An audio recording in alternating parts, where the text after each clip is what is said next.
This Henry guy just can't seem to catch a break. When we last left the blacksmith's son turned knight at the end of the original Kingdom Come Deliverance, things were finally starting to look up for him. We did a fine job. But the sequel, in true video game sequel fashion, starts by knocking him down a peg or two and dumping him into a new, larger open world to regain his dignity, one side quest at a time. And to be honest, that's refreshing. If you do not believe me, try me.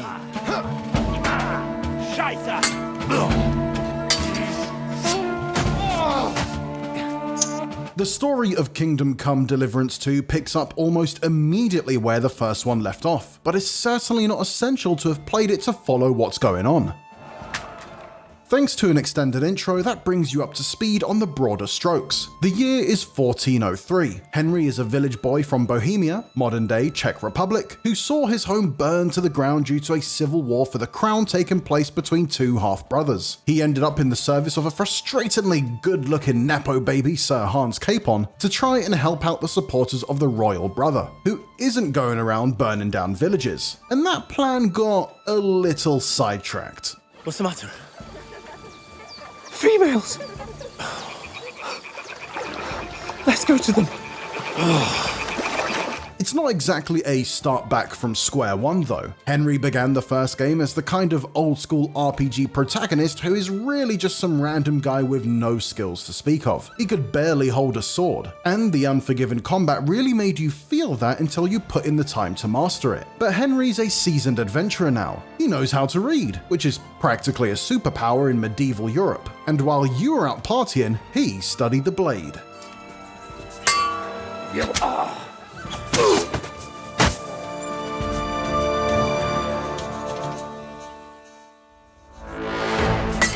I surrender.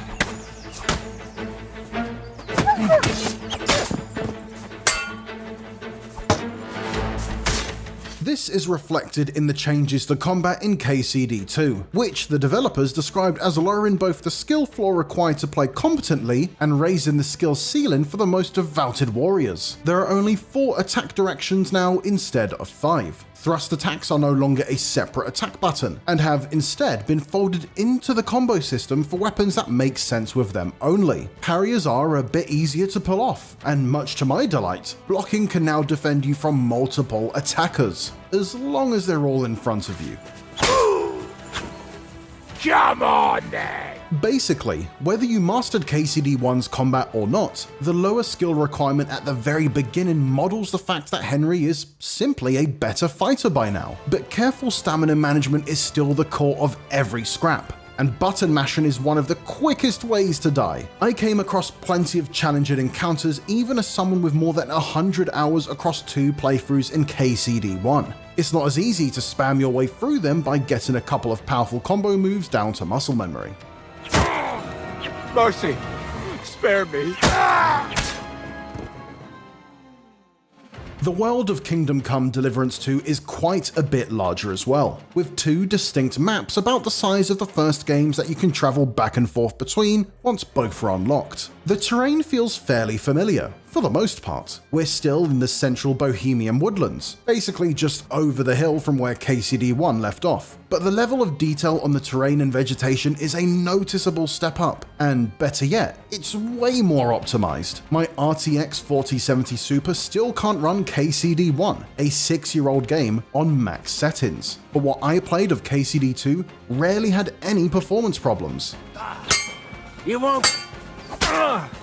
The centerpiece of this new world is the city of Kuttenberg, which is quite a bit larger, denser, and more vibrant than anything we saw in KCD1. It's certainly no Paris or Prague, but navigating its crowded streets and markets, taking shortcuts through back gardens, and admiring its grand Gothic architecture is a complete change of pace from wandering around muddy woodland trails. It's big enough to get lost in, built on a realistic scale that makes towns in a lot of other RPGs feel like tiny dioramas.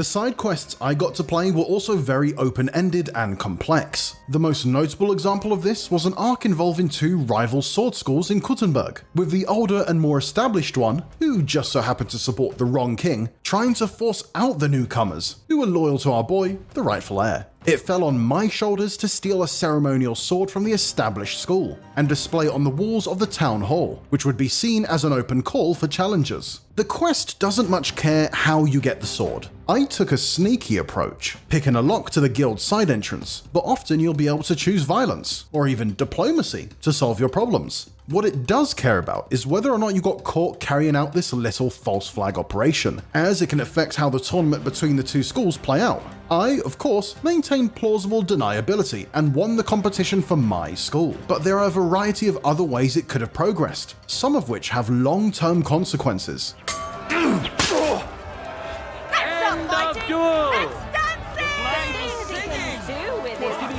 Look at that! Henry remains unbreakable and undefeated! Another quest gave me the option of killing or talking my way past some quote-unquote bandits. And I was told that if I didn't kill them, they might show up later and present me with new opportunities. Lord von Bergov sent us to find the renegades who ambushed some knights' company down by the pond yesterday. A couple of them fled and are hiding out here in the rocks. So tell me who you are and what you know about it. Skills and perks have also been expanded upon, and the perks themselves are generally more powerful. Some of the ones in the first game offered a boon and a penalty, which made them feel more like side grades. Perks in KCD2 are more straightforward upgrades, which they should be, especially if I'm going to spend my scarce, hard-won progression points on them. Almost everything else Kingdom Come Deliverance 2 has to offer feels like a careful refinement of its predecessor. Warhorse isn't reinventing the wagon wheel here. Diplomacy still takes into account factors like what clothing you have on and how clean you are, with a new system of saved favorite outfits so you can quickly switch between combat gear and something more suited to a soiree. But this time, there's more emphasis on picking the right thing to say for the situation, instead of just the option you have the best stats for. Alchemy is back, allowing you to craft various potions and concoctions. It's been made less fiddly. There's a new blacksmithing minigame for forging your own gear and making a bit of coin, following in Henry's father's footsteps. The reading skill has been replaced by scholarship, which is gained by reading books and can provide boons like opening up new dialogue options. Henry's still crap at reading Latin though, and I'm not sure if that can be fixed. And in addition to new, more diverse movesets for all kinds of melee fighting, Henry can finally get his hands on some guns. Now, this is the early 1400s, so we're talking about extremely primitive firearms, the kind that had the tendency to blow up right in your hands. My leg! So don't go expecting to be medieval John Wick. But if you point them in the right direction from close enough range, there's really no amount of armor that will save your foes from the blast. Then you probably want to grab a sword because the remaining foes will not stand and wait for the subjective eternity it takes for you to reload. Take that!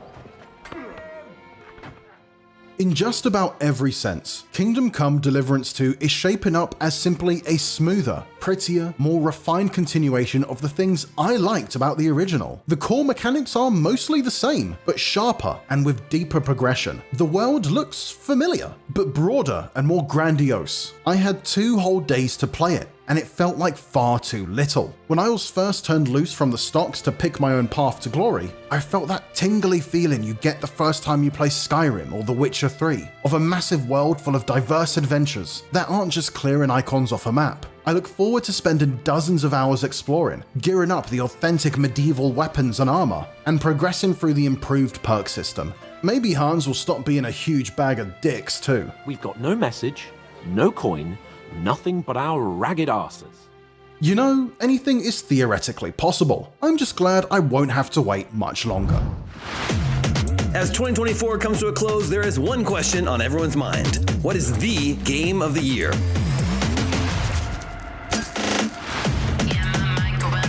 At IGN, we take this award very seriously. And this year, you're invited to join in on the debate.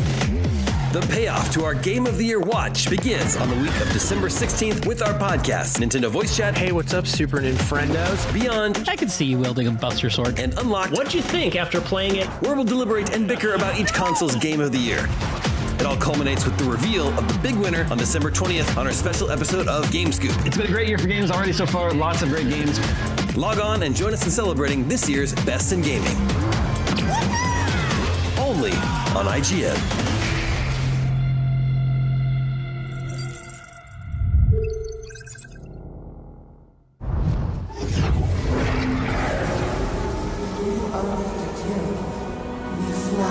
Even after the positive preview for Avowed this summer, I found myself wondering if it was a fluke. Maybe it was just a fun mission.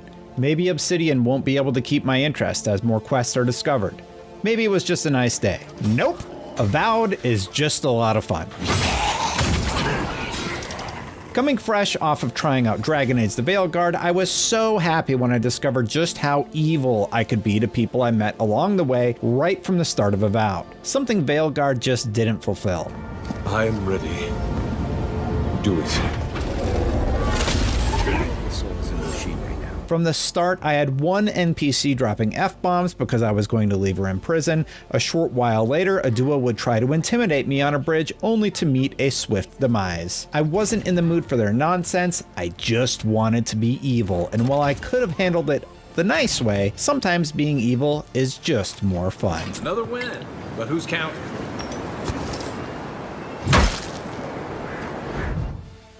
It's not just the fact that you have more nuance with every conversation, it's empowering to craft the kind of hero or villain you want to be. Sure, Obsidian has a story to tell, but I feel more in control when deciding how these scenarios play out. The character customization options will allow you to craft the face of the character you'll build, and while you don't see it all that often, you can make someone perfectly lovely, or someone that looks like they came straight out of that creepy claymation episode of Adventures of Mark Twain.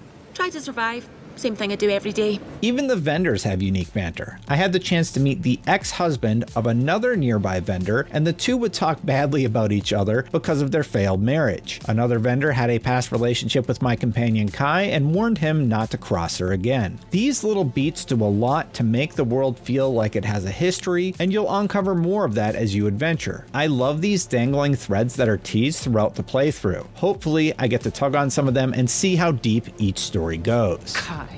I told you not to show your face around here again. On the combat front, I also immediately noticed improvements, especially in the sound department.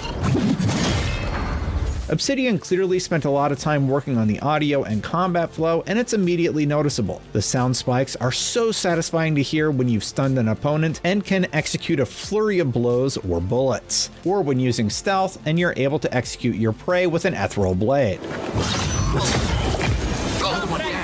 And one addition we got to see for the first time was the ability to use third-person or first-person combat. Both feel great, and while I personally opted for the first-person perspective most of the time, third-person is looking and feeling good too. The only slight gripe I have is that the movement can have a bit of that floaty Obsidian style to it in third-person, but that doesn't affect combat all that much. Who's there? Watch out! And while I'm discussing minor complaints, knowing full well that Obsidian still has months of polish time left, I did feel that your companion Kai was a bit too handholdy with his tips at times. There were a few moments when I was simply scavenging for loot and found him whispering tips about a puzzle in my ear. I think there's something on the upper floor. We might be able to reach it from outside. I know Obsidian is trying to help out new players, but it takes away from that feeling of accomplishment you get when solving the mystery for yourself. Kai, I know how to solve the puzzle, okay? Like, give me a second. You got everything you need to fix up your armor. Let's head to camp. But to get back to the positives, loot was also a highlight, even early on. Upgrading from a bow and arrow to an arquebus felt awesome. And even though I probably said arquebus wrong, the trade-off with the rifle is that it has a long reload time, but once you've upgraded your abilities with it, you'll unlock faster reloads and more damage, and the ragdoll physics add to the fun factor as well.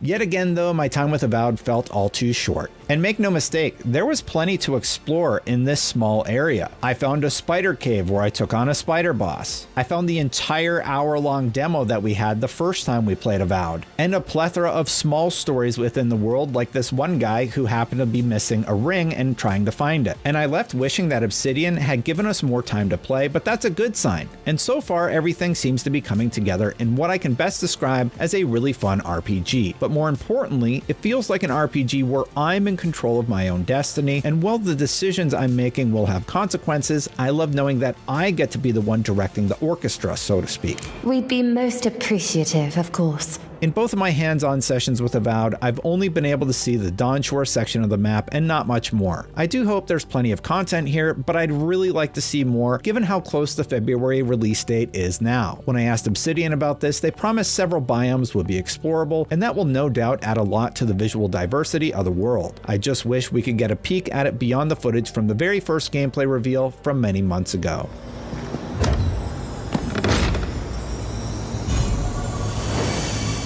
No spoilers on the story here, but the one narrative hook that is set up early on is a mission which takes you to the Voice. This voice leads you through the map and is clearly an entity you'll hear from again during your adventures. When given the chance to help it or refuse to make a deal, I decided against siding with a blue light, as I've learned nothing good ever comes from a deal with an all-powerful entity. But I will be curious to see how that plays out in the end. The Voice did not seem happy. Who poisons us? We cannot see. And that's really the best you can hope for from previews of an RPG like this. You get just enough to leave you wanting more, and Avowed certainly accomplishes just that. I want to power up my companion Kai to see what other attacks he can do. I want to discover the coveted weapons the design team told us about during the pre-hands-on presentation. I want to kill more people and betray my friends, and Avowed is empowering me to do exactly that. Maybe I'll let the Virgin live this time. It's all right. I'm sure someone else will give me a hand. Avowed is set for a February 18th release date, and I can't wait to find out just how evil. So, contestants, are you ready?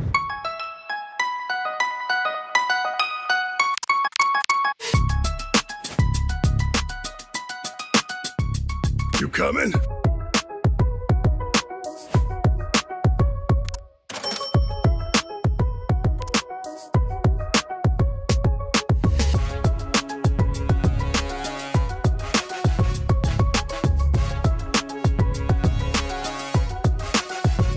These are the times in which legends are born.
The video game industry is currently in the thralls of a paradox. For players, it could be argued we're in one of the greatest times for gaming. There's incredible breadth of choice across consoles, handhelds, and PCs made ever more accessible through gaming subscription services like Xbox Game Pass and PlayStation Plus. But from an industry perspective, things could not be more dire. More and more studios seem to be closing, original IPs are being scrapped mid-development, and vast legions of game developers, programmers, artists, and animators have been cut loose. To put it simply, the AAA video game bubble has finally burst. Across the past 2 years, over 23,000 jobs in the video game industry were lost, with a staggering 6,000 in January 2024 alone. Over 30 video game development studios have ceased operations, including Arcane Austin, Volition, and most recently Firewalk Studios. What's worse is this trend only shows signs of continuing rather than diminishing. So how did we get here? Well, some analysts have concluded these closures and redundancies are a necessary remedy to companies having overextended themselves in response to inflated demand in the market during the COVID-19 pandemic. While that's undeniably a factor, that's just one of many issues that have been gestating for years within the AAA project bubble. Just 5 years ago, AAA projects' average budget ranged from $50 to $150 million. Today, the minimum average is $200 million. Call of Duty's new benchmark is $300 million, with Activision admitting in the Competition and Market Authority's report on AAA development that it now takes the efforts of 1.5 studios just to complete the annual Call of Duty title. But it's far from just Call of Duty facing ballooning costs. In the same CMA report, an anonymous publisher admits that development costs for one of its franchises reached $660 million, with $550 million of marketing costs on top, which makes it a $1.2 billion game. To put that into perspective, Minecraft, the world's best-selling video game of all time, only broke $3 billion last year, and keep in mind that's what it made since it launched way back in 2011. The realities of these budgets mean entire publishing houses are massively overstretched and are now desperately facing the consequences. If their developers' huge projects don't make money immediately, they gotta go. Sega's sci-fi shooter super game Hyenas was in development at Creative Assembly for 7 years, and just as it was publicly playable for the first time via alpha testing, it was promptly cancelled. The reason? Sega preemptively concluded that Hyenas couldn't make its money back. Blizzard's survival project Odyssey had a similar trajectory. Odyssey would have been the studio's first new IP in 8 years, and given the market's love for games like Minecraft and Rust, such a gaming titan should have undoubtedly made waves with this project. When Microsoft acquired Activision Blizzard, though, the project was swiftly killed with little reason publicly given beyond inconveniences in switching engines to increase player count on the servers. These examples of the current AAA publishing cull reflect a deep-rooted fear to engage with anything new and original, publishers perhaps more risk-averse than ever to stray out of their established IP safety bars. But even well-known IP that could be worth millions in sales and revenue is being left to rot. Despite owning Infamous, Jak and Daxter, Killzone, Resistance, and Sly Cooper, to name a few entries in PlayStation's sprawling dormant library, Sony CFO Hiroki Totoki recently claimed the company lacks enough original IP to consolidate itself as a true gaming powerhouse. Yeah, you talking to him? What Totoki may mean is that Sony's older catalog of library IP does not fit the mold of what every publisher has been mindlessly chasing for the better part of the decade, the next big live service money printer. Money! It's difficult to imagine much fanfare for a Sly Cooper reboot where Bentley and Murray are purchased to play, grand heists or season pass bonuses, and worlds are delivered half-baked instead of fully formed. It's undeniable that on some level the video game market has changed forever because of this live service model. New video games don't just have to compete with new rivals, but somehow find space in an increasingly crowded market dominated by decade-old titles like Fortnite and Grand Theft Auto Online, games which will continue to hold higher player counts than many of the best sellers of the last few years. But live service titles require investment of not just money, but also time to find their audience, neither of which was afforded to Firewalk Studios' Concord. The crew of Concord's North Star will never fly again. The recent fate of Concord's Firewalk Studios serves as a microcosm for the increasingly bleak outlook for the next few years in video game development. Concord was Firewalk's first game, its baby in many ways, an 8-year development bolstered by a Sony acquisition and a reported cash injection of $200+ million. PlayStation reportedly believed it had the next Star Wars-esque franchise on its hands. But the game struggled significantly across both its beta testing period and launch, and was soon completely shut down by Sony just weeks after it was released, with Firewalk closed for business shortly thereafter. Concord's downfall happened faster than any other failed game of the live service era. Don't joke about something like this. Just a decade earlier, though, a similar disaster was plaguing Blizzard's Diablo 3. The crippling Error 37 message made the game unplayable, and fans worldwide decreed the absolute failure to launch. Soon after, the game's real money auction house left players with a foul taste in their mouth, and Diablo 3's reputation was roasting in the fires. Instead of abandoning it, Blizzard repaired the game, removed the auction house, and then fundamentally upgraded and evolved it to Diablo 3 2.0 with its Reaper of Souls expansion, finally cementing its comeback as a brilliant game. It's a similar story to what we saw with CD Projekt Red's hard-fought battle to win Cyberpunk 2077 fans back after a disastrous launch. If Concord's alleged $200+ million budget had been lowered and the project direction refocused as a spark for a new universe rather than a big bang, it doesn't seem hard to believe that it could have found an audience with some Blizzard or CDPR-like shepherding from Sony. Many projects akin to Concord could be the medium-sized successes they deserve to be if not for the financial corners these publishers find themselves painted into. Endless rage!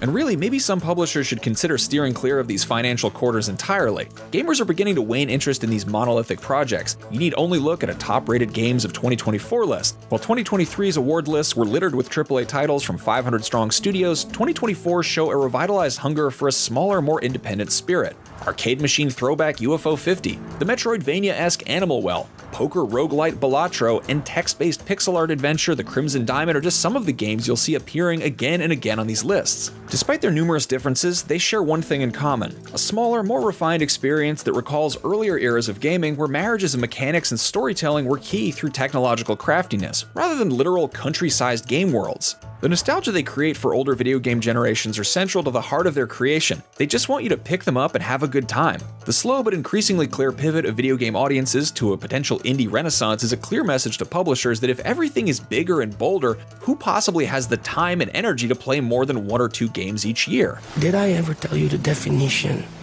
of insanity? That's not to undercut the difficulty in getting those independent titles made, mind you. UFO 50's Mossmouth LLC team consisted of 6 developers working over many years, while both Animal Well and The Crimson Diamond share similar stories of being crafted by solo developers, Billy Basso and Julia Minamata respectively, over several years. Even a smash hit like Lethal Company started life as a one-man band developer Zeekers learning to develop games on Roblox before expanding his knowledge. All of these developers put everything they had over several years of their lives into creating these games, not in pursuit of money, but because of a passion. And this is why they don't need humongous worlds or 300+ side quests to tick off. These games all feel like lean enjoyment machines.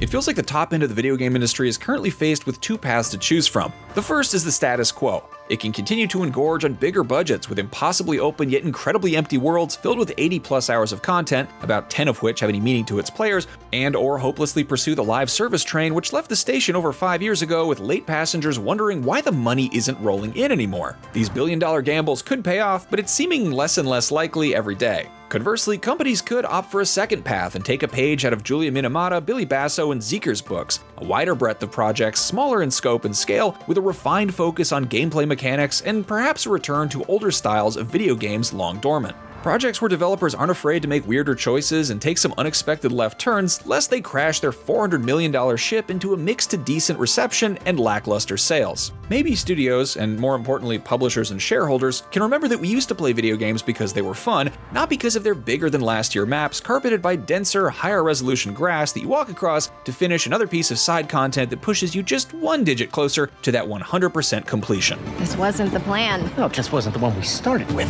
Speaking of which, congratulations, you've almost 100%ed this video. What do you think needs changing in the games industry? Do you want bigger games or more games? Sound off in the comments below, and for everything gaming, you are already in the right place. IGN.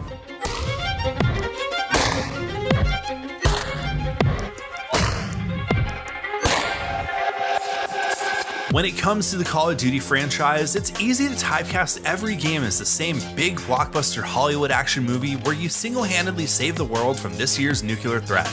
People like me and Adler are the reason we ain't speaking Russian right now. Year after year, this clearly works for one of the best-selling franchises of all time, but the Black Ops series tends to do something a little different from the left trigger, right trigger shooting galleries the franchise is known for. There's that shooting I remember. From the Manchurian Candidate-inspired story of the original Black Ops, complete with number of stations, and even a hint at who may have actually assassinated JFK, Tried to make me kill my own president. Right? to the use of Project MK Ultra, a real-life CIA mind control project from the 1960s in Black Ops Cold War, and recently Black Ops 6's drug-induced survival horror like Emergence mission, complete with mannequin jump scares and zombie hordes. Call of Duty Black Ops utilizes horror in its games to elevate the story of Black Ops into a mystery spy thriller that's not afraid to tackle some of the darker events in the CIA's history.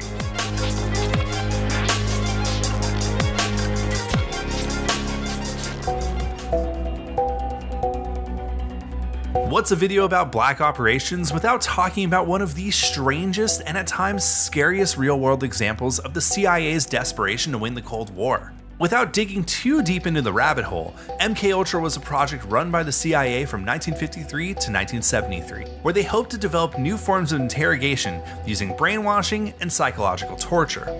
LSD, brainwashing, and other methods of psychological experimentation were used on thousands of unwilling participants throughout the 50s and into the 70s, until the project was ultimately ended due to its unethical use of non-consenting participants and hefty costs. A lot of what happened during MKUltra was lost due to an order from CIA Director Richard Helms to destroy all records of the project during a congressional investigation. Kinda weird timing if you ask me, but it did inspire a bunch of movies, shows, books, and video games to try to fill in the gaps. Thanks to MKUltra's research, we had a backup plan. In Call of Duty Black Ops Cold War, MKUltra was the basis for one of the more creative and horrifying levels of the series. Near the middle of the third act, the player character Bell is taken into a CIA black site to be questioned and have their mind broken into. Once Adler and Sims perform an intercerebral injection of LSD on Bell to kickstart his memories and break his mental conditioning, the game's psychological horror elements really kick into gear. Damn, through the eye socket. You sure about this, Doc? While only about 30 minutes long, the entire scene elevates Black Ops storytelling and production value in more ways than one. Visually, it uses traditional horror movie elements like jump scares and unsettling imagery to give the player a first-person view of the horrors of brainwashing and a deteriorating mind. The music is menacing, and the sounds of Bell's heart racing are only interrupted by the droning sounds of an old stereo playing at half speed, while Adler tries his best to drive through Bell's broken mind. Bell's heart rate is Do it now! Heart rate is spiking. I'm not sure how much longer Bell can last. This all comes together at the scene's climax, providing the impetus for the whole campaign, when Bell learns the truth about why this happened and how he became the perfect but unfortunate candidate for MKUltra's testing. The numbers, Mason. What do they mean? Where are they broadcast? I don't know anything about any numbers. Black Ops 1 is also full of some otherwise horrifying segments that are amplified due to their real-world inspirations. One of the most prominent throughout the series is number stations, which were used to relay encrypted messages across one-way radio transmissions.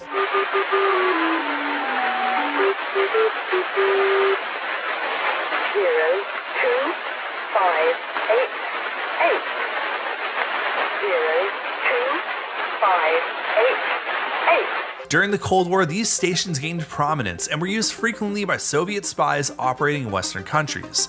While most number stations are believed to have been nothing more than really secure phone calls, it's alleged that some were used to activate sleeper agents once they heard a specific phrase. The main character of Black Ops 1, Alex Mason, is one of those agents. The subject has been successfully implanted with the knowledge to translate the number sequences. Throughout the game, Alex finds himself in a dimly lit room full of screens with strange numbers flashing on them, complete with a disembodied voice leading an interrogation. As players progress through the story, numbers start to flash on screen, as well as events that didn't actually happen, like when Mason imagines himself assassinating JFK in a CIA black site, and the involvement of Viktor Reznov, Alex's close friend, who's revealed to have died years prior, even though he shows up and saves Alex's life multiple times throughout the story. You nearly took a bullet. No one fights alone. The eeriness of these unexplained numbers and disembodied voices during the early days of the Cold War gives an otherwise standard action game much deeper meaning to its depth and its story. Brainwashing and number stations may not be as traditionally scary as Pyramid Head or Lisa from PT, but the idea of a trigger phrase that can make someone unwillingly carry out a task that, no matter how unethical or grisly it may be, is pretty scary, and how Black Ops presents this as an analog horror during real-world events only elevates a great spy thriller from summer blockbuster to something that people still talk about almost 15 years after its release. Why did you have to kill him? Because the numbers were telling me to. Why don't you fucking understand? 2, 14, 3, 14. Black Ops 6 is full of disturbing and dark imagery, but the mission Emergence is by far the most horror-heavy mission in the entire Call of Duty franchise. You know, outside of the zombie mode, obviously. There we are.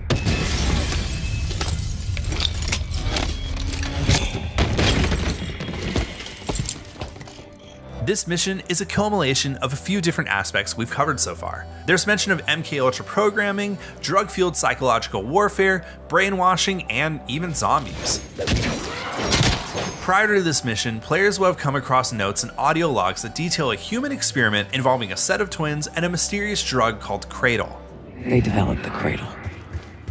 A new generation of operatives would be born of it. These audio logs harken back to the research done during MKUltra and its real-life predecessor, Project Artichoke, building up for what may be one of the most unique and surreal levels in the entirety of the Call of Duty franchise. No one will know this took place. You may not even remember much yourself. At the start of the Emergence mission, you fall deep into an underground research facility run by a shadowy government agency known as Advanced Technologies and Applications. Everything about this level cranks the horror dial up to 11.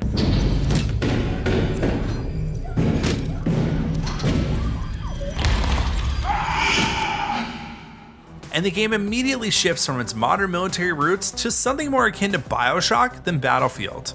The ATA facility is full of mysterious and unsettling Illuminati imagery, like the Eye of Providence, which we've all seen on things before, like Renaissance paintings depicting Jesus Christ, the backside of a dollar bill, and Freemason iconography. It's used here to represent one of the most common depictions of the Eye of Providence, the Illuminati. While a number of stations in MKUltra have existed at one time, the Eye of Providence, better known as the All-Seeing Eye, has been associated with the age-old conspiracy theory of a shadowy, one-world government that calls the shots with complete jurisdiction and no ethical boundaries. By allowing players to explore the abandoned ATA facility to discover its secrets, we get to learn more about the CIA's ties with the characters in Black Ops, and how no matter what they do, there's really not much they can do to stop the government from carrying out these experiments on people for the sake of mind control. Emergence raises the bar for Call of Duty's horror storytelling sections by removing the player's usual weapon loadout in favor of an axe, and introducing multiple zombie jump scares in the game that has been relatively grounded up until this point.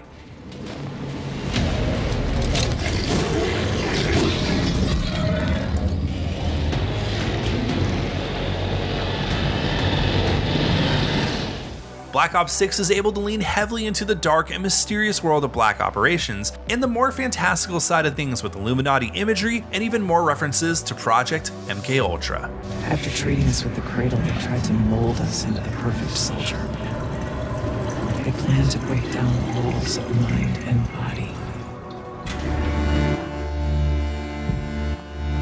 The series' strategic use of horror and its ability to highlight some of the US intelligence community's darkest moments has not only made the Black Ops games stand out in a sea of modern, advanced, and infinite warfare, but also elevated their capacity to tell a thought-provoking and at times terrifying story about the real things that go bump in the night.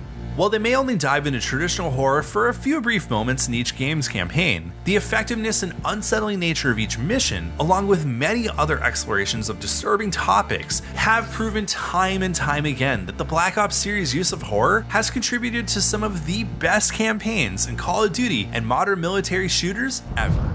Whether you adored 2013 indie darling Contrast or were disappointed by 2016's We Happy Few, it's hard to argue that developer Compulsion Games doesn't swing for the fences and try new things. After spending a day with the team taking a closer look at South of Midnight, it's clear that innovation streak hasn't slowed down one bit, and I went from mild curiosity to full-blown hype for this unique action-adventure game. Though I didn't see anything that blew my socks off in terms of gameplay, it stood out in just about every other way, especially with its striking setting, curious stop-motion animation, and stellar original soundtrack. That all left me eager to see more and play it for myself.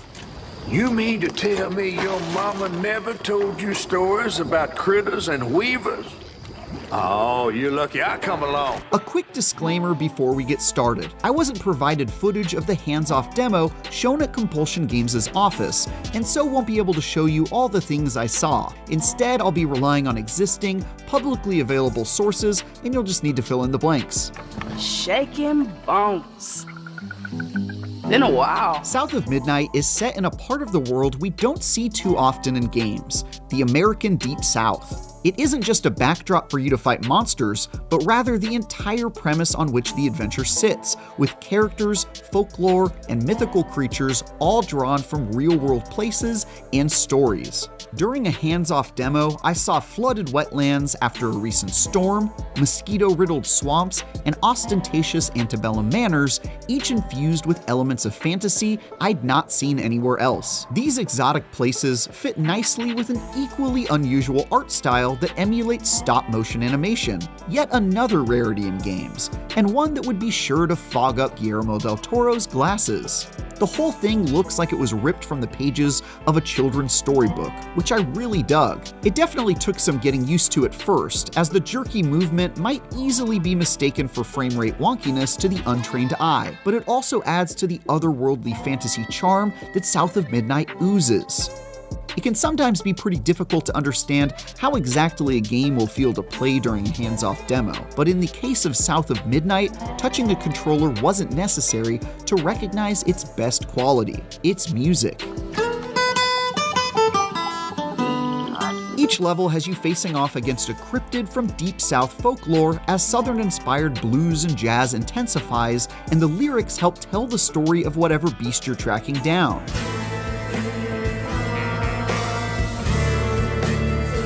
In the case of this demo, it was an enormous alligator called Two-Toed Tom, based on an actual legendary creature. That's Two-Toed Tom. Big gator. At first, the music started slow with a slick bass line and a choir whispering, "Two-Toed Tom."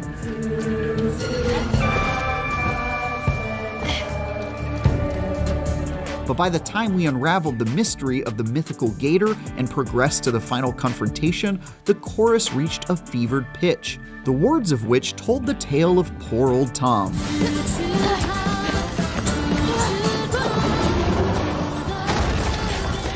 All of these components, the setting, art, and music, set South of Midnight apart in a major way, and made me extremely excited to get my hands on it. The flip side of that is that what I saw of gameplay offered far less originality. Combat looked like a pretty by-the-numbers system of dodging, striking, and finishing moves that are quite well trodden, and exploration relied on double jumping, mid-air dashing, and grappling to distant locations that are pretty standard stuff. The boss fight against Two-Toed Tom, for example, was a very repetitive process of leaping over telegraphed attacks and wailing on the gator when he presented obvious opportunity to do so. Compulsion Games says that while they expect gameplay to be engaging, it isn't nearly as much of a focus as the story, music, and other elements they've clearly put the lion's share of work into. Instead, they're keeping levels relatively short for a 10-ish hour story and putting all of their chips into South of Midnight's exceptional presentation and world building. And so far, I'm convinced they just might pull it off.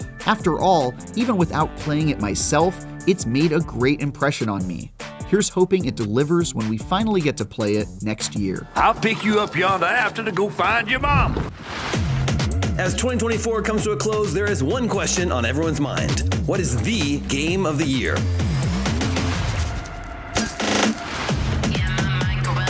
At IGN, we take this award very seriously. And this year, you're invited to join in on the debate. The payoff to our Game of the Year watch begins on the week of December 16th with our podcast, Nintendo Voice Chat. Hey, what's up, Super Ninfrendos? Beyond. I could see you wielding a Buster Sword. And Unlocked. What'd you think after playing it? Where we'll deliberate and bicker about each console's Game of the Year. It all culminates with the reveal of the big winner on December 20th on our special episode of Game Scoop. It's been a great year for games already so far. Lots of great games. Log on and join us in celebrating this year's Best in Gaming. Only on IGN. Right now is probably the best time in a while to be a fan of action RPGs. The developers are cooking, the gamers are eating. It's as simple as that. If you're into the ARPG genre of top-down, monster-slaying looter games, then you're most certainly bursting at the seams. Luckily, you're primed to loot some new, better pants anyways. If you aren't playing these games, now is the absolute best time to set everything else aside and join the buffet to grind these games down with the rest of us. Let's talk about 3 of the biggest, best, and coolest games in the genre right now and why they each deserve your time.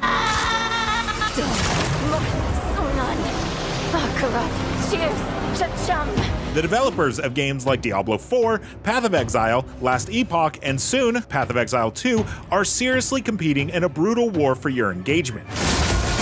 Grinding Gear Games has been hard at work crafting a fully fledged sequel to Path of Exile, a game that's been going strong for more than a decade and even recently hit an all-time peak, not just in concurrent player counts, but in the quality of new content as well.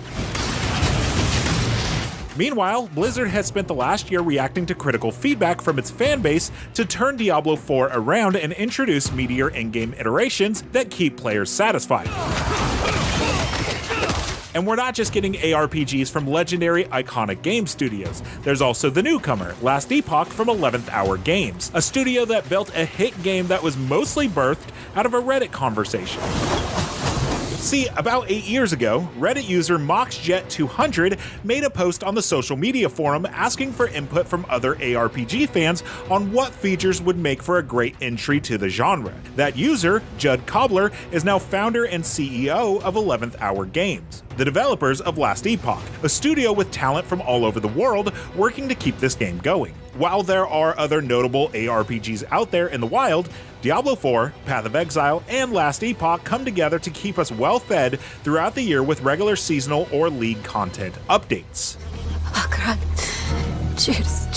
Let's talk about Diablo 4, a game that managed to have a significant redemption arc after many players dismissed it shortly after launch and a few unfavorable seasonal releases. When Diablo 4 first released back in 2023, it felt slow and monster density was about as low as player morale. The game quickly came under fire for its lackluster in-game design, especially compared to other ARPGs that's been released since Diablo 3, which effectively altered how players engaged in these types of games. Blizzard has been quick to react, releasing season after season of meaningful content updates that stuck around permanently in the game.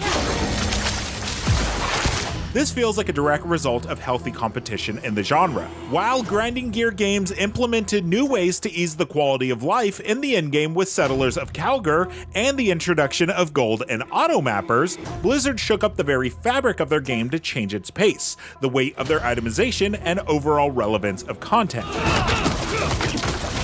Meaningful releases are necessary to maintain players over the course of their seasons. Otherwise, player numbers dwindle as they have other avenues to satisfy the craving of deleting hordes of monsters on their screen.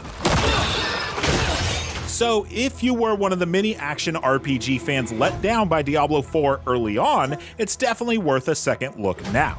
Diablo 4 Season 5's Infernal Horde's in-game activity is a perfect example of Blizzard listening to player feedback. Players asked for monster density, players got monster density.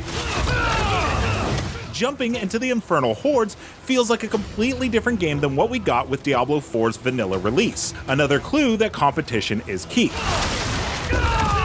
Look, I get it. Diablo 4 doesn't need to be another Path of Exile with a different skin. In fact, it shouldn't be. However, it's refreshing to see that a company the size of Blizzard has been backed so far into a corner that the core gameplay loop of their game is almost unrecognizable, and that's nothing but a good thing for us. I've been playing Diablo 4 seasons longer than I ever have. Raid-like content? Check. The Undercity, an infinite grindable activity where you can target farm loot? Check. I'm more motivated to chase that next upgrade and actually want to take on the uber bosses. Doesn't all feel aimless anymore. Welcome to King's March! Meanwhile, Path of Exile's recent Settlers of Calgar released with such high praise from fans that it set a new bar for league content quality. You can't help but thank such competition for allowing it to happen. The 3.25 update for Path of Exile was time-consuming in the best way possible and surely has to be a response to the growing split attention. The fact is that they are doing more to entice you to play their game. They have to be reactive, they have to be innovative, and they have to be creative. And it's working. My jaw legitimately dropped when Grinding Gear showed off all the quality of life updates and new content during the Settlers of Calgar reveal livestream. What do you mean you can hire NPCs to grind while I grind? It was a dream come true for a dream I didn't even know I had.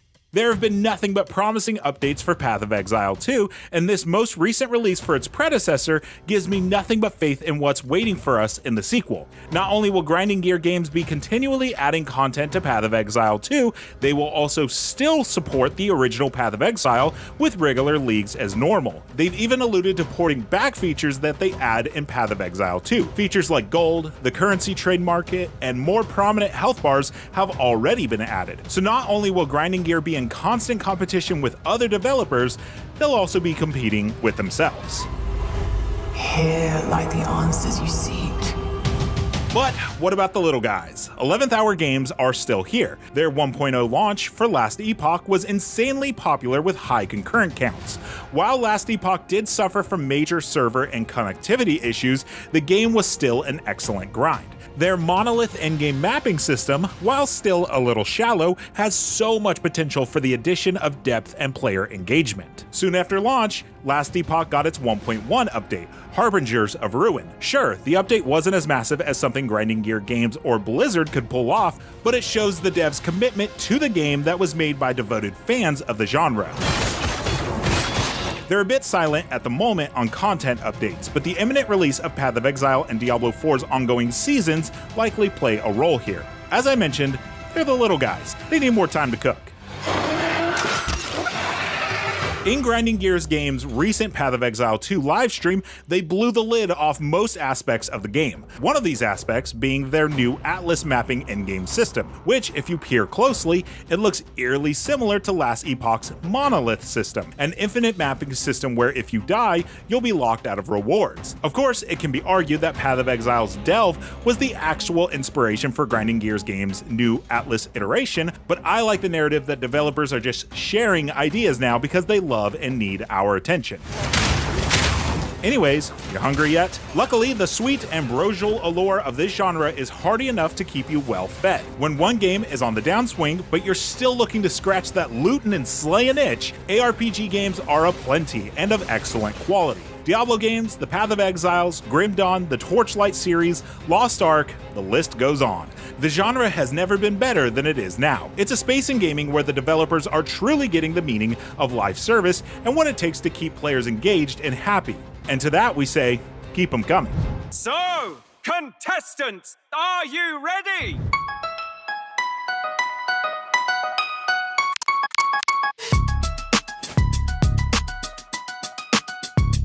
You coming?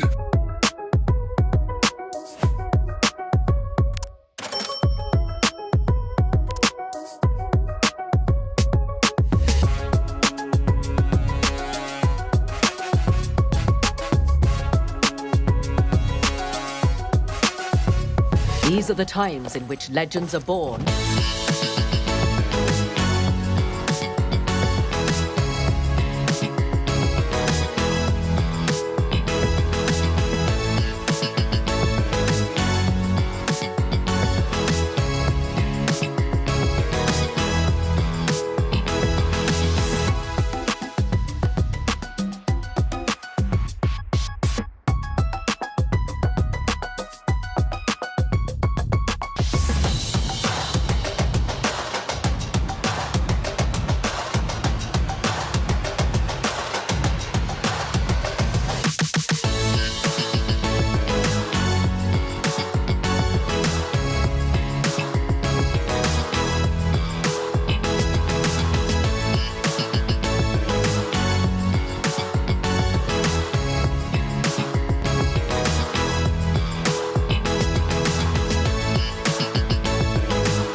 2024 comes to a close, there is one question on everyone's mind. What is the game of the year?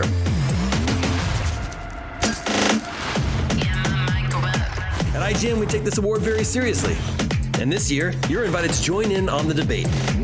The payoff to our Game of the Year watch begins on the week of December 16th with our podcast, Nintendo Voice Chat. Hey, what's up, Super Ninfrendos? Beyond. I can see you wielding a Buster Sword. And Unlocked. What'd you think after playing it? Where we'll deliberate and bicker about each console's Game of the Year.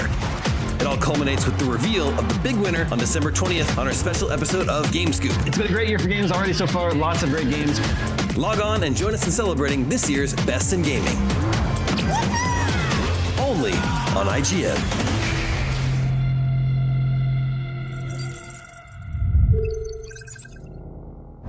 Over its 30-year history, it's fair to say that a lot of incredible games have graced PlayStation. Across 5 generations of consoles, 2 handhelds, and toes dipped into the VR waters, there are a lot to choose from. But we've put our heads together to narrow it down to the top 100 of all time. Now, what games do you see when you close your eyes and hear the word PlayStation? Now, while we've got a good amount of exclusives on this list, we, of course, have to include a fair few multi-platform classics as well. Now, our rule of thumb for those is when you think of that game, do you see a PlayStation banner at the top of its box? If so, well, it qualifies right here. Now, you'll see plenty of familiar faces here, from Crash to Kratos, but there will no doubt be some that surprise you as well. Now, have an opinion on what should be placed here? Well, let us know in the comments down below. So without further ado, here are the top 100 PlayStation games of all time.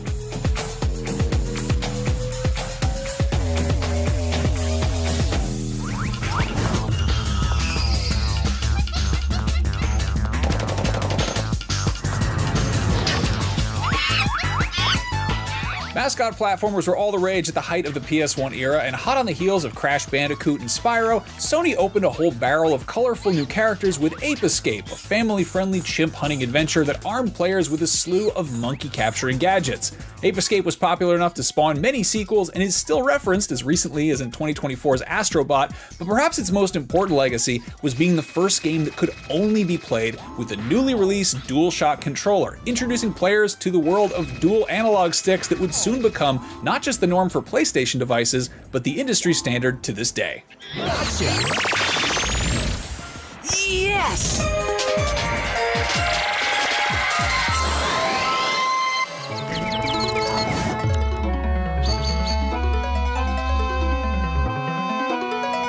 Greetings, creatures of this blood. I come to compete.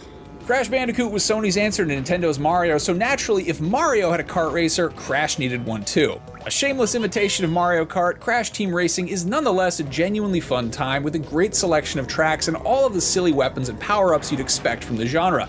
Just like his platforming though, Crash's driving isn't quite on par with his red-capped rivals, but still, CTR is a speedy party in its own right.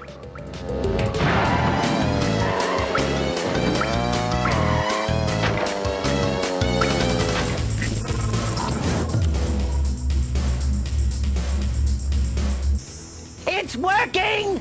I've got a dragon!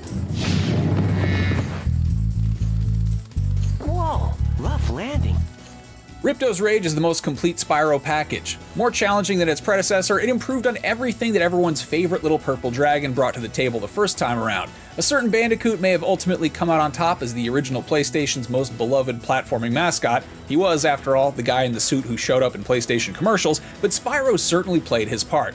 It's also notable and worth celebrating that both Spyro developer Insomniac and Crash studio Naughty Dog have together evolved into two of Sony's most important sources of blockbuster creativity from such humble and similar beginnings. Impressive, most impressive. Please take this sacred, thingamajig as a token of our everlasting gratitude.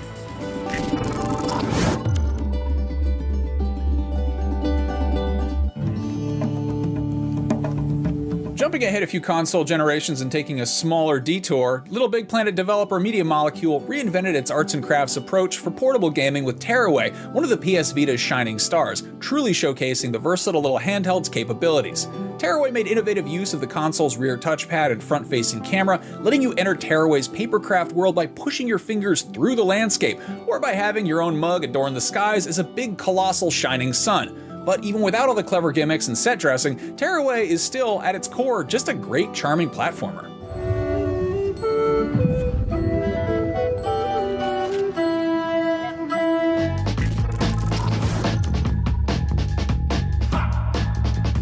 Come on, Colt, you gotta put this together.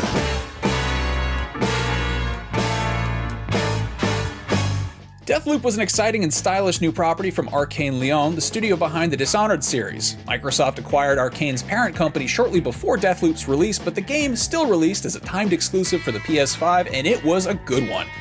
Echoing the outside-the-box creativity of Sony's best output, Deathloop is a time-looping shooter that is also a detective game and a PvP assassination sim. It's ambitious, but never to a fault. I want you to remember why you came here.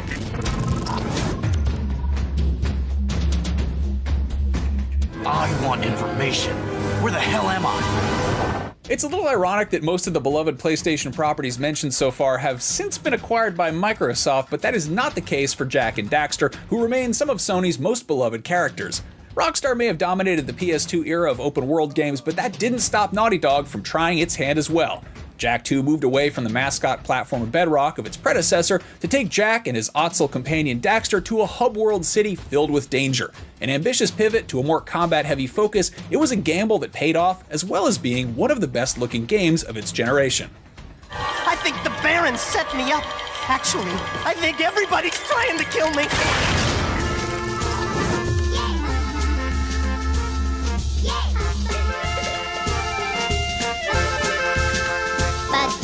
Another colorful handheld platformer, Loco Roco is one of the PlayStation Portable's must-own games and one of the many examples of the out-there creativity that Sony's Japan studio contributed to PlayStation since the very beginning.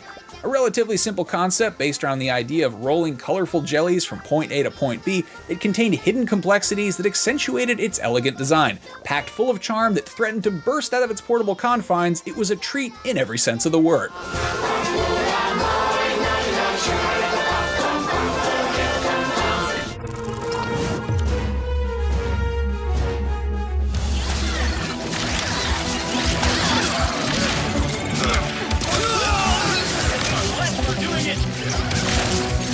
Another beloved Sony duo dating back to the PS2 era, Ratchet & Clank made their PlayStation 5 debut with Rift Apart, which is arguably still the greatest display of the hardware's power to date. Colors pop off the screen at each turn and particles flood the sky at every opportunity, especially when firing one of the many outrageous esoteric weapons the series and developer has become known for. The incredible visuals are augmented by Insomniac Games making full use of the PS5's 3D audio capabilities, the DualSense controller's haptics and adaptive triggers, and truly showcasing how the next-gen hardware's infinitesimal load times can take action platforming to a multiversal scale. Considering how much of a sensory overload Rift Apart was on a launch PS5, it's not a surprise to see Sony using it to test drive the upgraded PS5 Pro. Can't anyone print instruction manuals anymore?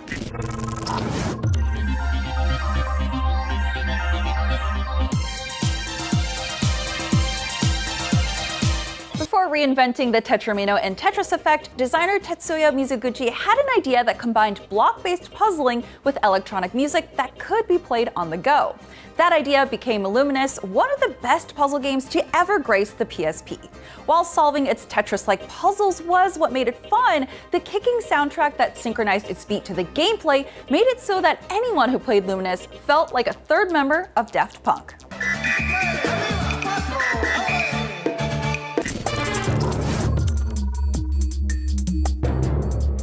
When does the operation begin? Our intelligence within the FBI was not clear, but but Romer's men are already inside the subway. It's easy to write off Siphon Filter as a Metal Gear clone, especially when it was released just months after Kojima's PS1 masterpiece. But despite the similarities between these two stealth experiences, Siphon Filter is a brilliant espionage adventure in its own right, thanks to sharp gunplay, a story stuffed with twists, and missions that are just as varied as they are action-packed. Now I will show you how I deal with informants.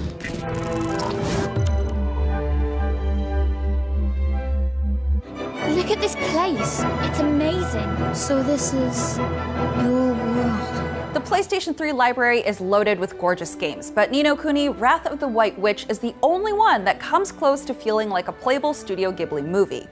Developed in collaboration with that legendary anime studio, Level 5 delivered a lavish RPG with a Pokemon-like monster collecting battle system that told an enrapturing story about a boy whisked away to a fantasy land to revive his recently deceased mother. While the stellar art direction shines moment to moment, it's the sequences produced by the animation studio that gave us Princess Mononoke and Spirited Away that truly make this one of the most visually arresting games on the PS3. Though the PS3 was lacking in top-tier RPGs for much of its lifetime, Wrath of the White Witch is one very notable exception. If all that wasn't enough, it also gave us the Welsh legend that is Mr. Drippy. Long live our short king. You must be the one we fairies call the pure-hearted one.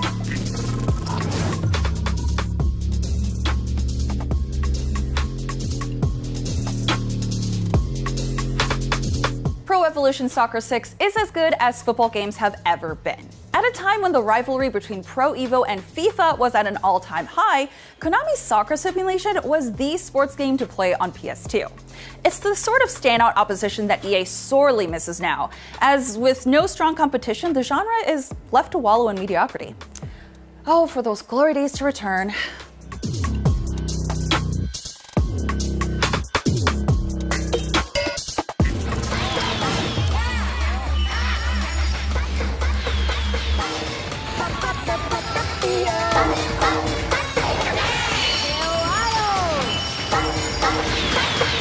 At the mere mention of the game, it's likely Patapon's infectious soundtrack is now playing in your head.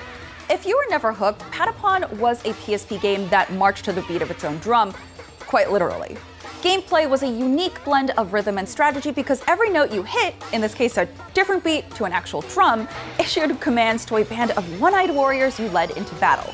Each game had its charm, but Patapon 3 refined what made the first two games click while adding new features like multi-level dungeons, versus mode races, and battles.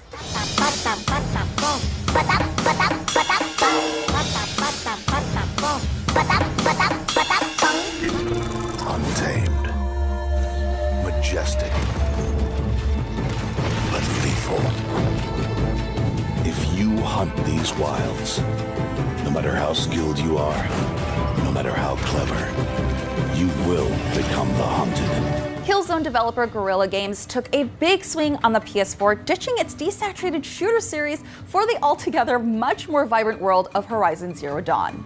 Its rug-pulling sci-fi story is a solid backdrop for the introduction of a new PlayStation hero in the form of Aloy and her metal dinosaur decapitating archery combat. The Horizon series seems cursed with the first and second games launching in the same week as The Legend of Zelda: Breath of the Wild and Elden Ring, and even the first game's PS5 remaster shared a release date with Dragon Age: The Veilguard.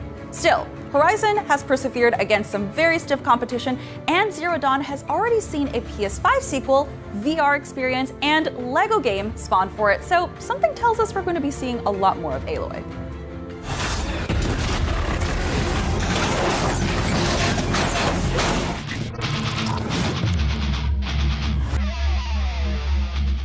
And you will crush our enemies and cast down those who lead us astray. PlayStation isn't exactly the natural home of the first-person shooter, so not too many made this list, but it shouldn't come as a surprise that Doom Eternal is one of them. After the 2016 reboot ripped and tore the Doom franchise back into the mainstream after a 12-year hiatus, id Software's follow-up refined the experience in a way that made it feel like the shooter of tomorrow instead of the 7th sequel in a decades-old series. The consequences of your actions here.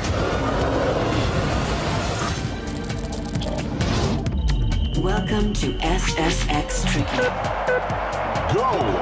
SSX Tricky proved stiff competition in the extreme sports market for Tony Hawk's Pro Skater.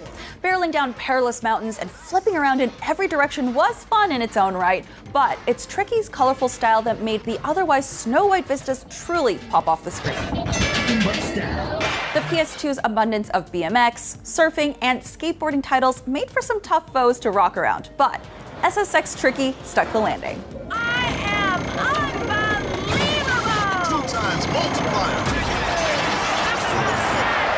Sometimes it's so easy being me.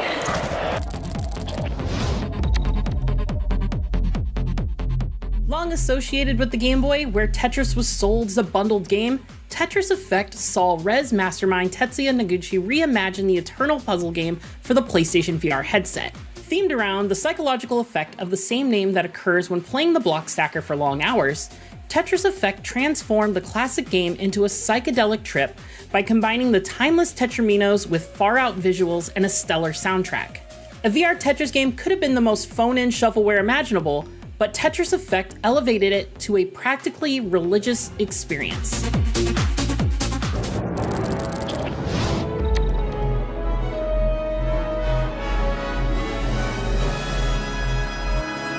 Mickey Mouse fused with Final Fantasy shouldn't work, but with Kingdom Hearts, Square Enix proved that it can.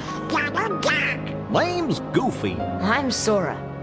I'll go with you guys. However, it's in the sequel where the concept truly began to flourish.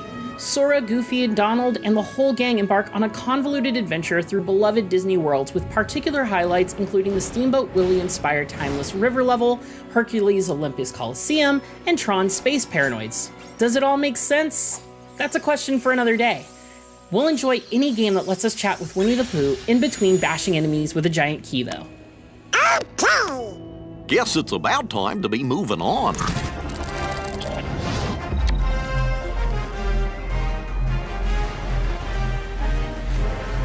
The Monster Hunter franchise is fondly remembered for its PSP legacy, which enabled millions of gamers, mostly in Japan, to spend hours hunting and gathering together in between work and school. But Monster Hunter World's arrival on PlayStation 4 marked a new age for the series and became the destination for millions of fans, new and old, from around the globe. With enormous monsters to take down and sprawling new areas to explore and even more players to join the hunt, Monster Hunter World takes the series' tried and true gameplay loop and makes everything much, much bigger.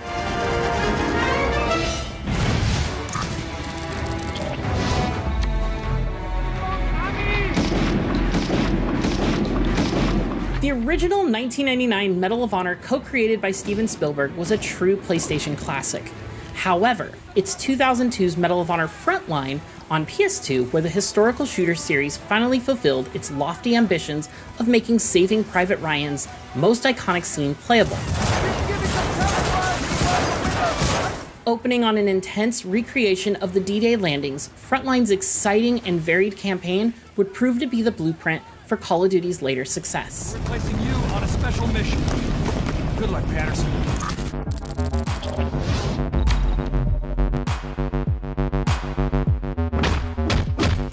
It's hard to think of many games that are more perfectly suited to the PlayStation Vita than Hotline Miami, a top-down violence simulator that's fast, frantic, and relentless with murder. Hotline Miami's secret is its addictive simplicity, and even though it came to other platforms, its bite-sized levels and rapid restarts are perfectly suited to the take-it-everywhere PlayStation Vita. It's so good that it even featured as a cameo being played on the Vita, no less, in one of PlayStation's biggest games ever, The Last of Us Part 2.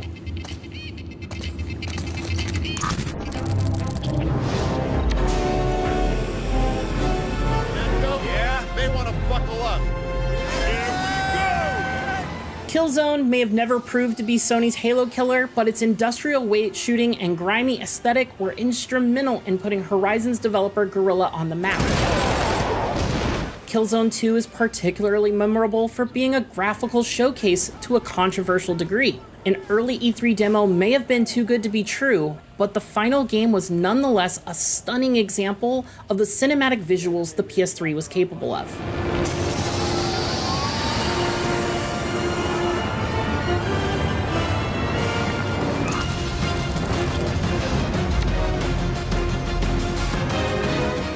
Square Enix's vision for remaking Final Fantasy VII became crystal clear with its second installment.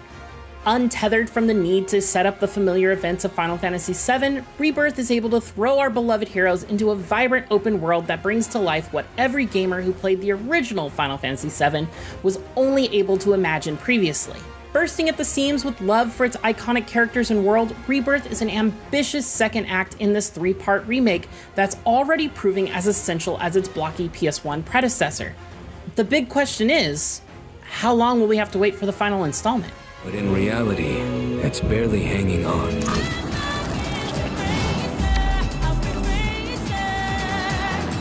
The words Ridge Racer are now best known for being shouted by an exuberant Kaz Hirai at E3 2006. Ridge Racer! Remember that one?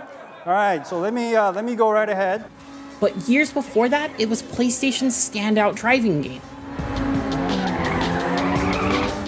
Type 4 hit a sweet spot between the sim trappings of Gran Turismo and the white-knuckle speed of Wipeout, carving out its own corner as one of the most popular games on the original Sony console.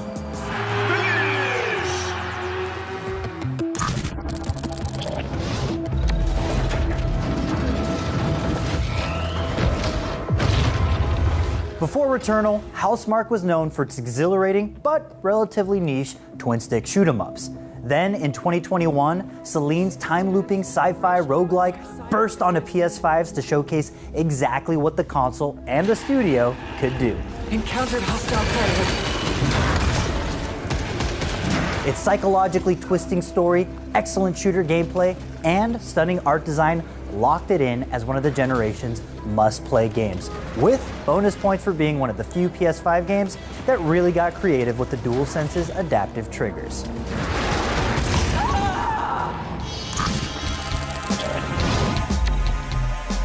Truth is, Tanner, 3 years on the department and you're still the best driver I got. In the days of the original PlayStation, open-world driving games were limited to Grand Theft Auto's top-down perspective, and the thought of being able to navigate the streets at 60 miles per hour from a 3D viewpoint felt like a distant dream. But in 1999, Driver arrived on PlayStation to shatter those expectations, allowing players to become a wheelman in a video game like never before. On the run, Miami. Tell me who he talks to, where he goes. That is, of course, assuming you could actually get past its initial, notoriously difficult driving test, a fiendish barrier to entry before tearing up the streets of Miami and beyond. The hunt for a family-friendly PlayStation mascot is as old as the brand name itself. But it's fair to say that 2008's Little Big Planet delivered the hero the aughts were looking for with Sackboy.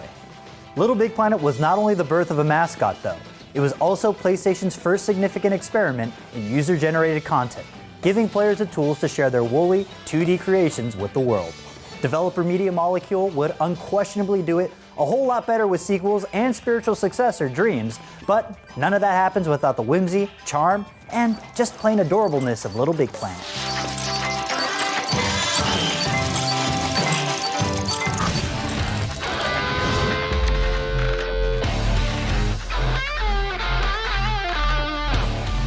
The Yakuza series, now known as Like a Dragon, has been a PlayStation staple since the first entry's release in 2005. Steadily growing over the years from a niche interest to a cult phenomenon. Our pick of the bunch is 2015's Yakuza 0, in part because its prequel status makes it an easy entry point for newcomers, but most importantly, it's because it has everything you'd want from one of Ryuga Gotoku Studios' crime epics. Over-the-top action, melodramatic Kiryu and Majima plotlines, and of course, life-consuming minigames, including a full cabaret club management sim.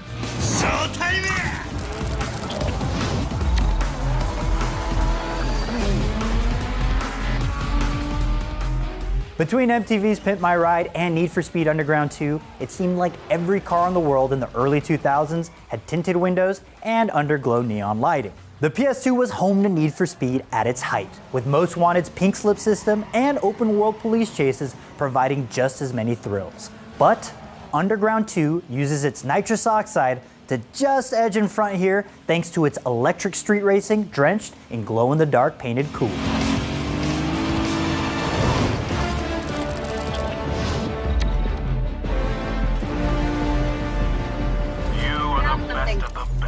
PlayStation's recent history has been gilded with single-player success stories. As such, it was quite a surprise when Arrowhead Game Studios' co-op blaster Helldivers 2 seemingly dropped out of nowhere to capture the democracy-obsessed minds of PS5 players everywhere. Building on the foundations of the arcadey top-down twin-stick shooter that launched on PS3, PS4, and Vita way back in 2015, Arrowhead's sequel expanded and augmented every aspect of the game, especially the Starship Troopers flavored brand of propaganda satire. You will never destroy our way of life! The end result was a delightful PvE experience that became a massive team effort, with players doing their part to tackle bug-like aliens and Terminator-esque cyborgs on multiple fronts.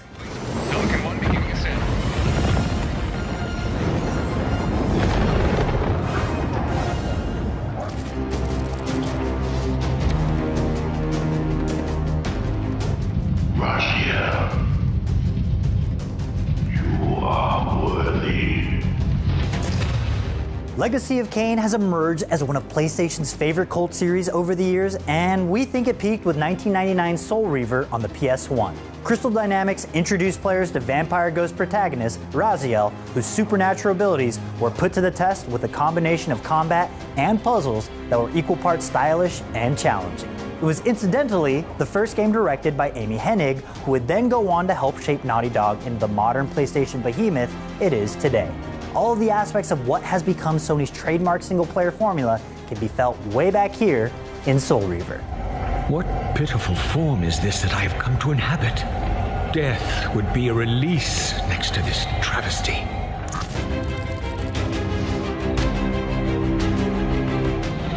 Do you think I felt regret as I gazed upon the destruction we had wrought? Or at least humility at the speed with which a world can be transformed from a good world into a hell? Prince of Persia: The Sands of Time's chronology warping mechanics were incredibly novel back in 2003, helping cement it as an instant PS2 classic and signaling return to popularity for a series that had been left in the 2D era. But while Sands of Time's supernatural approach formed the bedrock of a fantastic action-adventure, the game as a whole is more significant for being the foundation of Ubisoft's modern-day success. While Sands of Time received a number of direct follow-ups, ideas for a proposed Prince of Persia sequel would eventually morph into what would soon become Ubi's flagship series, Assassin's Creed. Wait, I don't even know your name. Just call me Kakolukia.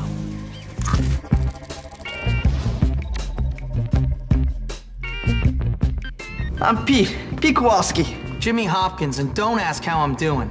I've been here 5 minutes and already people want me dead. Even my parents didn't hate me this quickly. Bully comes from a time when Rockstar would dominate the PS2 on an annual basis, a far cry from the 7+ year waits we have now to suffer through. But while those long development cycles have their benefits, Jimmy Hopkins' misadventures through a year at Bulworth Academy are a prime example of when the GTA developer would take risks on smaller projects that offered unusual spins on the studio's trademark humor and larger-than-life characters. Hit me with your best shot! Rumors of a sequel have always persisted, and we certainly wouldn't say no to another term of classes after GTA 6 drops in 2045. I said you could have fooled me. This place is full of bullies and maniacs. Nonsense! That's just school spirit.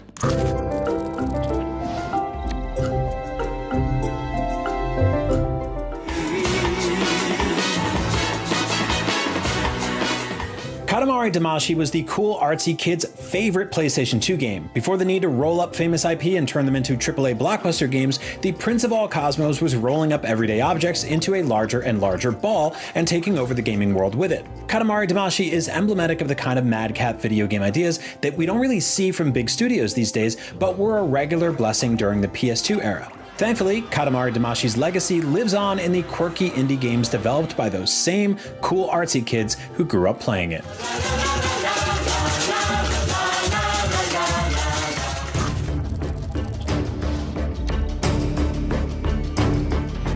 You must be the handyman who'll take any dirty job.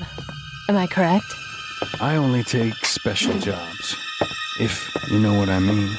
The original Devil May Cry was an ice-cool breath of fresh air when it slashed its way onto the PS2 in 2001. Hideki Kamiya's wild combination of lightning-quick combat and demon-slaying story, conjured up out of 700-year-old Italian poetry, was originally planned as an entry into the Resident Evil series before Capcom realized it might have been a little too out there and just made it its own thing instead. One of history's most iconic action series, it effectively created the character action genre. The original DMC has spawned multiple sequels, but none have made as big of an impact as Dante's first outing. Sword. Time to go to work, guys. Look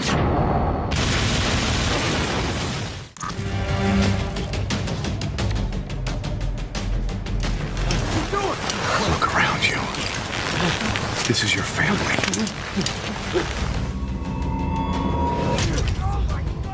One of the great gaming tragedies is that Metal Gear Solid 5: The Phantom Pain is likely Hideo Kojima's last Metal Gear game ever.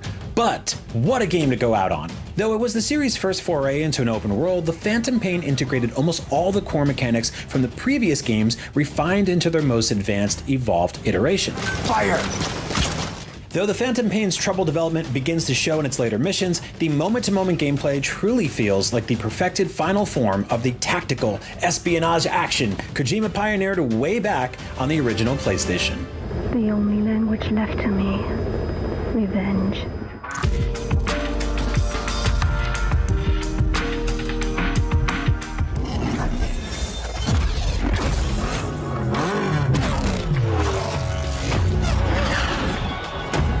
Soccer with cars? Possibly the most chocolate and peanut butter combination the games industry has seen since Mario with carts? Rocket League might not be the hit it is today without its success on PlayStation Plus. Rocket League is fun as hell, but it could have very well been slept on entirely if not for the huge influx of PS Plus subscribers who test drove it for free and presumably told their friends. While Rocket League arrived on the PS4 back in 2015, it gained and maintained enough momentum to attract the attention of Epic Games, who acquired developer Psyonix 4 years later, and it's still going strong today.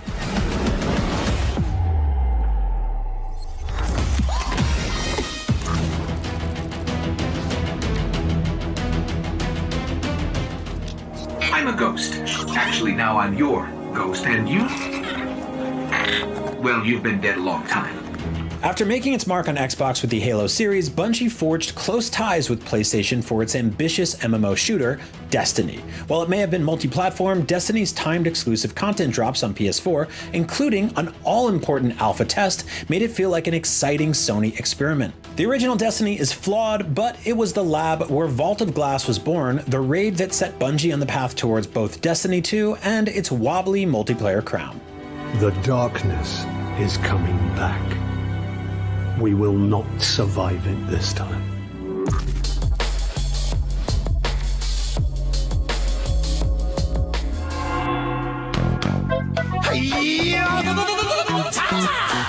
Kick, punch, it's all in the mind. Those 7 words have lived rent-free in the heads of an entire generation of gamers for almost 3 decades. Parappa the Rapper was a huge part of PlayStation's push for experimentation in the PS1 era, and again, something we just don't see enough of these days from big publishers. He might have been a 2-hit wonder in terms of games, but Parappa's influence can't be overstated. The hip-hop hound pioneered the rhythm game genre, which Guitar Hero and Rock Band built on years later.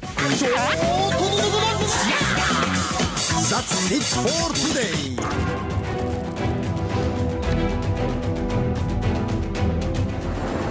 You are Agent 47, the world's finest professional hitman. Metal Gear Solid may be considered the definitive PlayStation stealth series, but IO Interactive's Hitman has a strong legacy dating back to the PS2 era. And hey, if we're paying more attention to Snake, maybe that means Agent 47 is actually stealthier. But either way, it deserves recognition. Now, we could have picked any of the Silent Assassin, Contracts, or Blood Money for this list, but instead we've opted for the much more recent World of Assassination, the now combined trilogy of games that acts as the culmination of over a decade of playful stealth mastery. IO's huge opportunity-filled levels act as immersive clockwork murder playgrounds. These scripted objectives always allow for amusingly creative kills, but it's the death scenarios you come up with yourself that always prove the most rewarding, and the gallows humor is always to die for. Hidden in plain sight, you are the ultimate weapon.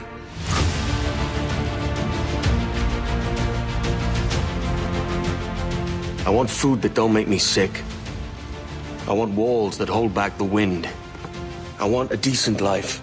A PS4 launch game, Black Flag, showed how transformative the 8th generation of consoles could be for the Assassin's Creed series. Now, while the PS3 version was still able to render the huge, nearly seamless Caribbean map, the PS4 build did all that with much more detail, resulting in beautiful ocean waves and lush vegetation. Arguably the best Assassin's game to date, its ambitious land and sea open world lay the groundwork for the beloved Assassin's Creed Odyssey, while its environmental detail was echoed at smaller, denser scale in cult favorite Assassin's Creed Unity. All things considered, I think it's turned out to be a rather fortuitous day, hasn't it?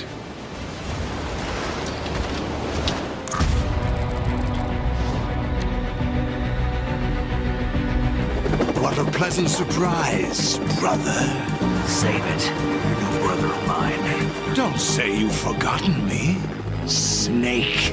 After the success of the first Metal Gear Solid, expectations for Hideo Kojima's PS2 follow-up were immense. But rather than merely give fans a better version of what they got in the first game, Kojima trusted his vision and gave us, well, something different. Though he made some divisive choices like sidelining hero Solid Snake in favor of newcomer Raiden, Kojima definitely delivered on bringing Metal Gear Solid to the next generation of PlayStation. The visual and mechanical improvements between the first and second game were the kind of massive leap we just don't see much anymore. And Metal Gear Solid 2 employed a number of systems and features that have since become commonplace in stealth action games. As for the story, say what you will, but there's no denying that Metal Gear Solid 2's commentary on the information age and AI was way ahead of its time and is shockingly relevant even today. Legend. A legend is nothing but fiction. Someone tells it, someone else remembers. Everybody passes it on.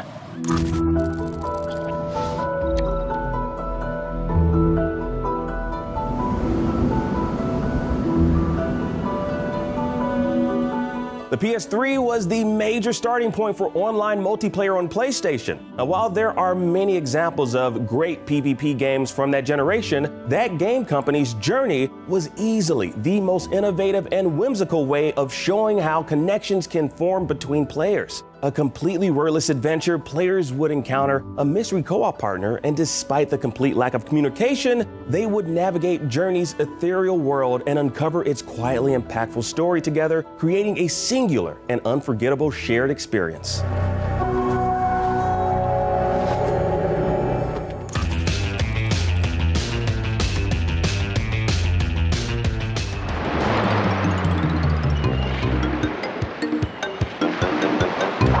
Back in 1996, an orange marsupial spun his way into our hearts when Crash Bandicoot arrived on the original PlayStation, courtesy of a little studio called Naughty Dog. Initially earmarked to be Sony's answer to Mario and Sonic, Crash has long since formed his very own identity of tomfoolery and Wumpa Fruit obsession. He can still be seen regularly smashing through crates and setting off TNT boxes to this very day. But even though the lovable Bandicoot has since appeared on the majority of video game platforms and is now technically the intellectual property of Microsoft, he's still unquestionably a PlayStation icon thanks to his explosive, shirtless debut on the PS1.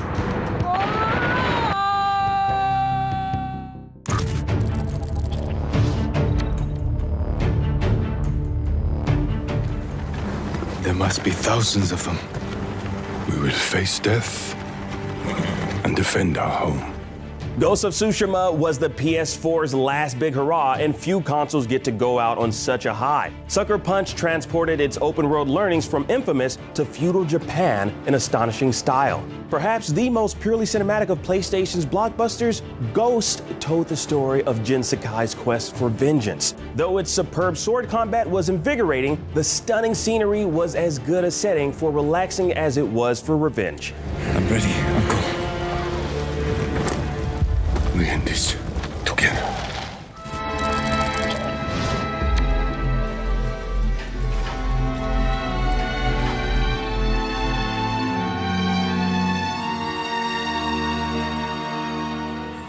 Despite many considering it to be one of the best in the series, Final Fantasy IX is often overshadowed as a PlayStation classic by its older siblings. It also didn't help that it arrived right at the tail end of the console's lifespan, falling to the wayside when the PlayStation 2 and Final Fantasy X were on the horizon. But this welcome return to the series' original high fantasy storytelling demands your respect. A tale of political turmoil seen through the eyes of a thief called Zidane, its clever evolution of series staples and ability to tell multiple concurrent powerful stories truly places it shoulder to shoulder with the genre's giants. It's arguably one of the strongest RPGs for the original PlayStation, and without question, the console's last big hurrah.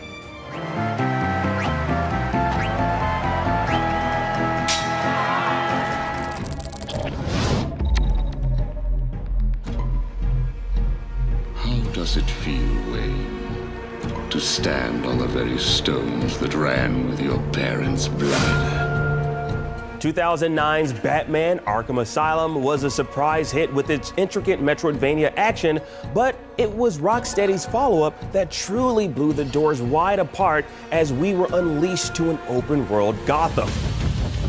Why do you work alone, Batman? The most notorious rogues gallery to grace the PS3 clashes with the Caped Crusader as he races against time to save the city from a thrilling plot that has you second-guessing at every turn. You cannot stop me. Soon I will command forces beyond your comprehension. Throw in an evolution of one of the most influential melee combat systems designed in recent memory, and you've got a fully fledged superhero fantasy. As you of all people should know, there's plenty wrong with me.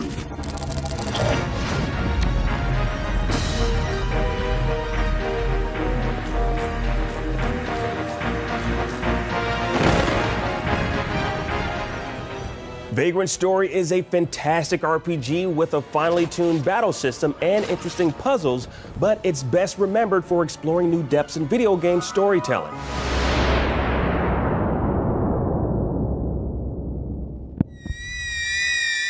Square had already enjoyed an incredible run of genre-defining RPGs on the original PlayStation, but Vagrant Story's adventure through Valindia captured the hearts and minds of anyone who walked in the shoes of Ashley Riot, our hero who is accused of a murder they didn't commit.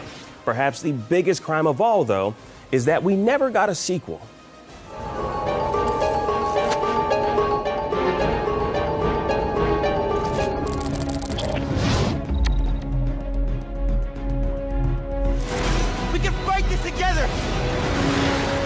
Marvel's Spider-Man 2 is the culmination of Insomniac's web-slinging work so far, taking the best bits of both Peter Parker's and Miles Morales' games to create an amazing and truly sensational adventure.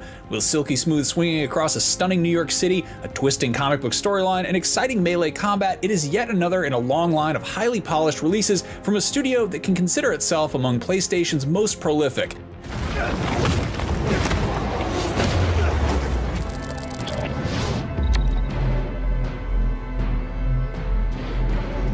Wasn't this city empty not too long ago?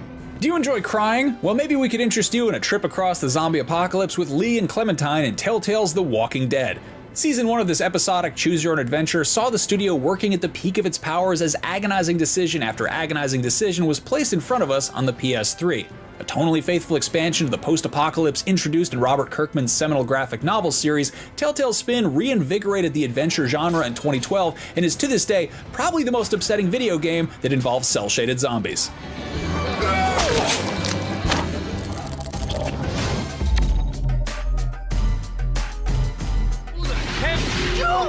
Hey, take it easy, amigo. No es nada, no es nada. I left you pouring your heart out into the gutter. It is hard to even articulate how hugely influential Grand Theft Auto 3 was on Vidium. Without Rockstar's original satire of New York City, the open world genre today simply wouldn't exist. GTA 3 catapulted the previously top-down Grand Theft Auto series into a 3D world that felt genuinely alive, its streets packed with unforgettable characters and underpinned by a mob movie-inspired narrative that was as funny as it was compelling. Throw in an unparalleled level of freedom, allowing players to tackle missions in different orders and different ways, plus the ability to steal any car you saw, and GTA 3's Liberty City started a legacy that is still going strong over 20 years later.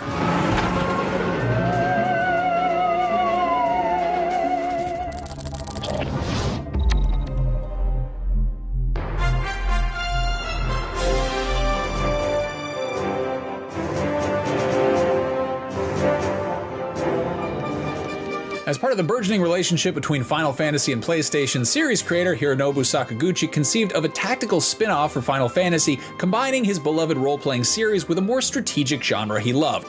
The result was Final Fantasy Tactics, a beautiful and thoughtful tactical RPG for sure, but it also introduced the world of Ivalice, the land which would go on to become the setting for games like Vagrant Story and Final Fantasy XII.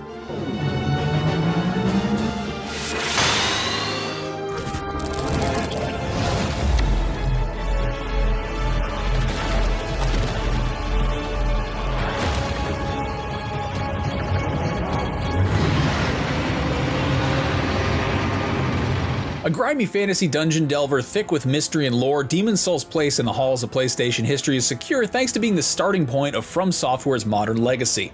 It was the journey where we first rested at bonfires to restore our health, summoned unknown strangers to aid us in difficult boss battles, and fought tooth and nail to retrieve our lost souls. Demon's Souls laid the foundation for bigger and better games, but that shouldn't detract from its own achievements, particularly its evocative environmental design. Thankfully, it's all been painstakingly restored and handsomely preserved in Bluepoint's fantastic PS5 remake.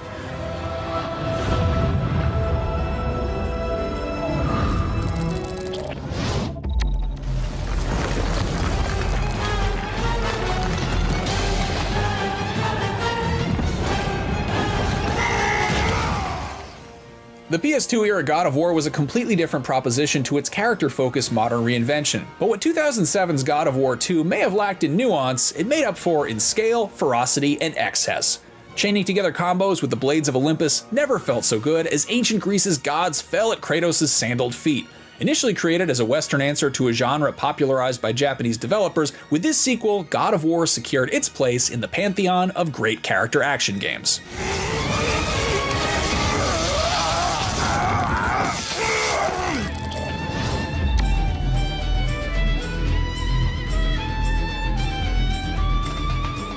Chrono Trigger is widely regarded as one of the greatest RPGs ever made, but its sequel is equally deserving of praise. Rather than simply rehash ideas, Chrono Cross mixes everything up to huge success. Firstly, it's set in an entirely different world with new characters to bond with and stories to discover, but more importantly, its battle system is completely overhauled, mixing real-time and turn-based strategy to create one of the deepest, most fulfilling RPG experiences of its time.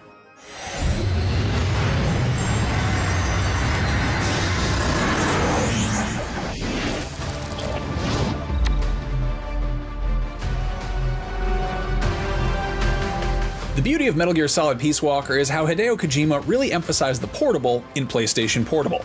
Taking the stealth action gameplay the series is known for, Peace Walker delivered bite-sized missions for Big Boss to take on that could be finished in a single commute to work or school. Not only that, but the big story implications set up in Peace Walker makes this PSP outing a genuinely important part of the Metal Gear storyline.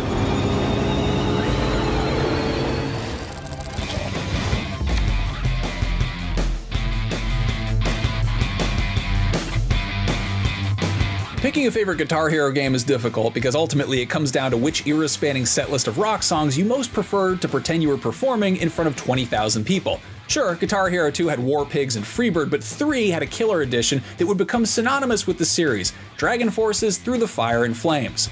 It's impossible to overstate just how much of a phenomenon Guitar Hero and its competitor Rock Band were during the PS3 era, but just take a look at how many played-to-death plastic guitars you'll find at your local landfill, and you'll get a pretty good idea.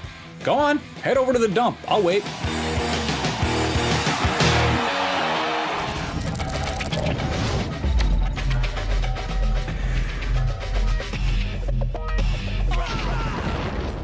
Few games define the original PlayStation's cultural identity as perfectly as Wipeout. Its futuristic, heavily stylized aesthetic and techno soundtrack were the epitome of Sony's vision for PlayStation being a lifestyle rather than just another games console. But beneath the slick visuals was a blisteringly fast racing game that, thanks to its anti-gravity vehicles, felt completely different from anything that had come before. And everything that made the original Wipeout great is on full display in its successor, Wipeout 2097. You go after them! I'll hold them off here! Hey! Yeah. Good luck. Thanks. When it comes to the history of console multiplayer, Tales of GoldenEye on N64 and Halo on Xbox dominate the split-screen conversation, but PlayStation 2 had its own FPS king that deserves just as much respect. Time Splitters 2. This was the essential PS2 shooter and almost certainly the reason anyone owned the 4-player multi-tap peripheral. Its arcade mode provided match after match of exciting showdowns, made all the more thrilling and esoteric by the maps and the weapons that were pulled from a whole host of different time periods and genres.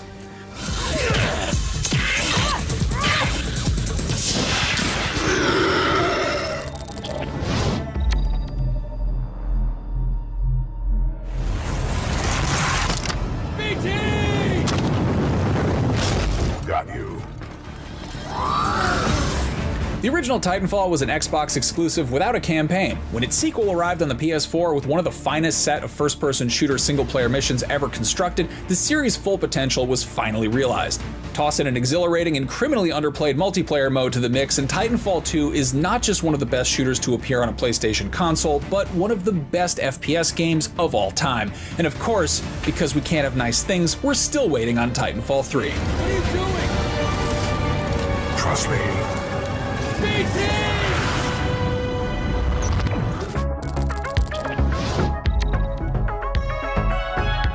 Look, Sonny, we were set up.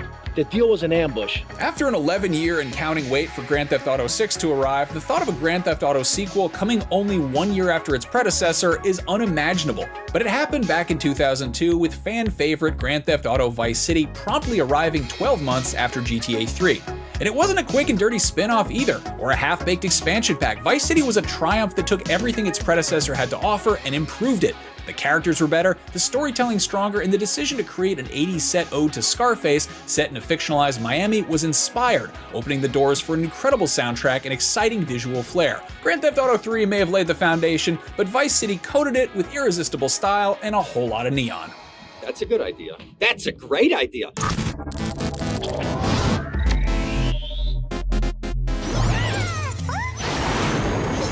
It may have taken nearly 30 years, but Sony finally made a mascot platformer to rival the likes of Nintendo's Mario. It's the most recent game on this list, but it's there for a reason. Astro Bot is a consistently inventive joyride through PlayStation history, paying homage to dozens of other games on this list. Even if you don't have 5 console generations worth of nostalgia for PlayStation, it's a joyful audiovisual showcase that fully embraces the quirks of the PS5's DualSense controller. Instantly one of the console's best games, its legacy will surely only grow over time.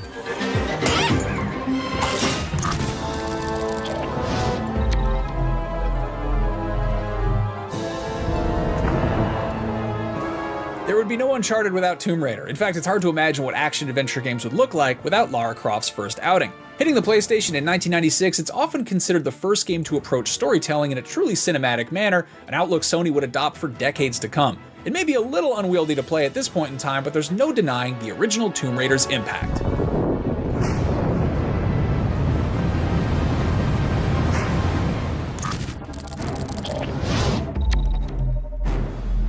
So, are you ready to seek your fortune? Speaking of Uncharted, Uncharted 4: A Thief's End saw Nathan Drake contending with the prospect of retirement, attempting and then failing miserably to resist the call of adventure. An odyssey into not just the darkest dungeons, but also the minds and fraying relationships of its lead characters, Uncharted 4 was as human as Drake has ever appeared, and a reflection of the evolution of Naughty Dog as a studio. That didn't stop it from doing what the series is best known for, though, delivering blockbuster bursts of action. The Madagascar chase sequence still reigns as one of the most dynamic sequences ever experienced through a DualShock controller. This bittersweet closing chapter serves as the perfect ending for one of PlayStation's most beloved series, at least for now.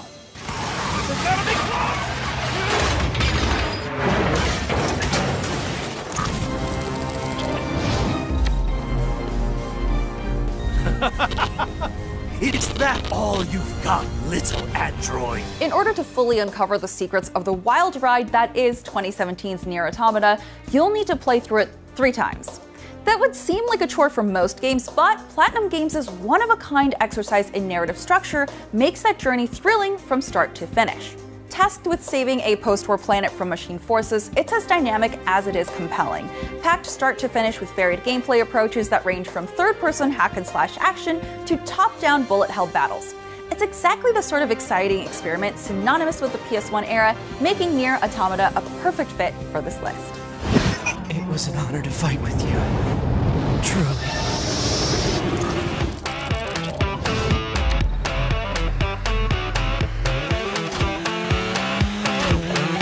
Crash, bang, wallops. Criterion's Burnout 3 Takedown looked at what Polyphony was doing with simulation racing in Gran Turismo and took things as far to the other side of the spectrum as possible. With just as much emphasis placed on ramming into your rivals as speeding past them, driving games have rarely been as fun as they were in Takedown on the PS2. And that's without even mentioning Crash Mode, an all-timer of a mode designed around creating the biggest wrecks possible.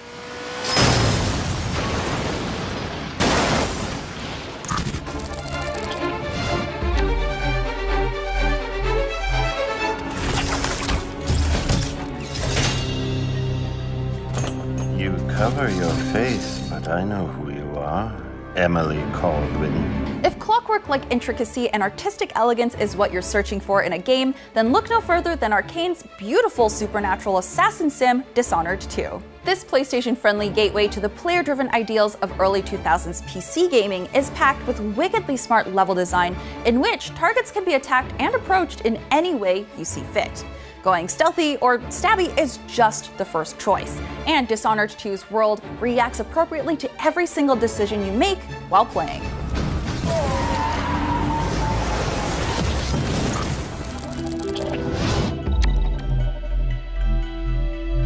There's a reason why Clover Studio is remembered so fondly even decades after it was disbanded. The Capcom subsidiary behind games like Beautiful Joe and God Hand created some of the most wildly creative and beautiful games for the PlayStation. But none of its titles are quite so beloved as Okami. The cel-shaded art style that renders mythological Japan will be forever beautiful, and the iconic paintbrush mechanic that brings brushstrokes to life still feels like pure magic. We miss you every day, Clover Studio.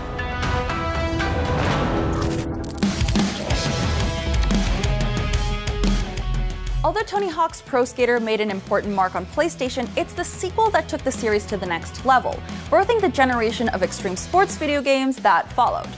Where Tony Hawk's Pro Skater 2 excels is its ability to push beyond being an excellent sports game. It established a reasonably complex formula of combos, puzzles, and collectibles, all wrapped up within a 2-minute time constraint. It demands to be endlessly replayed, and when you're doing that in some of the most iconic locations ever committed to a sports game, it's hard to resist. Tony Hawk's Pro Skater 2 vitally helped extend the combo by adding in the frankly essential manual system, incorporating some vastly improved level design, and including one of the most iconic game soundtracks, all of which helped cement its legacy as an extremely good extreme sports game.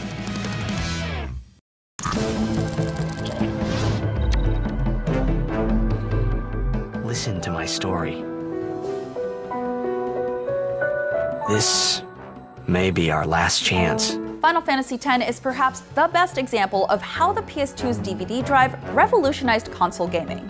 Thanks to the disc's vastly higher storage capacity, Final Fantasy X was able to be both the first full 3D and fully voiced game in the series, resulting in an experience notably more cinematic than its PS1 predecessors. Combined with dozens of beautifully rendered cutscenes, Final Fantasy X's story is granted an enhanced level of emotion and intimacy, a vital thing considering the romance between characters Titus and Yuna that acts as the game's soulful heart.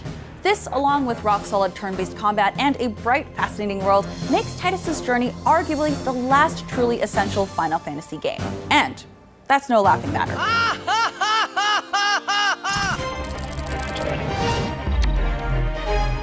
It's no surprise Nintendo was the dominant console for JRPGs during the early 90s, but when PlayStation launched, the landscape changed dramatically.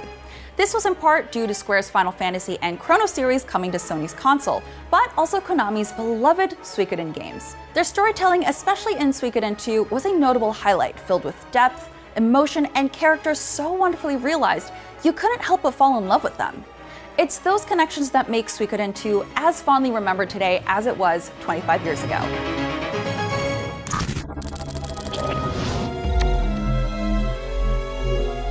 What is this? Wow, what a mansion! It's hard to imagine what video game horror would look like without the arrival of Resident Evil.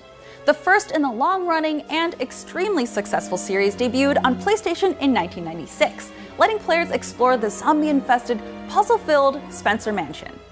Although primitive by today's standards, Resident Evil set the mold for everything that followed: the isolation, the limited resources, the relentless sense of dread, and, of course, the jump scares.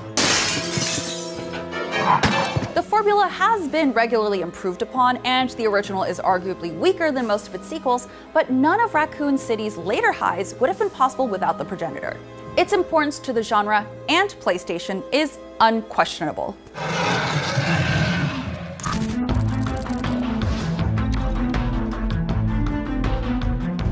No one wants to admit it, but humanity is under attack. Mass Effect 2's achievements are well known. With its S-tier companions, an unrivaled sense of urgency in its story, and reactive decision-making, it's BioWare's finest hour. Less documented, though, is Mass Effect 2's journey to PlayStation, during which the series broke free from the shackles of Microsoft exclusivity a year after the game's launch on Xbox 360. PS3 players were asked to jump into the middle chapter of a trilogy without having played its predecessor, using an interactive comic to catch up on the story. It was an awkward transition, but one players happily endured in order to play one of the best RPGs ever made.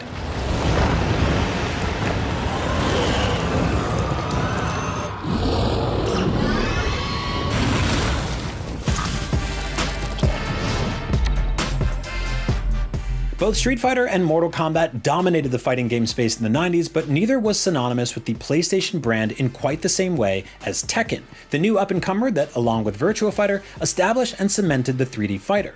There are many contenders for the best Tekken game on PlayStation, and we'd especially like to shout out PlayStation 2's launch game, Tekken Tag Tournament, but for our money, Tekken 3, the first outing for legendary characters like Jin Kazama and Eddie Gordo, will always stand tall as the true king of the Iron Fist tournament. Round 1, fight!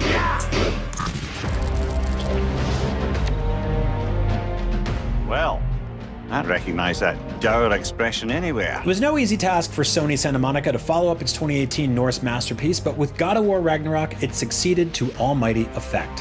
While not telling as tight a story, the sprawling PS5 sequel evolved Kratos' bone-crushing combat even further, adding a creative new weapon to his arsenal that reflected his past life in a poignant yet delightfully brutal manner. Dealing with everything from familial friction to the literal end of the world, the ambition on show is staggering, making it all the more impressive that it pulled it off and remains one of this generation's finest games.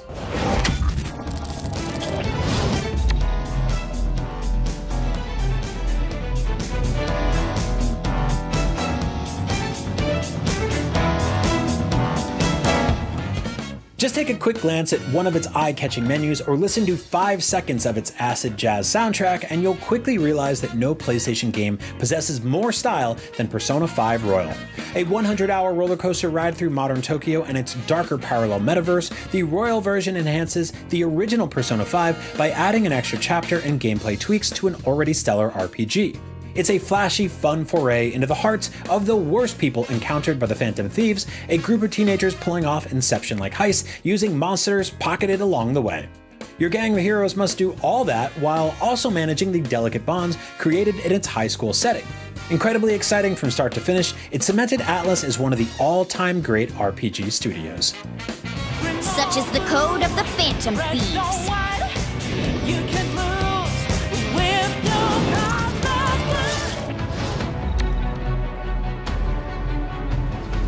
The gallant knight protects the princess fair. Remake Resident Evil 2? Sure, why not? Resident Evil 3? Haven't seen that one for a while, but remaking Resident Evil 4, doesn't that feel too soon? Isn't Resident Evil 4 already perfect?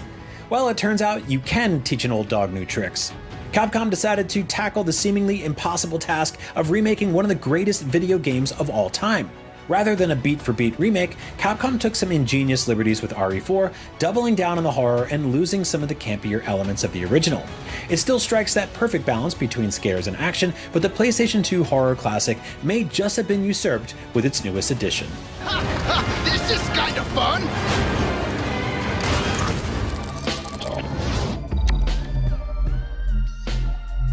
Oh, here we go again. Another Grand Theft Auto entry finds its way onto this list. GTA San Andreas displayed a new level of ambition from Rockstar as it looked to evolve the open world series in the PS2's twilight years. A mammoth-sized map for the mid-2000s included 3 entire cities and miles of countryside in between, with every square inch of it acting as a playground for CJ Johnson as he navigated the gang warfare and police corruption plaguing his home state. You haven't forgotten about us, have you, boy? Hell no, Officer Tenpenny. I was just wondering what took y'all so long. Experimenting with new life sim-esque mechanics and a satirization of more mature topics, amongst the GIMP costumes and comical dildo fights, it signaled the direction that Rockstar would take as it moved into the HD generation. Drive by. Incoming.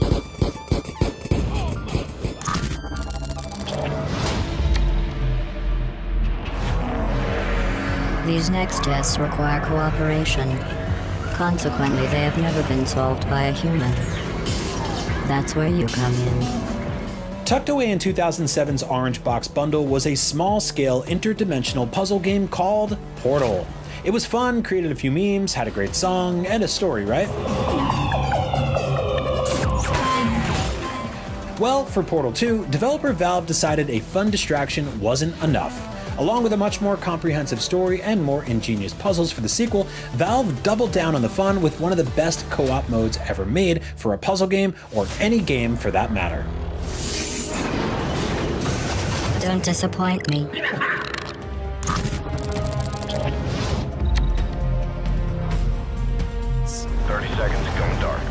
Call of Duty's first venture into a contemporary setting couldn't have gone much better. A memorable globe-trotting campaign packed with instant classic missions such as All Gillied Up, combined with a multiplayer suite of maps and an online progression system that would go on to define a generation of shooters, Modern Warfare changed the game when it burst onto the PS3 in 2007.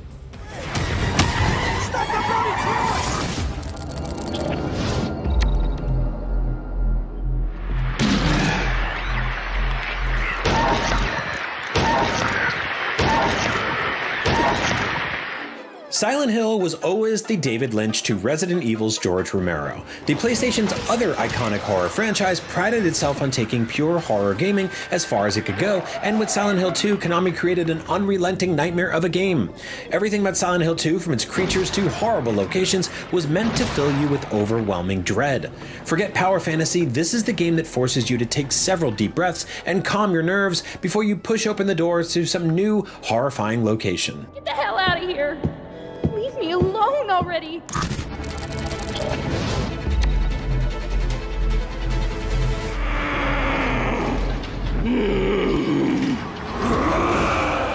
Demon's Souls may have been the first flame for From Software's rise, but Dark Souls was where it truly set the bonfire ablaze. While the two share many similarities, Dark Souls left the level-like structure of its predecessor behind in favor of a fully interconnected world. The result is a physical place that's as mysterious and surprising as its deep and naughty backstory, and just as difficult to work through. Foes like Ornstein and Smo are still spoken about in hallowed tones. Now, FromSoft has since made better games, but it's hard to argue against Dark Souls being the studio's most significant achievement.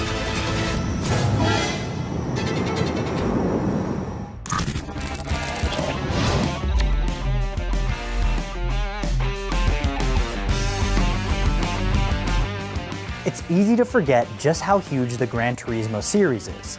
The third game, Gran Turismo 3 A-Spec, was the best-selling exclusive on the best-selling console of all time, with over 14 million copies sold.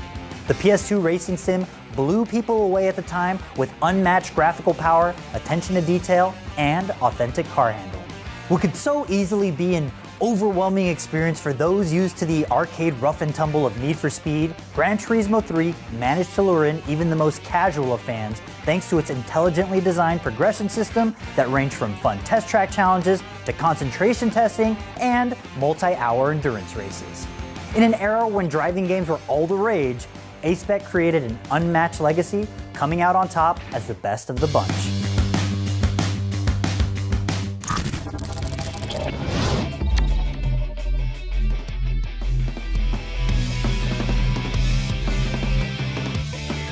Persona 4 Golden was, for many in the West, their first exposure to the beloved JRPG series. An enhanced version of the 2008 original, first seen on the PS2, Persona 4 Golden managed to successfully balance the series' trademark tone of high school antics with darker issues that plague our world. all while going on the hunt for a serial killer plaguing a rural Japanese town. The elemental rock, paper, scissors inspired turn-based combat was a fantastic stepping stone from the likes of Pokemon into a realm of more mature RPGs, which was brought to life with an unforgettable cast of characters. That, coupled with an earworm of a soundtrack and a distinct visual style, make Persona 4 Golden hands down the best game released for the PlayStation Vita. Sony's high-powered handheld might not have been a commercial hit, but it did introduce many to the Persona series, and for that, it deserves all the praise in the world.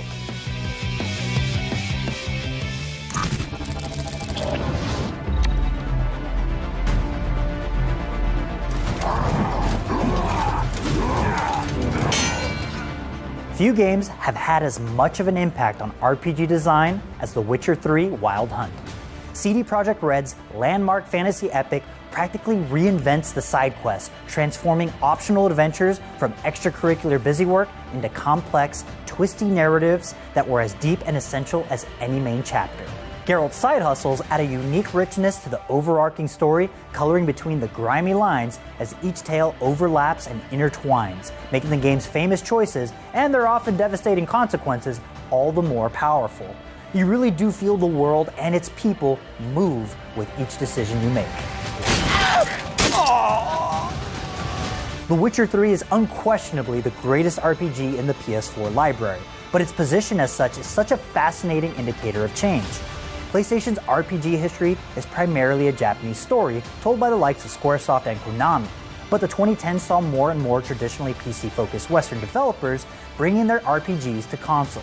The fact that Wild Hunt, the final chapter in a PC game trilogy, was able to prove such a massive success on PlayStation is a testament to its revolutionary roleplay design.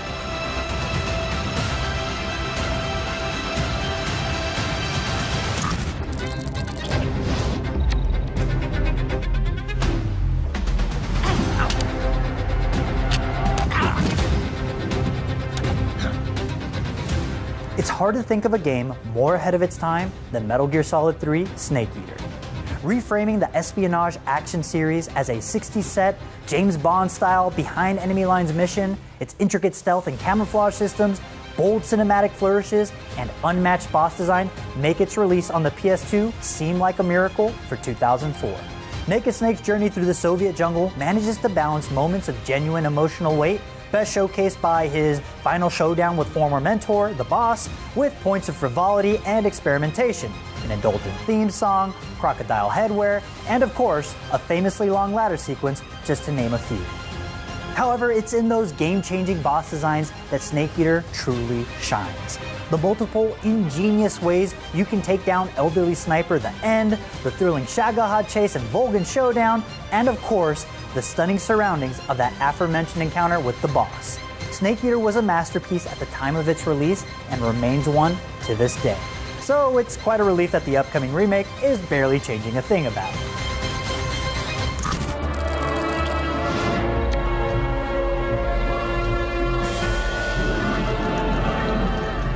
The Castlevania series has always provided fun, side-scrolling action games, but with Symphony of the Night, it was no longer just a game where you ran from left to right. The game's setting of Dracula's castle is instead one open-ended map for protagonist Alucard to freely explore, with all four directions demanding equal attention. While heavily inspired by Super Metroid, Symphony of the Night made its own important contributions to a genre it would go on to co-headline. From the shifting map to adding RPG-like experiences, conquering this giant puzzle of a map as it twists and turns throughout the story immediately puts into perspective just what a monumental accomplishment Symphony of the Night turned out to be. I'll guide you to meet your destiny! As PlayStation entered the 3D era, Symphony of the Night arrived in the darkness as a true swan song to 2D gaming and the triumphant start of the Metroidvania genre. Praise be to Koji Igarashi.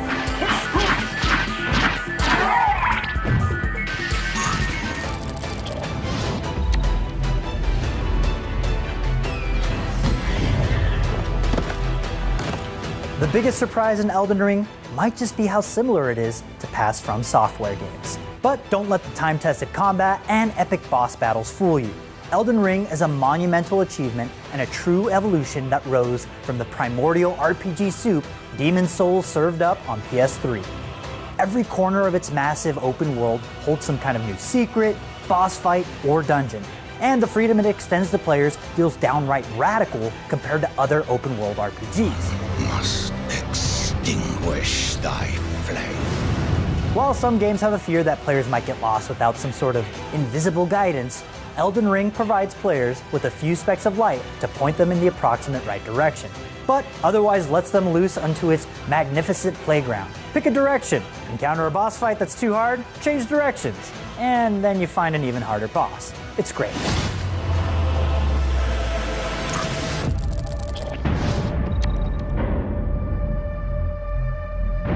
I have to finish it. Violent, sad, scary, and irrepressibly grim, The Last of Us Part 2 isn't best described as a fun time, but it is a phenomenally powerful one. 2020's Ellie-led sequel to one of the most recognizable games of all time took us to the rainy, overgrown streets of Seattle on a trip that spirals through all 7 layers of hell. Naughty Dog's most intricate combat system to date delivers fast and energetic stealth combat that's far superior to its comparatively clunky predecessor. Infected and humans alike are dispatched with difficult-to-watch ferocity. Ellie has had to grow up a lot in the time between this and the PS3 original, and both the gameplay and story brutally reflect the harsh realities of her world. But it's the introduction of Abby that is Part 2's masterstroke. Her perspective into this post-apocalyptic America is initially jarring, but it proves to be a prime example of how to play with split narratives in the medium. You may not enjoy the outcome. This isn't a story that presents good and bad as a clearly defined concept, but it's a wholly ambitious swing from a studio that's willing to push the borders on what is expected from a video game.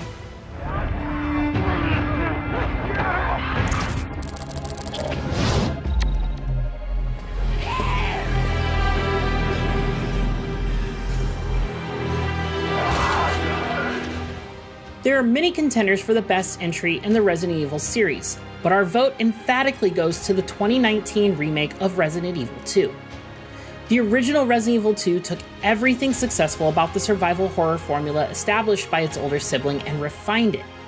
The locations were creepier, the enemies more menacing, and the scares were bigger and badder. The hell is that? The adventures of Leon and Claire in Raccoon City not only became a benchmark for Resident Evil, but also set the standard for a PlayStation blockbuster. But in every way that 1998's Resident Evil 2 improved on its predecessor, the remake also replicated in kind. It's a prime example of how to take an older game and reanimate it for a new generation of players. Pioneering a new generation of scares that are often imitated but rarely equaled, Resident Evil 2 sits atop the pile when it comes to one of PlayStation's most famous series.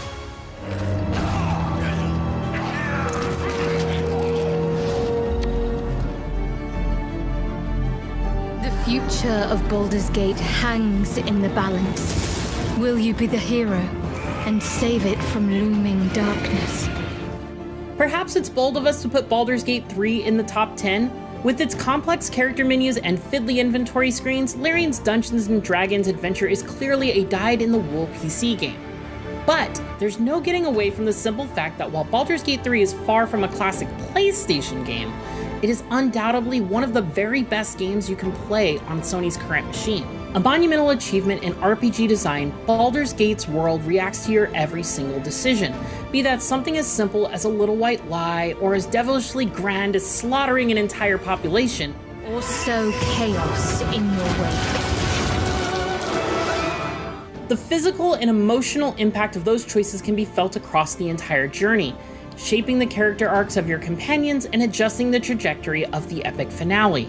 And by painstakingly translating the D&D rulebook into video form, Larian ensures battle is just as malleable as its storylines. Dozens and dozens of skills, abilities, and weapon options means you can mold each character into the warrior of your choosing and devise creative strategies to decimate your foes. Few experiences feel as bespoke to you as Baldur's Gate 3, and that's why this traditionally PC experience deserves to live alongside PlayStation's heavy hitters.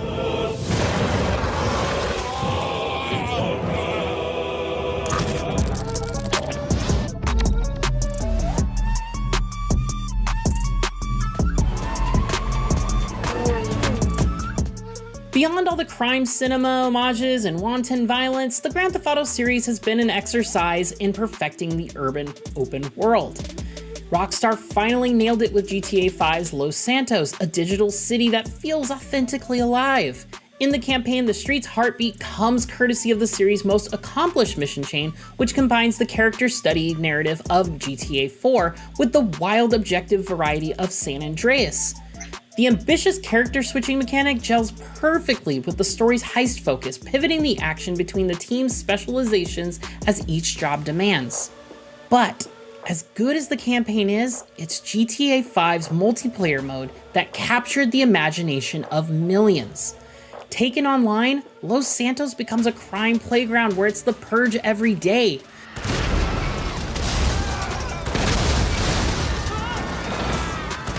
Superficially, GTA Online is a collection of PvP modes with a constant trickle of seasonal content.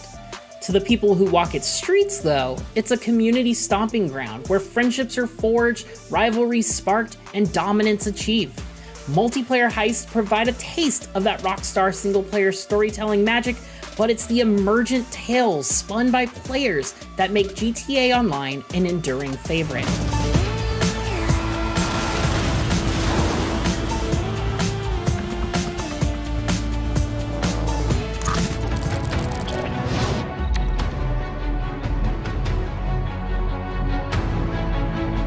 It's not hyperbole to say that Uncharted 2 Among Thieves charted the course for the next 15 years of PlayStation history.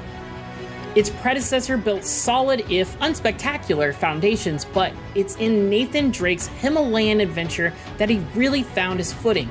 It's ironic in some ways, then, that it took him hanging off the end of a derailed mountainside train for him to do that.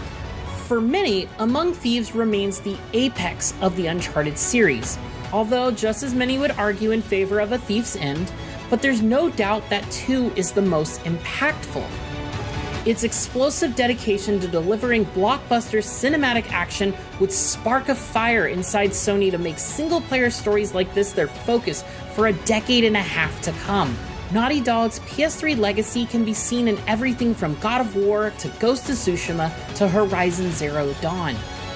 Arguably PlayStation's most important studio, the real strength of Naughty Dog's achievements began here with Uncharted 2. Ladies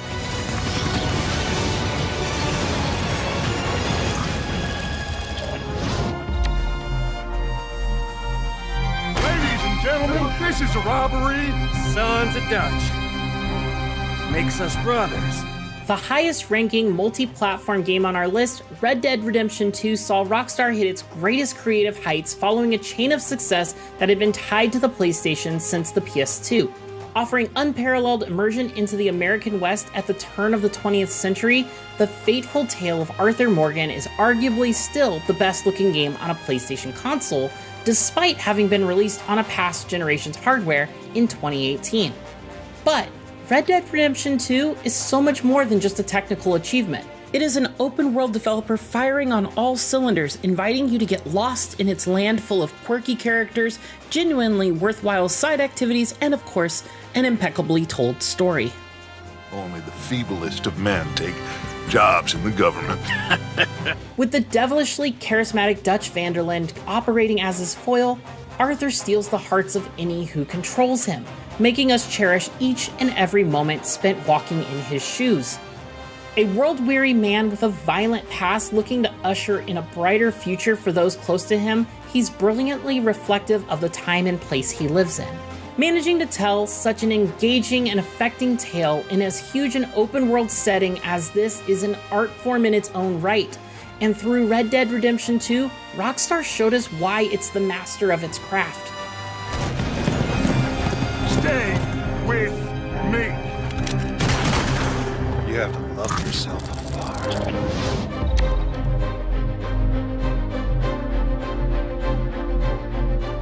In comparison to the new and exciting remake project, the original Final Fantasy VII looks a little quaint. The winds of time and technological progress will do that. But this landmark Japanese RPG was a game changer for Sony. Not only did it see the developer Squaresoft defect from Nintendo in order to use the power of the PlayStation to create the first ever 3D Final Fantasy, it also communicated that Sony's console could deliver much more than just arcade and sports games on your TV. Final Fantasy VII showed everyone that PlayStation was the new home of epic adventures delivered on multiple discs. Those achievements may be a thing of the past now, but Final Fantasy VII's legacy endures because of the elements that refuse to age. Its cast of detailed, emotionally driven characters develop over the course of a journey that balances personal stakes against the backdrop of a looming apocalypse. Similar balance is found in tone. This is a game with weight and heft that thrives on idiosyncrasies, a variety of bizarre enemies, comedic minigames, and absurdly sized swords. It's this combination of light and dark that make Final Fantasy VII such an enduring classic.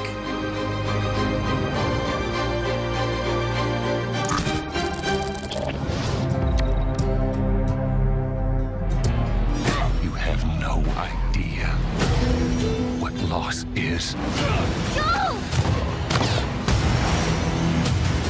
Naughty Dog's games have always been a sign of changing times for PlayStation, shifting from mascot platformers to action games to cinematic adventures.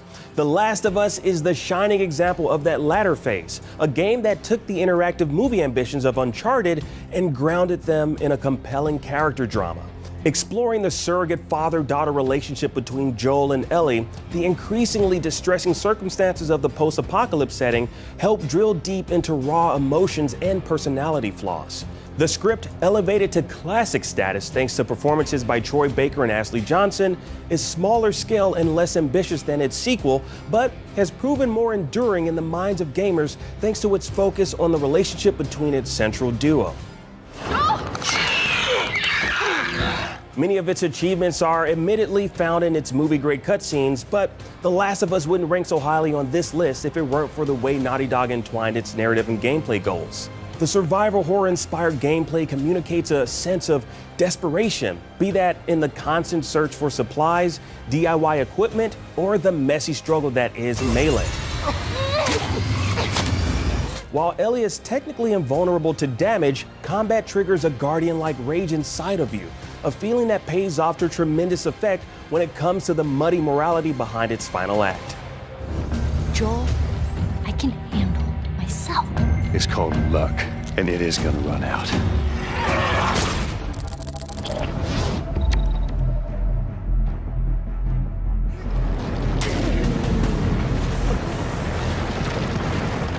Taking down giant bosses in a fantasy world is meant to be fun. And yes, there's a certain amount of glowing satisfaction to be found in clambering up one of Shadow of the Colossus's many skyscraper-sized creatures. But it's the distressing emotive response that's triggered by plunging Wander's blade into the creature's weak spots that makes Team Ico's masterpiece so special. As black liquid spurts into the sky and the monster's dying breaths chase you, it's not joy but sadness that sweeps the screen. Conquering the Colossi is pretty much melancholia defined. Team Ico's second fantasy world is sparse yet haunting, largely empty apart from the hulking figures that call its green fields, treacherous deserts, and vast lakes home.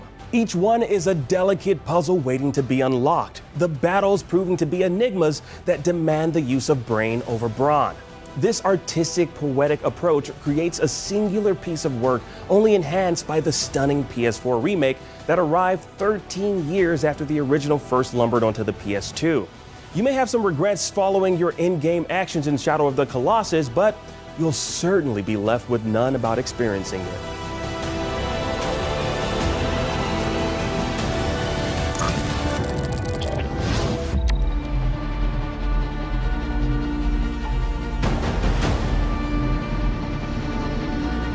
At first glance, Bloodborne is another great Souls-like RPG from the studio that created the genre.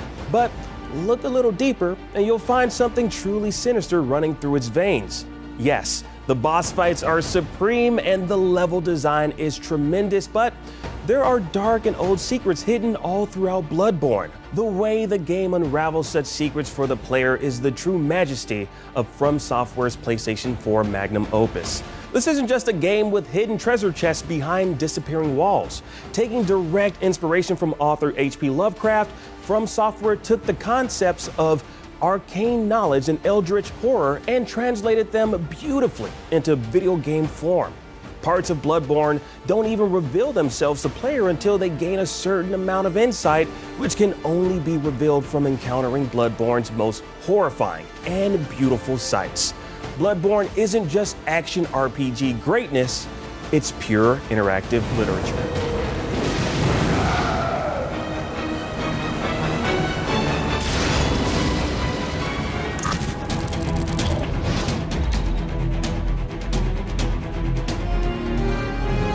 He doesn't know, does he? About your true nature? Or his own?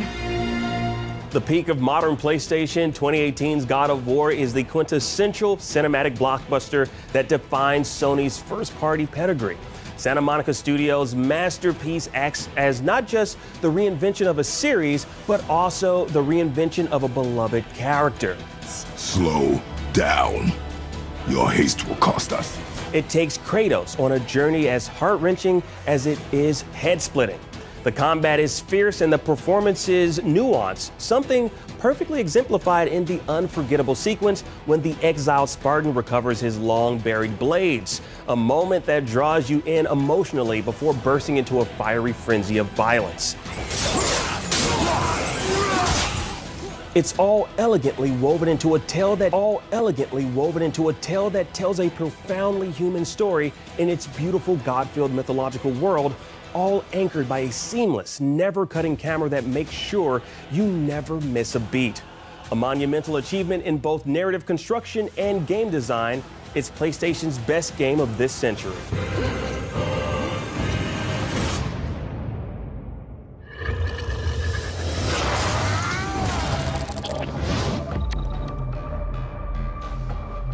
Can't be. You were killed in Zanzibar.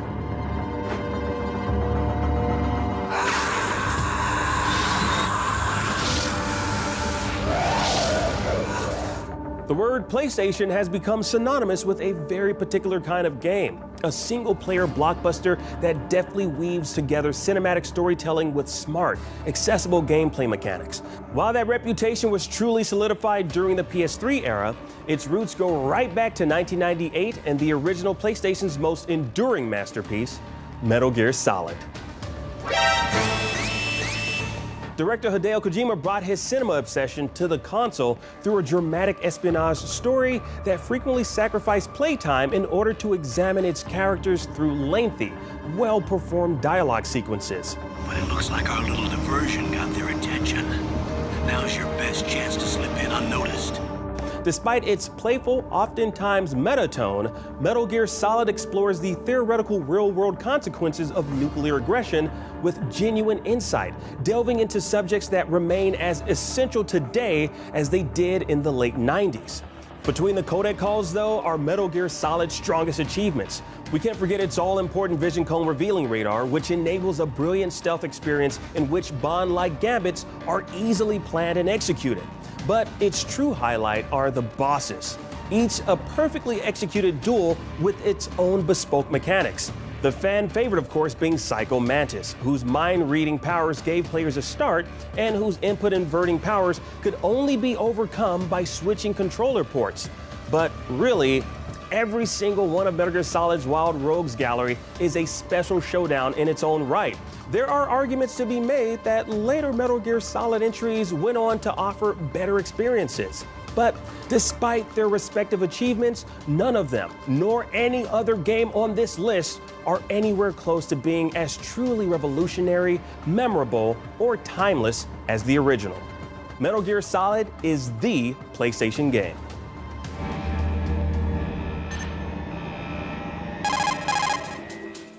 And there you have it, IGN's top 100 PlayStation games of all time, as decided upon and argued about extensively by numerous members of our editorial staff. Now, odds are your personal top 100 PlayStation games aren't the same exact games in the same exact order, so hop in the comments and tell us what should have made the list, or what did make the list that shouldn't have, or which game was ranked too high or too low. Or if you want a real challenge, tell us your full top 100 PlayStation games.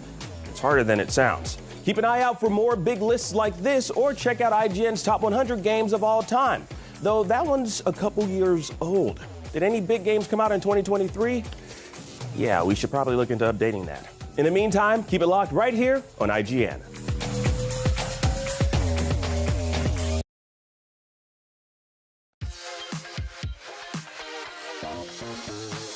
The 2024 Game Awards have arrived, and IGN is the place to be. Welcome to the Game Awards! It's time to celebrate the year's best games, get a glimpse at what the future has in store, and no matter what we expect, something unexpected always happens. Kojima! Kojima! This year's show is shaping up to be a big one, and IGN is here to bring you live pre-show predictions, plus a post-show breakdown, and a few exclusive looks at upcoming games you won't find anywhere else. Are you ready? IGN's live coverage of the Game Awards 2024 starts right now.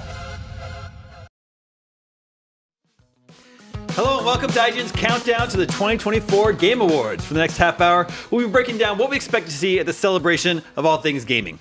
Now, every year, the Game Awards honors the best in gaming and celebrates the people who make them, but it's also a huge event for brand new gameplay reveals, trailers, and surprises. So, here to help me unpack everything we might see tonight are my co-hosts, Jada Griffin, Nick Lamone, and Aliak. Welcome, everyone. Hey, everybody. Hit us with some rapid-fire predictions real quick. One by one. I want to see Devil May Cry 6. Okay. I would love to see a Final Fantasy 9 remaster. Ooh. Yes. And I just want to see more Monster Hunter Wilds. Well, that's coming soon. I think that's likely. Nick. I see you, chat. I'm right there with you. Half-Life 3. Let's go. Let's make it happen. I simultaneously think that sounds crazy, but also really want it to happen. So we'll see. I really want it to happen too. I'm with you on that one. For me, Resident Evil 9. I think there's a good possibility Right? too. We know that's coming from Capcom, so I think that's possible. 4 years ago, 2020? Yes, 2020. The Hitman dev talked about Project 007. That's right, So yeah. maybe some GoldenEye. That has been a long time coming as well. Okay, before we get started, I want to let you know IGN Plus is our exclusive program for IGN members where tons of awesome games and prizes are at your fingertips. Right now, we're giving you $10 off annual IGN Plus subscriptions with code HOLIDAY, so sign up now at IGN.com/plus. All right, let's kick things off with some of the biggest reveals we expect to see at tonight's show. Let's get right into it. Borderlands 4, we know is going to be here. This is we got a teaser trailer earlier this year with the, just the reveal. I think we're going to get a gameplay reveal of Borderlands 4. What would we want to see from Borderlands 4? Borderlands 3 is the best-selling Borderlands game so far, so it did very well. The movie didn't do so hot, but they want to move past that, put it behind them. Mm-hmm. What do you want to see from Borderlands 4? I want to see the characters. The characters is what makes Borderlands. We've got some fantastic casts throughout all the previous games.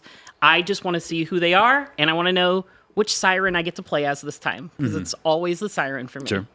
Nick, we talked about in GameScoop how sometimes we get annoyed with bullet sponge enemies, and Borderlands has those. Yeah, it is, I think, the quintessential example of, hey, is the difficulty up just a nudge, then this enemy is going to take a rain of bullets before they get put down. But that said, I do think Borderlands, I might not be the biggest fans of the Borderlands franchise, but I am a big fan of how they do weapons. They are very creative with what they do with the weapons, and I'm hoping to see something just as impressive. Yeah. Oh, yeah. Are you a fan of the Borderlands franchise? Got to play it. I really enjoyed Borderlands 2. I specifically have a lot of memories with my brothers playing that one. Yeah. So for Borderlands 4, just thinking of the teaser that they launched a few months ago, I just want to see what that planet is. The planet that is being crashed into, that whole multi-dimension thing we got going on in that trailer. I just want to see what's going on there and have them explain it. Yeah, I was also a big fan of Borderlands 2, and it's been I think Borderlands 3 was 2019, I want to say. So and so many spin-offs later. Yeah, it's been a minute. I feel I'm ready. I'm ready to return to Borderlands. I'll play another Borderlands. Let's do it. We also know, I think there's been one leak so far this year, only one, which is pretty good. What do we got? Several leaks. The Mafia, The Old Country, a trailer leaked ahead of time with the release window of, I think, summer 2025. Interesting to be getting a new Mafia game in the same year as a new Grand Theft Auto. Yeah, but I mean, I think it's going to really set itself apart with its just kind of location and environments that we're going to get with Mafia the Old Country compared to what we're expecting in GTA 6, which is pseudo Florida. Yeah. And what I can see from our community and chat, and anytime this game has been brought up, they are extremely hyped for Mafia Old Country. I think this game is going to be a major surprise and shakeup in 2025. Nick, Oliek, are either of you Mafia fans? Yeah, I like Mafia. I think it kind of sets itself apart from Grand Theft Auto by being very self-serious, but in a good way. It is very Godfather-esque, and I think with the Old Country, going back to the Old Country, it is going to be evocative of the best Godfather, Part 2. So that should be an exciting time. This will probably be the game that throws me into the criminal underworld in the video games with this Mafia. I've seen it many times. I've seen people have so much fun with it. I know that it has a huge fandom, and I've always been attracted to it. I've seen it. This might be the one that makes me play it. All right, it's well documented. Jeff Keighley and Hideo Kojima have a friendship. What? And Kojima, yep, it's true. I know. No way. Kojima often makes appearances at the Game Awards, and he is confirmed to be making an appearance tonight. So, of the projects that he's working on, Death Stranding 2, OD, and Fizzant, what do we think we're likely to see this evening? I mean, I think we're most likely to see Death Stranding 2 on the beach, but I would love to see more of OD. That's the one that has me most excited or intrigued, I guess is the right word. OD was shown at the Game Awards last year, and I don't think there's been any updates on it since. But this is something that he's working with Xbox on, I believe. And Jordan Peele. Yeah, that's right, yeah. I'm really intrigued by the cloud. They said they were working on the cloud with Xbox, and I was thinking back on the Metal Gear Solids when Kojima was working on them and how they kind of messed with the player a little bit. So I'm wondering how they're going to use that cloud technology to mess with the player. Since OD is scary, it's meant to be a horror game, could you potentially receive phone calls, text messages through the cloud system to scare you and immerse you into the game? I don't know. Transfarring is coming back. The PSP, it's coming back, baby. For Death Stranding 2, do we think a release date? I think we got to get a release. It's At time. this point, I feel like we've seen so much of the game. Right. And I believe you mentioned that in the Tokyo Game Show, they teased that we would be seeing or hearing more about a release date for Death Stranding 2. And at this point, I don't need to see more from the game. I just want to know when I'll be able to play it on my PlayStation 5 Pro. They said soon 4 months ago, so this could be the soon. It should be soon. It should be soon. I'm expecting at least a release window, like a season. Yeah. I think spring 2025. Really? I'm calling it. You think it's that soon? I'm calling. I'm shooting my shot. The only reason why I don't say we get a date is because so many people are afraid of GTA 6 right now, and I don't think Death Stranding is that same kind of competitor, but I think they're still going to play it safe. Yeah, it is true. Going into next year, I think everyone will be waiting to see when GTA 6 lands on its release date, because no one wants to be anywhere near that. Very true. Sure. What about Fizzant? This is the game that Kojima's working on with Sony Pictures, I believe, and it's supposed to be the spiritual successor to Metal Gear. Yeah, I mean, as a gigantic Metal Gear fan, this is the one that I'm most interested in, just because Kojima, Metal Gear, he parted ways with Konami on not amicable terms. Yeah. So seeing him return to the tactical espionage action is going to be super exciting. And now it sounds like it's going to be tactical espionage fashion action, because I know fashion is going to be one of the big major tentpoles for whatever Fizzant ends up being. And fashion is doing big right now. Infinity Nikki just dropped. It's got major fans, 10 million downloads already. So microtransactions in Fizzant confirmed? Question mark. You do. Let us know. All right, let's think about Bethesda. Todd Howard is presenting tonight.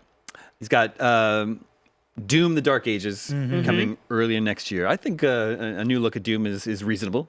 Yeah. I would love more Doom: Dark Ages. That game looks fire. Yeah, and I think just riding the momentum of the high that is Indiana Jones, I think Bethesda's, getting its feet under them again. As I know it was Todd Howard's secret project, that it was his precious little baby. So I could see him being the face of just, on not only Bethesda but id Software and Machine Games, obviously. So yeah, I think it makes sense. I hope they do show us a little bit more of Doom: The Dark Ages. Is one of my favorite games from the last years that I've played, and I need to see Doomslayer in the Dark Ages and flying on, what was it, Dragon Mount? That we get to go on. And you get a mech. It's chopping up skulls to make projectiles. Yeah, feeding skulls into your gun. It is just the coolest, most metal-ass game, which I just really appreciate the commitment to the metal. Yeah. And while we're on the topic of Xbox-owned games, Avowed is coming early next year too. Very hyped. That's in February, I believe. So it's possible, although maybe Xbox would want to save that to do like its own like showcase dedicated to it in January or something. Yeah, I feel like we've seen a lot of Avowed. I Yeah. don't think this is the right stage for that at this point, but I wouldn't be mad to see a little bit more. We also have a very generous preview that's available on IGN.com, so make sure you check that out. Good shout. Okay, Sam Lake from Remedy is another. Very recently, he makes a lot of appearances at the Game Awards. He's gonna be a presenter. That's confirmed. So with Alan Wake 2 out, the Lake House DLC is out. I think the next thing they have coming is FBC Firebreak, which is their cooperative multiplayer game based in the Control universe. Yeah, it's set in the FBC, I believe. Yeah. Do you think that's most likely what would we see from him? I believe so. I think FBC makes the most sense. We've got a huge audience to check out this game. Yeah. I think this one is definitely more under the radar than, say, something like the Max Payne remakes or remasters that they're doing, or Control 2. I think this one is one of those games that would benefit the most from a bigger audience seeing more of it. I'm a romantic at heart, so I say this game is somewhat of a known quantity in that it is just a co-op PvE shooter with buddies, which is great, don't get me wrong. But when I think of Remedy, I think of single player experiences that really wow. And I think based on what we got in the Lake House DLC for Alan Wake 2, I wouldn't be surprised if we got another look at Control 2. Fingers crossed, call me crazy, but hey, I like crazy. Is FBC, what is it called? I'm missing. Firebreak. Is that something that's on your radar that you want to see more of? Yeah, I want to see more. I want to see a game that is, up my alley. I like shooters, single player, FPS games, third person shooters, anything that has guns in it, like Doom. This game seems to be a PvE game that is right up my alley, so I'm excited to see what they show. Nick, I feel like I think you should make your case for why you think it's possible Half-Life 3 could make an appearance tonight. You want me to go down the rabbit hole? Yeah. All right, stick with me here. So Okay. Jeff Keighley has an established relationship with Valve. We've seen that with his publishing of Half-Life 2, The Final Hours, Half-Life Alyx, The Final Hours. Basically, anytime a new Valve thing comes out, he usually gets some sort of insight where he gets to talk about the development process with the team at Valve. That's one thing. 2, we got the 20th anniversary documentary for Half-Life 2 that was, 1, incredible, but 2, it ends on a very wink wink nudge nudge, we know you want Half-Life 3, so I think you're going to be pleasantly surprised in the near future. We've seen Valve Software become this, obviously they are the house of Steam, but they are becoming a publishing house again, a development house. We see Deadlock coming out. We've seen their failed card game come out. Oh, yeah. We've seen them make new things, which is a little bit unusual. Half-Life Alyx was incredible. Yeah. And I know that they are bringing back the Half-Life 2 making of book, which was long sought after because they put it on their store, it's gone forever, and then they brought it back with the documentary. So Half-Life is in the air, and I couldn't think of a more earth-shattering announcement to end the Game Awards with than Mr. Freeman, it's time to wake up. Nick, the chat is going crazy. It's all Half-Life 3 right now. Yeah. One of our users on YouTube, Chemically Stupid, please don't do this to us. I'm right there with you. I might be setting myself up for failure, but hey, like I said, I'm a romantic. I like to dream big. You know what? I'll be right there with you. I woke up today. We hadn't talked about this at all. And I sat here and I said, Half-Life 3. And he said, Half-Life 3. Wait a minute. There's something going on. There's something in the air. They said 2 earth-shattering announcements. What else could it be? It has to be Half-Life something. I mean, I hope you're right. It would be great. I'm going to be hooting and hollering. I'll do a lap around the desk if it happens. Okay, well, whether or not we see Half-Life 3, one thing we know we're going to see is Hazelight Studios' next game. That's Joseph Fares from It Takes Two, and what was A Way Out? A Way That Out, was the one before that. So incredible co-op experiences. They make co-op experiences, and the next one, I think the title leaked, it's called Split Fiction. We know that's going to get a big reveal there tonight. So what sort of co-op game do you hope this is? I mean, knowing, I don't know Joseph, but just knowing his kind of general ideological perspective when it comes to approaching, his co-op games, he likes to do unique things and stuff that you've never really seen or done before. So I'm assuming, if it's called Split Fiction, I'm assuming there's some interesting narrative stuff happening from a co-op perspective. And I think that's an untapped market for interesting ideas, because one of the biggest pains when you're playing co-op with someone is someone accidentally advancing the story while you're still looking in this corner over here. So maybe he figured out a way of circumventing that. Who knows? I'm expecting a whole bunch of different stages, each with unique mechanics, kind of like what we got in It Takes Two. Yeah. Where there's levels where you had like guns, and there's other ones where you were like Mortal swimming. Kombat level. Yeah, I would love to see just all types of different more genres just kind of mixed into it. Split Fiction just reminds me of, for some reason, Time Splitters. So I'm thinking futuristic co-op platformer where we get to, play with our buddies. Hopefully we get some online. I think co-op games need some online co-op, because playing co-op on LAN, sometimes you're sitting in your couch alone, Can I play with my friends online? I would love to see that. Hopefully we get a buddy pass system back again, where you get a copy of the game and you can share it with the buddy and for free. I'm sure that'll be there. I'm sure that'll be there. Okay, we've got more predictions coming up, but before that, before we go to break, let's take a look at what's next from our friends at Cracked. Red Octane made this guitar like 17 years ago. Can somebody please make a new one?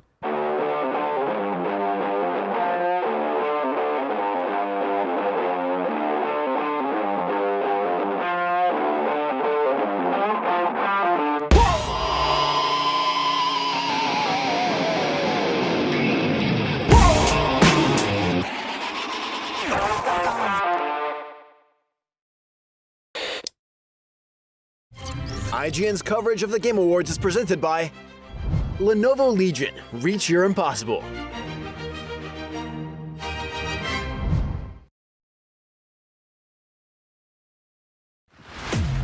As 2024 comes to a close, there is one question on everyone's mind. What is the game of the year?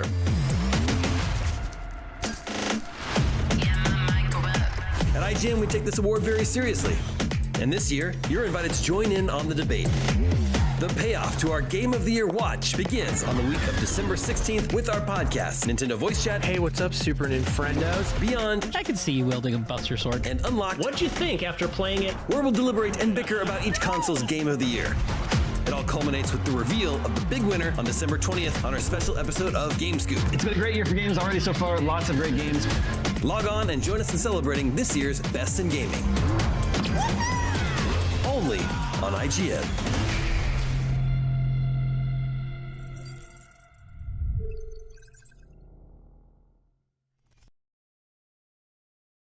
IGN Store has it all.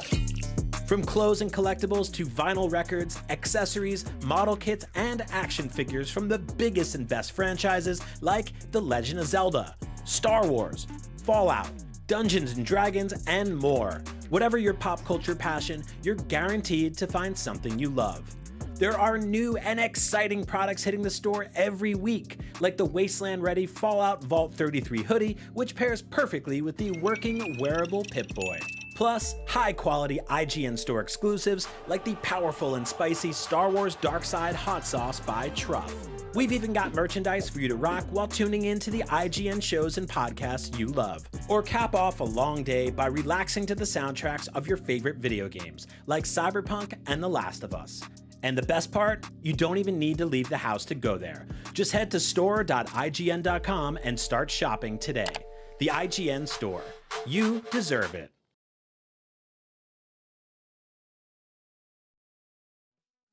Welcome back to IGN's countdown to the 2024 Game Awards. In just a bit, the show will begin. We're expecting looks at some games we've never seen before. But first, let's take a look at an exclusive new trailer for Citizen Sleeper 2 Starward Vector.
That was a look at Citizen Sleeper 2 Starward Vector. You can play Citizen Sleeper 2 when it releases next year on January 31st.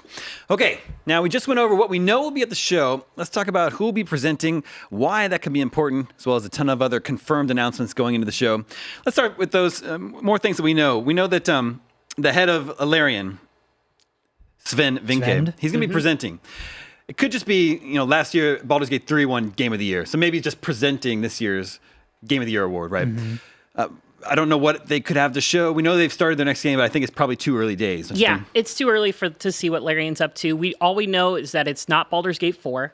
They're still, finishing off support on Baldur's Gate 3. We've got cross-play coming, I believe, early next year. And subclasses. And more subclasses. Yeah, I'm hyped.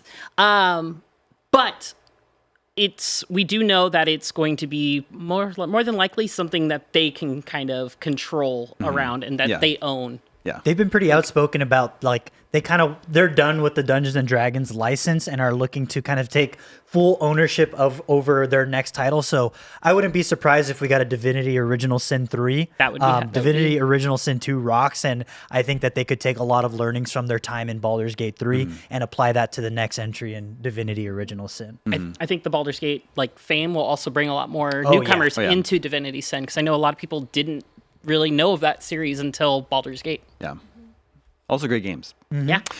Now, we know Warframe 1999, which is the DLC update for Warframe, promises to take players back to the beginning. Alec, you're familiar with Warframe, right? Yeah. It took 3 years of my life playing that game. Yeah. Shout out to Digital Extremes for that. Warframe 1999. This is going back in time to 1999. So we're going to take a character called the Drifter, or your own character. It's going to be an adult version. Going to go back in time, and you can experience the world at that time, but it's going to be also inspired you're going to see some Dark Sector. For anybody familiar with Dark Sector, you might see some little call outs to that game in this one.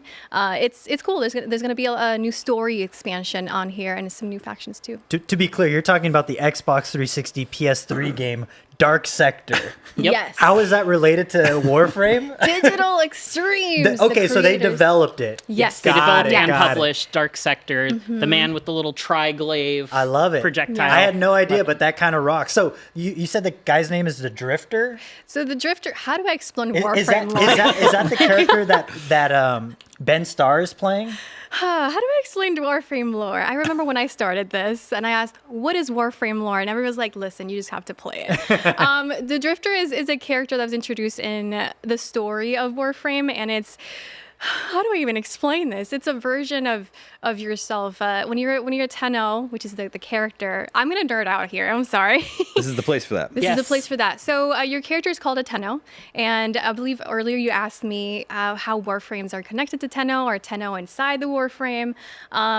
The 10-0 is connected via transference and energy that fills the Warframe. So this character called a 10-0 also has a version of him called a Drifter.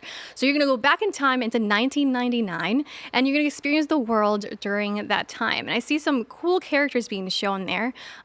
Digital Extremes has taken a really cool direction with Warframe. They've even introduced some characters, so you've gone to not just play as your own created character, but you've also been able to go through different factions and characters and experience the Warframe story. And do I see a motorcycle, a bike in there too? Yeah, cool. I just love how adventurous Digital Extremes is. They're not shy. They don't shy away from creating what they want in their games. So 1999 should be a pretty cool story to jump into. That looks really cool. Now we know they're going to Tekken 8. They're going to be showing the final character for Season 1 of Tekken 8. And Jaden, you had an interesting theory about who this might be. Yes, the fans have been really hoping and sending all sorts of messages to Harada-san for Tifa as the final DLC character for the season pass. And from Final Fantasy VII. Final Fantasy VII. Tifa would be a perfect fit. She's that brawler. I'm listening. And she's got the moves, she's got the specials, she's got all sorts of combos that you can pull off in Final Fantasy. And I think she would be a perfect fit and probably my new main in Tekken 8. And it's not unprecedented either, because they've previously had Prince Noctis from Final Fantasy 15 in Tekken. So they've had Final Fantasy characters before in Tekken, and if they did, again, Tifa in Rebirth and the remake felt like a fighting game character, so it feels almost at home in Tekken. I would love to see that. Hear me out. Okay, here we go. Okay, listen. Master Chief has Okay. not been in a single fighting game since he got released. And fighting game people, we've been asking for Master Chief to be in a single. Super Smash not happening apparently. Maybe this could be the spot where Master Chief fits in. I don't know. I could see a plasma grenade grapple. Yeah, He sticks him with the grenade and then throws him off a cliff. could see that. All right, we can see we have the countdown up now. We're just 5 minutes away from the Game Awards. So as soon as that begins, we will hand you on over to Jeff and the Game Awards. Be sure to stick around after that for our post-show coverage. We'll be breaking down everything that we've just borne witness to. A couple other things that we know are coming. My man Aaron Paul is going to be presenting there. So Need for Speed. Yeah. Let's go. Let's get a new Need for Speed game, baby. We could get a new. I would love a new Need for Speed game. Yeah. So I don't know if he's just presenting making a celebrity appearance or if he has something he's promoting. I don't know. But then we have the main actress from Fallout, Ella Purnell, is going to be presenting there, she's a double nominee. So I don't know if they're going to be showing a little glimpse at Fallout Season 2. It feels appropriate. Yeah, I feel like the time for Game them. Awards make sense for a sneak peek at Fallout Season 2. I know that they've already started production on Season 2, so... And I think they've said they wanted to fast track it too. So Yeah, so I could see a world where we see a sneak peek at a very beloved location in the Fallout universe. I'll save you any spoilers if you haven't watched Season 1, but go do it. It's very good.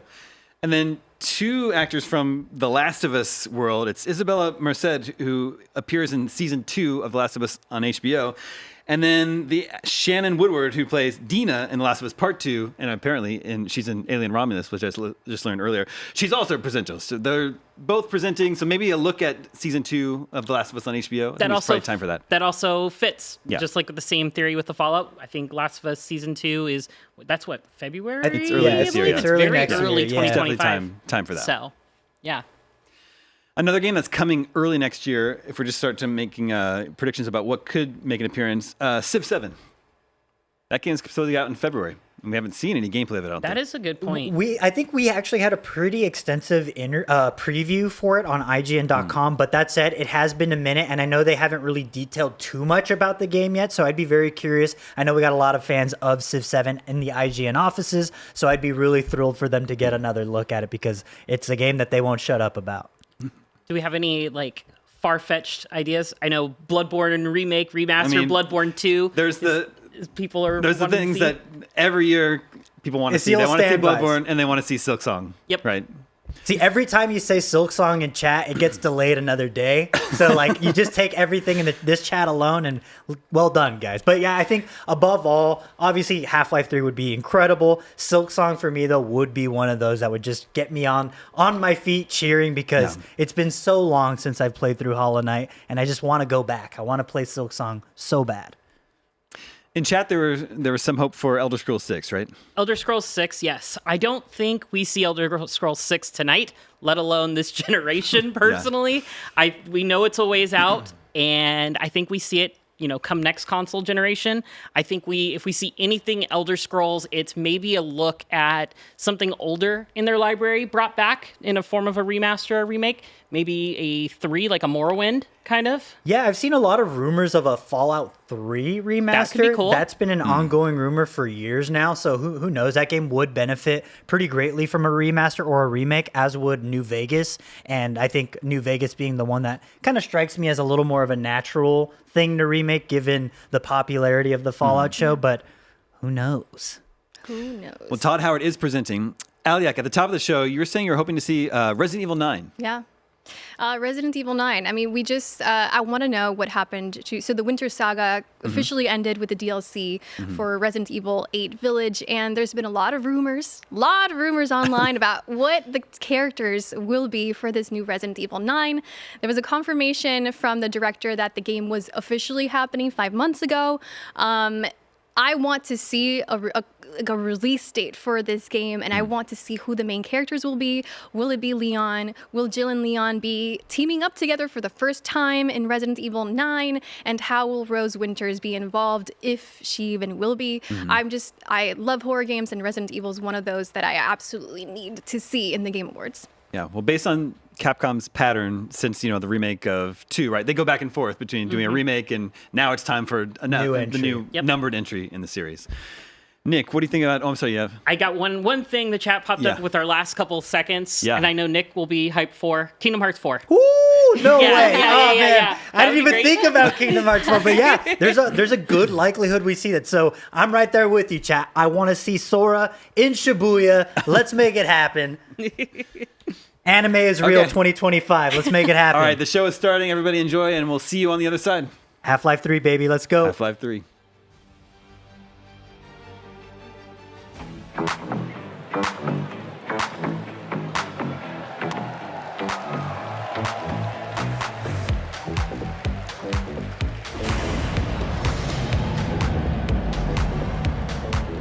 What's up, everyone? I'm Sydney Goodman, and welcome to the 2024 Game Awards opening act presented by State Farm.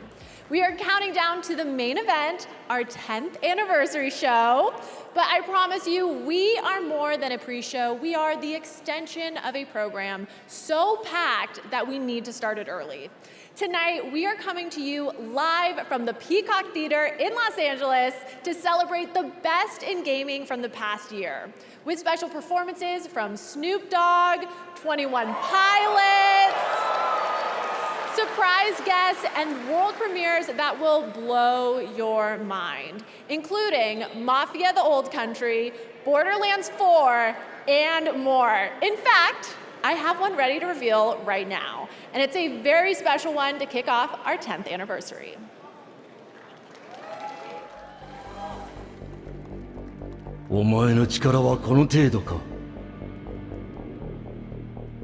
Mata!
'Gaiden Ragebound coming in summer 2025. It's the new title from Dotemu, the publisher behind Streets of Rage 4 and TMNT Shredder's Revenge. That announcement makes a killer segue into our first award category tonight, Best Fighting Game. Here are the nominees. Dragon Ball Sparking Zero, Grand Blue Fantasy vs. Rising, Marvel vs. Capcom Fighting Collection Arcade Classics, Multiverses, and Tekken 8. The Game Award goes to, oh, look at that, Tekken 8.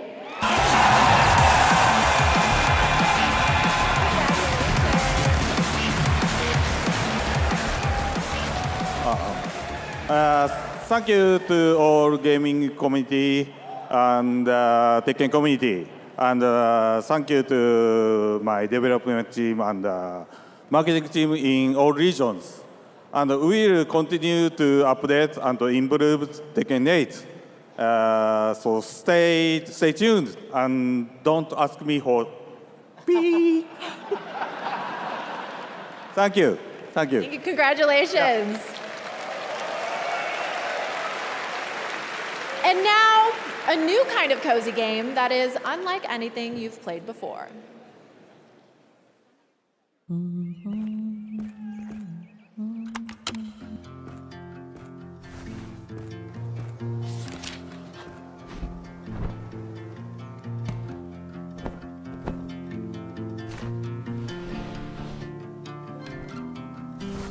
the road far too long, but now I'm on my way back home. I hear the west winds calling. Won't be long, I'm there before the setting sun, for you to fall into my arms, a place I call my home. I was looking to belong, and I'd already known that you would be there when the rains are gone, like a light in the night. You will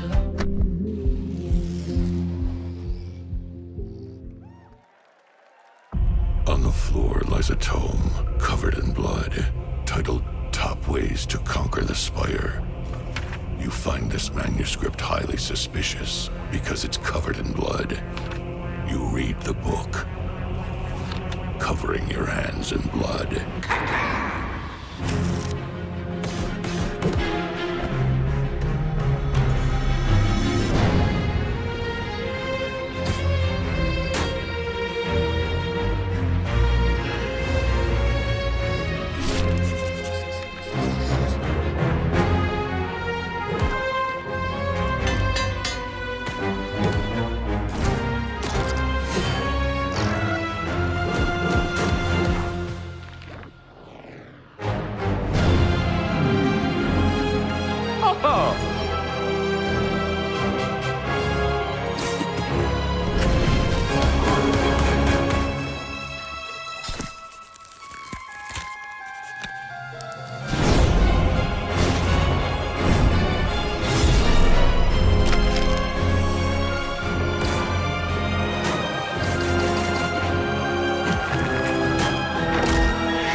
That was the first look at the gameplay of Slay the Spire 2. I'm thrilled because there's a new Slay the Spire, but also terrified because I just got over my crippling addiction to the first, so the cycle continues. Anyway, after the show, be sure to head over to TikTok and share your best gaming highlights from 2024 with #GamingOnTikTok. And now it's time for our next award, Best VR AR Game. And the nominees are Arizona Sunshine Remake, Asgard's Wrath 2, Batman Arkham Shadow, Metal Hellsinger VR, and Metro Awakening. The Game Award goes to Batman Arkham Shadow.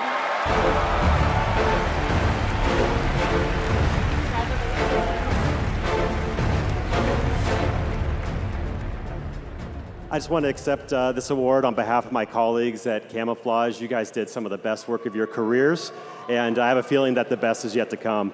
The company we work for, Meta, has been a great place to work, and for Oculus Studios, all the support that you provided to us to help us get the game over the line, including our sister studio over at Sanzaro that developed the incredible Asgard's Wrath 2. That was a big, made this category very competitive this year.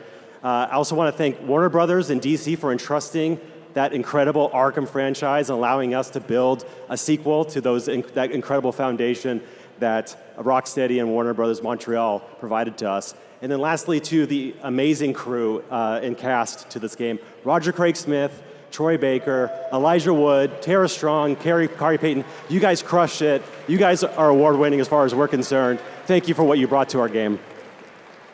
Congratulations. Thank you, thank you.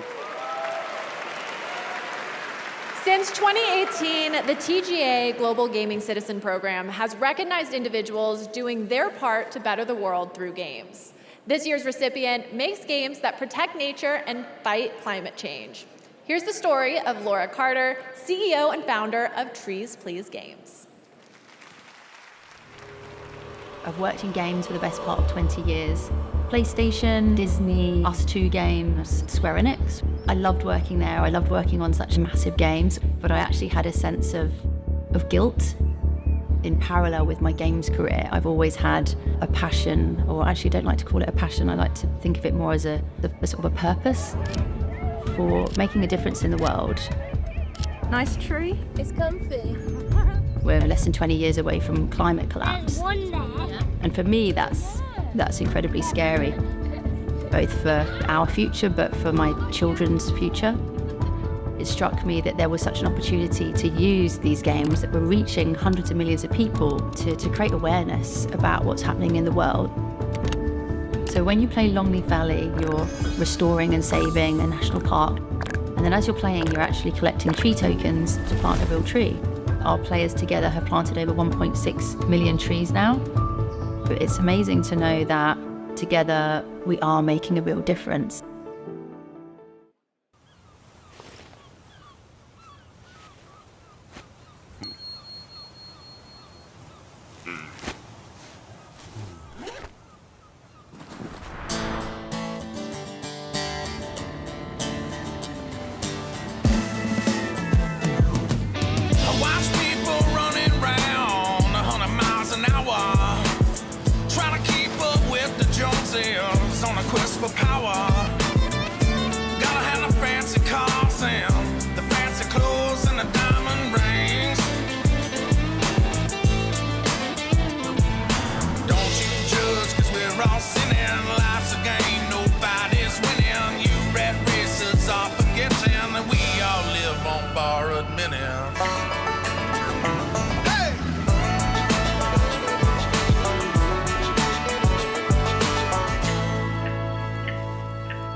Welcome back to the Game Awards opening act presented by State Farm. We're counting down to the big show with more world premieres and awards. In fact, the Game Awards brings so many different gaming communities together to celebrate. If you want to see everything State Farm is doing in gaming, head to their website right now at statefarm.com/gaming because like a good neighbor, State Farm is there. And now we have our next world premiere from the legendary creator of Deus Ex, Warren Spector. This is Thick as Thieves.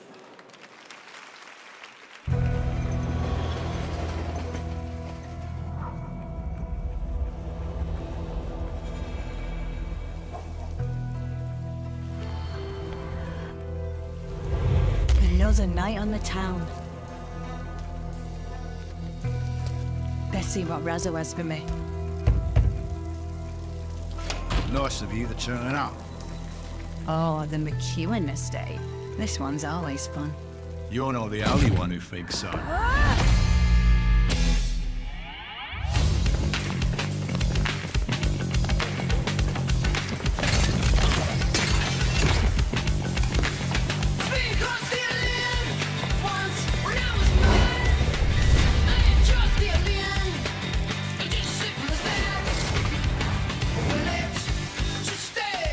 Best to stay nice and quiet.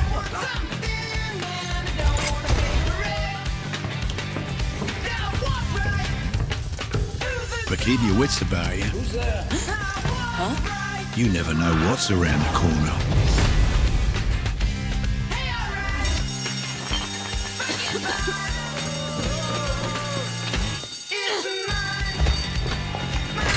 Things could go many different ways. Because like I say, it's every fate themselves.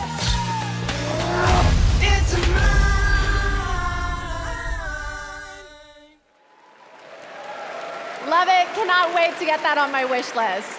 Okay, next up are our 3 esports categories. The first is Best Esports Game presented by Old Spice. And the nominees are Counter-Strike 2, Dota 2, League of Legends, Mobile Legends Bang Bang, and Valorant. The Game Award goes to League of Legends. Next up, for Best Esports Athlete, the nominees are 3-3, Alexi B, Chuvy, Faker, Zywoo, and Kong Kong. The Game Award goes to Faker. And finally, for Best Esports Team, the nominees are Billy Gaming, Gen G, Navi, T1, and Team Liquid. The Game Award goes to T1. Congratulations to all the winners of our esports categories. All right, the Game Awards opening act presented by State Farm is moving forward as we reveal 2 more world premieres. This first one is an alternate take on a legendary series from Bandai Namco.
That was Steel Paws, a brand new world from a gaming legend, Yu Suzuki, known for Virtua Fighter and Shenmue.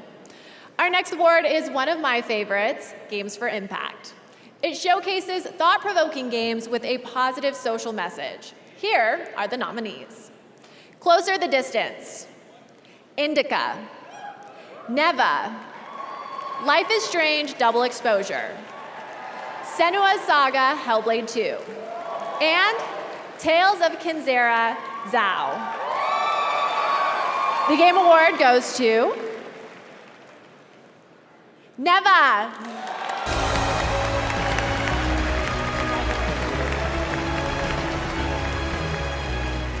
Well, it is such an honor to receive this award. Well, first I would like to thank the jury and basically everyone who voted for us. This award belongs to the entire team at Nomad Studio, Berlinist, our friends and family, and basically everyone who helped us to bring Neva to life. I would like to thank as well Devolver Digital. They were the first one. They believed in us since the beginning, and they gave us the opportunity to make 2 wonderful games. I'm looking forward to making many more in the future. And finally, I would like to thank the players. It's amazing to see how our story resonates with them. And we love to see how they enjoy our games, so thank you so much. Congratulations. Thank you. And now, another cozy game, and to introduce it is someone who knows a thing or two about them, Cozy K. Thanks, Sydney. Hey, Game Awards. I'm really excited to share one of my most anticipated cozy games with you, Tales of the Shire. There's so much to marvel at in the Shire. I love how it feels like I'm inside the books. I love spending endless hours in my IRL garden, and this game captures that feeling so well. And then inside, it gets real cozy. You can do a ton of decorating in your own style. You can really customize every nook and cranny. Now I'll hop inside the kitchen and start cooking. Ooh, the guests have arrived. Time to eat. Thank you for taking this journey through the Shire, and I hope it was as much of a treat for you as it was for me. Join me in playing Tales of the Shire, March 25th.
Welcome to the Midnight Murder Club.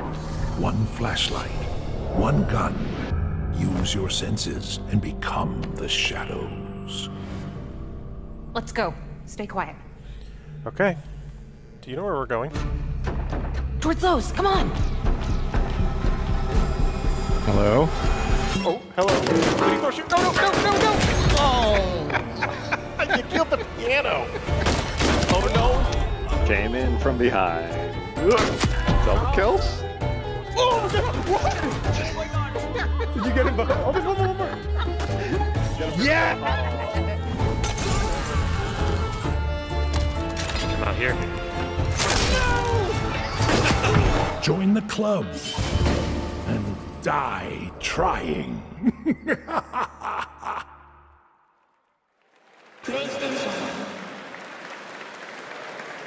Welcome back to the Game Awards opening act. We are so close to the big show, which, oh my gosh, thank you so much. I love you too. Which, by the way, is freaking stacked this year. Let's hear it for the 10th anniversary of the Game Awards. But until then, enough. I'm kidding. I still have some incredible awards and world premieres to share with you. So let's get back into it with our next award, Innovation in Accessibility. These nominees have all made strides to make their games as playable as possible by as many gamers as possible. And they are Call of Duty Black Ops 6, Diablo 4, Dragon Age The Veilguard, Prince of Persia The Lost Crown, and Star Wars Outlaws. The Game Award goes to Prince of Persia The Lost Crown. Congratulations. Thank you. Merci beaucoup. We are truly honored to receive this award.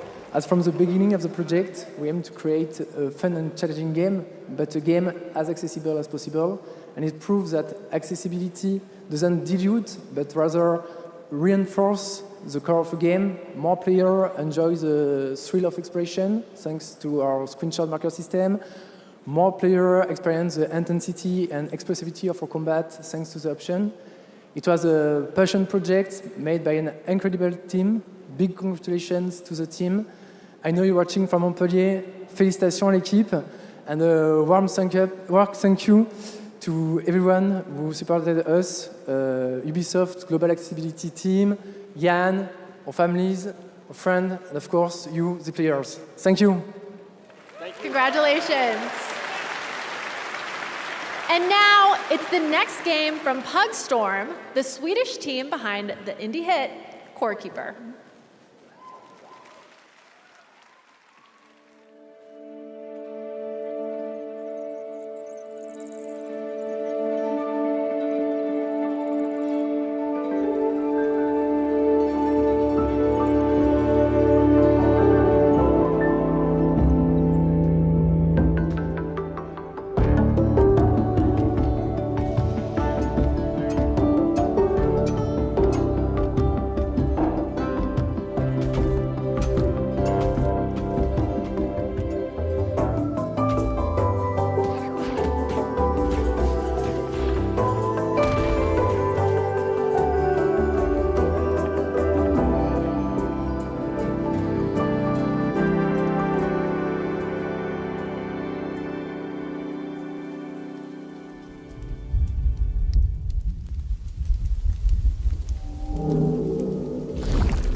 Love it. And that is the perfect way to get into our next award, Best Family Game. Here are your nominees. Astrobot, Princess Peach Showtime, Super Mario Party Jamboree, The Legend of Zelda Echoes of Wisdom, and The Plucky Squire. Wow, a lot of us are excited about Best Family Game. The Game Award goes to Astrobot. so much. Thank you so much. It's a massive honor for us to be getting the Family Game Award because it's something we've been working hard on for many, many years at Team Asobi. So first thing, I want to thank Team Asobi over in Japan, all 65 of you. Thank you so much. It's your heart and soul that went into this game, really trying to please and put smiles on people's faces. So this is really for you. Thank you so much. Making a family game is important because we're forming the first gaming memories of people. We all have first gaming memories, right? And so it's both a privilege, a big responsibility as well, but it's one we take very much at heart. So this award, it's for the kids and the parents out there. We love you very much. Thank you very much. Congratulations. Okay, the theater is filling up. Like I can see heads all the way back there. The energy is huge with our main show only minutes away. But I still have 2 more world premieres for you. First up, a new and very unexpected game from a studio that was nominated for 3 awards at the Game Awards 2022.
Okay, would you believe me if I said I only have 1 more incredible world premiere for you?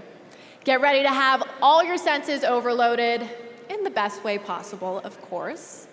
This is Solasta 2.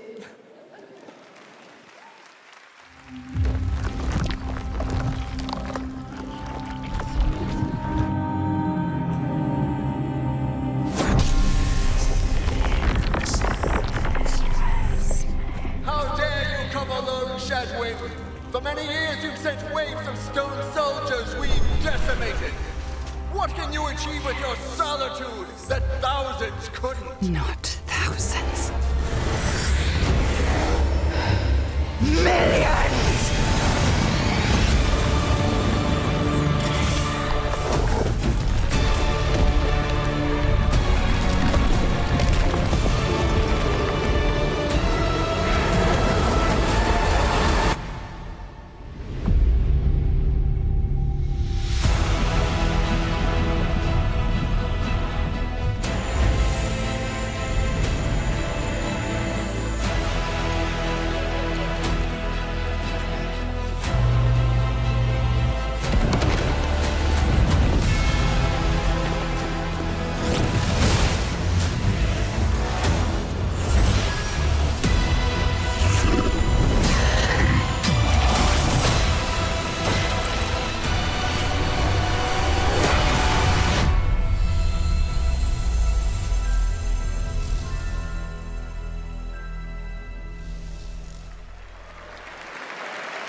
That was the announcement of Solasta 2 from the Paris-based Tactical Adventures.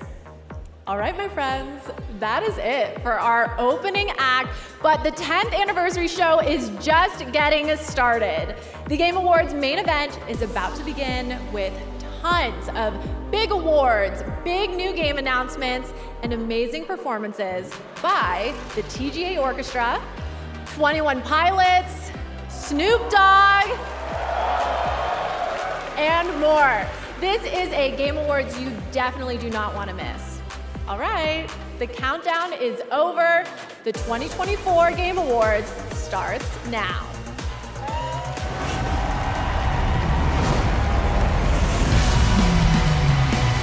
Welcome to the Game Awards 2024. Now, here's your host, the creator of the Game Awards, Jeff Keighley.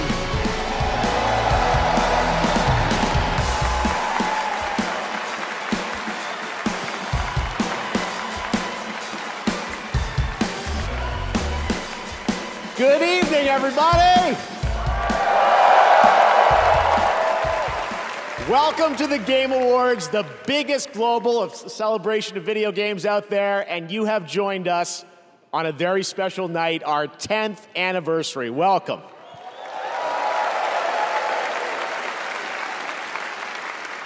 You know, when we started TGA in 2014, we had no idea it would become as big as it is around the world. But I felt, like so many of you, that games and the people who make them and the fans deserve a moment like this. You watch this show because games are part of your identity. They mean something to you. And tonight is a tribute to just how far games have come, and despite the challenges our industry faces, where they are going in the future. And let me just tell you, you have tuned in and joined us on a very special night. Our industry is constantly evolving. This year, 4 of our Game of the Year nominees were developed in Japan, 1 in China, China's first ever nomination for Game of the Year, and 1, Balatro, was made by a single guy, Local Thunk, who's here in the audience tonight, in my home country of Canada. Isn't that amazing? Now, tonight for our anniversary show, we are joined by many special guests. First, it is a tremendous privilege to have this man with us. Back in the 1990s, he convinced Sony to enter the video game industry with the PlayStation, which this month celebrates its 30th anniversary. Please join me in welcoming the father of the PlayStation, the great Ken Kutaragi.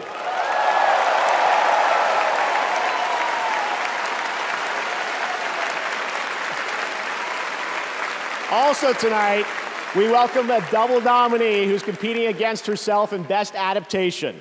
She stars in both Fallout and Arcane, the amazingly talented Ella Purnell. Welcome, Ella. And finally, we announced his studio at the first TGA, and in 2021, he won Game of the Year. And tonight, despite our better judgment, he's going to have the stage all to himself to reveal his next game a little bit later. Joseph Fares, welcome back, buddy.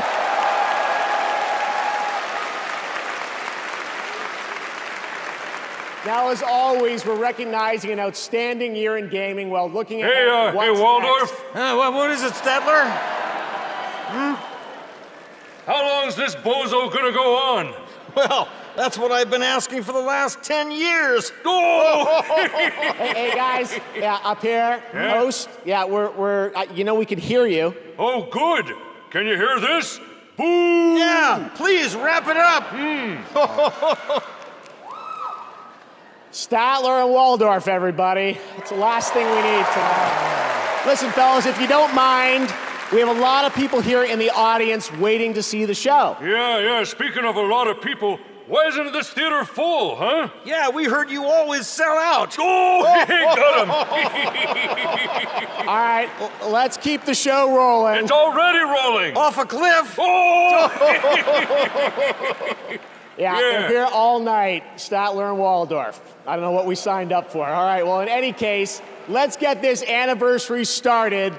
And to present tonight's first award, I couldn't think of a better duo. He's one of our industry's greatest creative forces, alongside one of our most talented performers. And they've teamed up for the newly released Indiana Jones and the Great Circle. Please join me in welcoming Bethesda's Todd Howard and actor Troy Baker.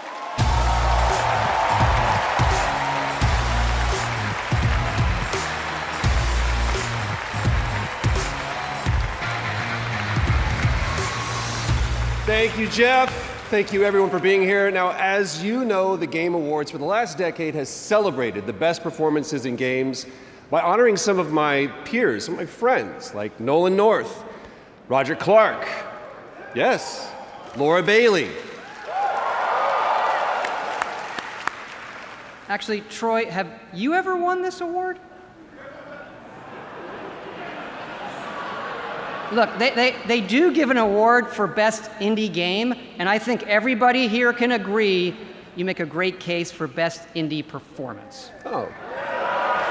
Well, I don't know about that. Thank you, though. There was another guy, though. You mean the other guy? He's pretty good. Pretty really good. Absolutely good. I wonder what he thinks.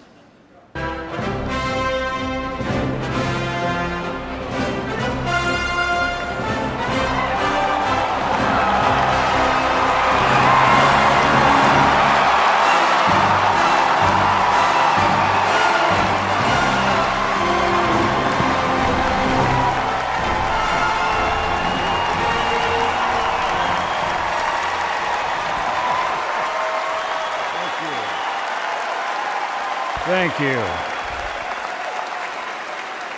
Thank you very much. Thank you.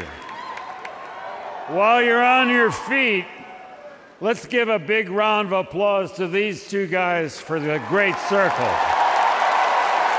Thank you.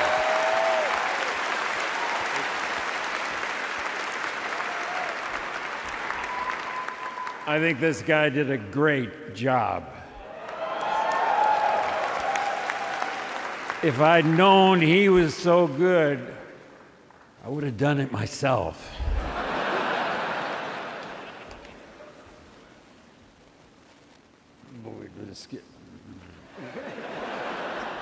And now, we're here to present the award for Best Performance. Here are the nominees. Best Performance. Just look at it all. It's still going strong. I should cross over and start asking questions. I think she's going to need our help. This job, it's a death wish. I'm gonna finish it. I know what you are. I don't need you anymore. The shadow will always hang over me. What will I become?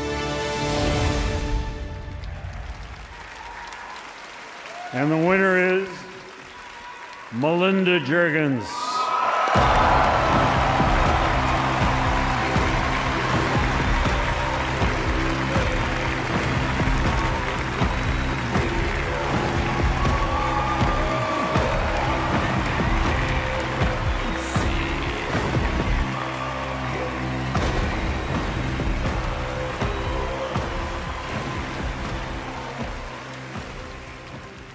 Oh my God, this is an incredible honor. Like, I'm gonna cry. I don't know where to start. I want to big shout out to my fellow nominees. You are all incredible. I want to thank our incredibly talented team at Ninja Theory, who are just so amazing. Our cast, our crew, our stunt team, like they've done just such a great job. Our collaborators, and especially our fans who have been so supportive of us. Thank you so much.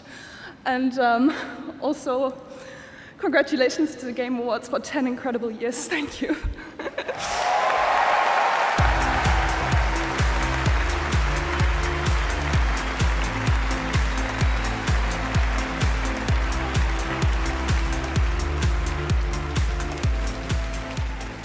Congratulations, Melina. Our first two-time winner for Best Performance. She won back in 2017 for the first Hellblade.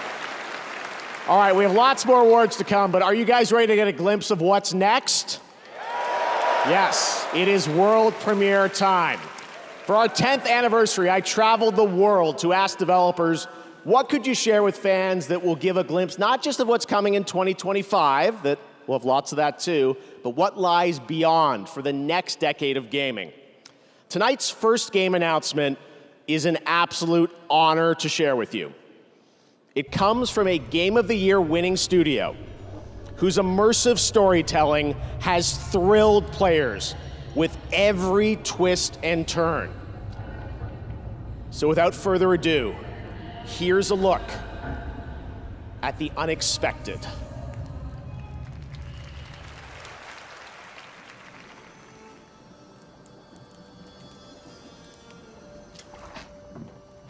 Dearest daughter, I've watched ye grow from a devilishly curious child into a remarkable young lass with much grace, wisdom, and kindness. 'Tain't the easy times what shape us, nay. 'Tis how we rise to face the hard times what does that for us. Even heart of gold. You've the spirit to overcome adversities aplenty. Darling. Sweeten. Today's the day. Ye fill out your destiny.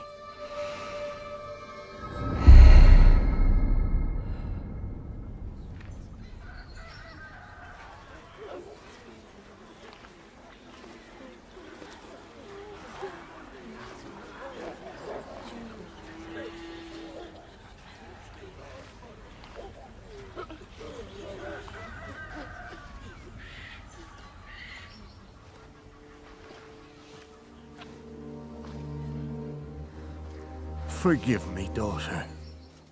'Twere my only choice. I shall be the bringer of salvation.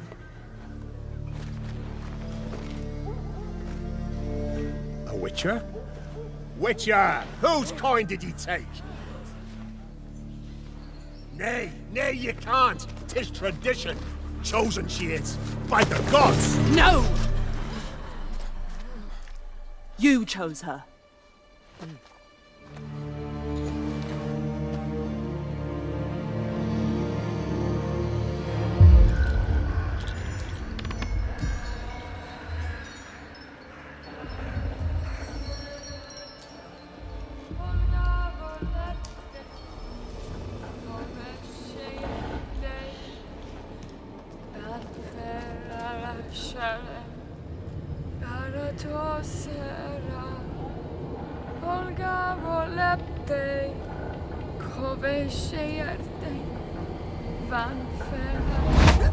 Back to the village. Go, now. Nay! I must save them! Save the village! Save yourself!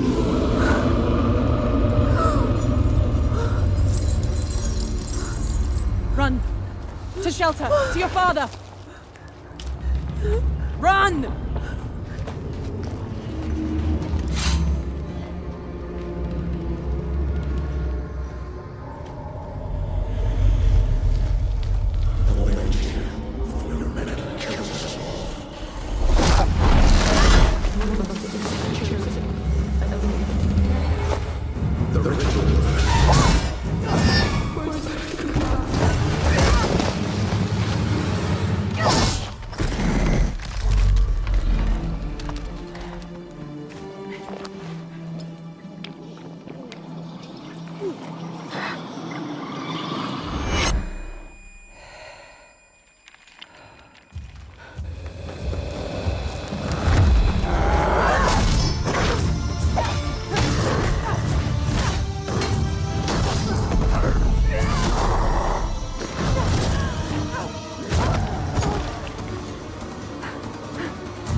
the chosen one.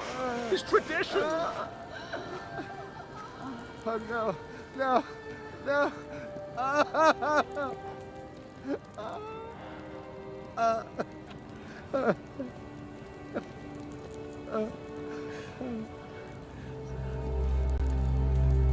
It's all we wanted.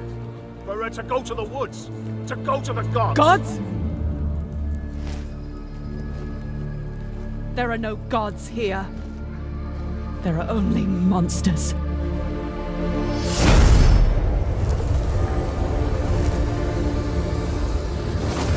Time for a new saga. See you on the path.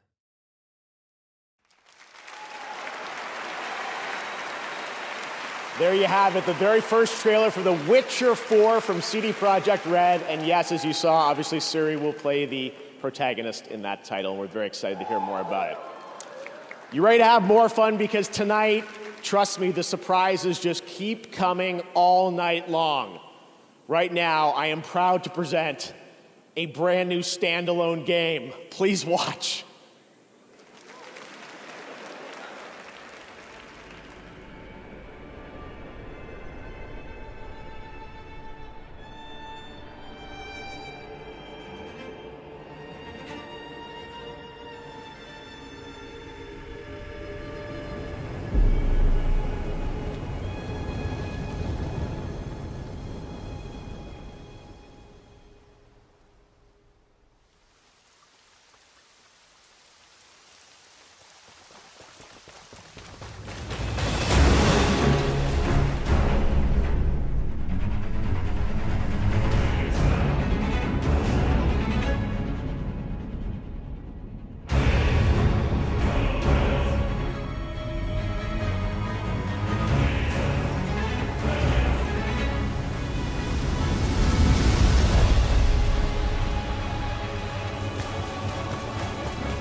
Of redemption.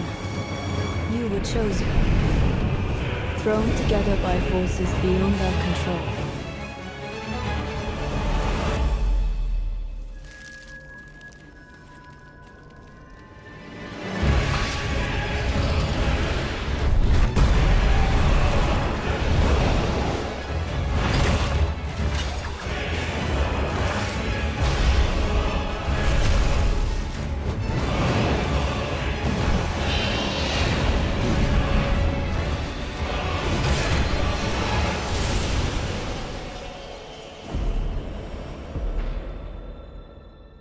Tragedy must be averted.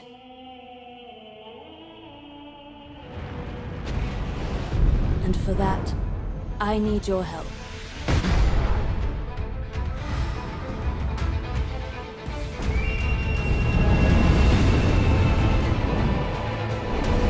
Stand tall. The night is far from over.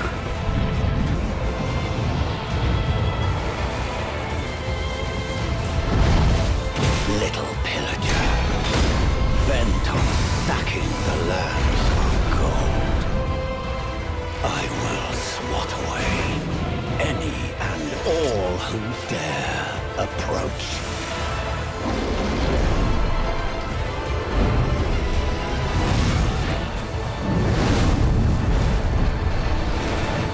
Band together and prepare to claim.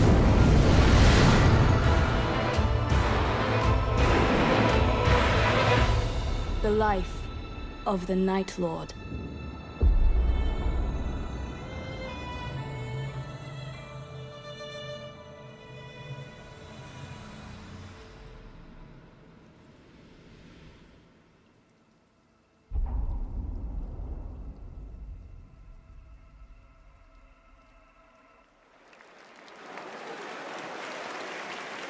Now you know why I was so excited. There you have it. Elden Ring Night Raid is a new co-op action-adventure game from Bandai Namco Entertainment and From Software, the only studio that's won Game of the Year twice before here at the Game Awards, and it is coming next year, 2025. Now, trust me when I say we are just getting started. Some of the biggest surprises, believe it or not, are still to come, as well as performances by Snoop Dogg and 21 Pilots, and awards presented by previous winners like Hideo Kojima and Sam Lake. But right now, here's news on a new platform for one of this year's Game of the Year nominees. Time to kick it up a notch.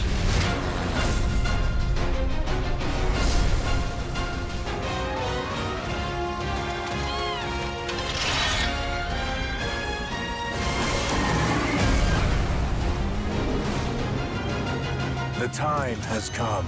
Sephiroth! At last, our long-awaited reunion.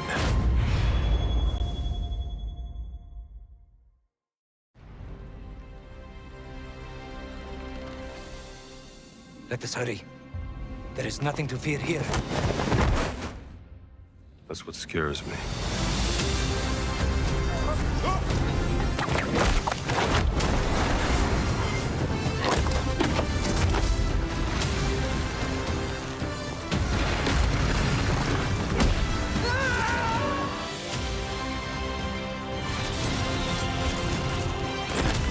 You're messing with powers beyond your control. I'm always in control. Are you sure about this? Don't worry, I do this all the time. Find a way out before we're crushed! A gun and a whip. You'd be surprised how often it comes in handy.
Welcome back. I made it to the main show. You couldn't get rid of me that easily. For a limited time only, Prime members in the US can go to amazon.com/thegameawards to get up to 50% off select nominees: Final Fantasy VII Rebirth, Silent Hill 2, and Star Wars Outlaws. From HBO's House of the Dragon, please welcome Abu Bakr Salim.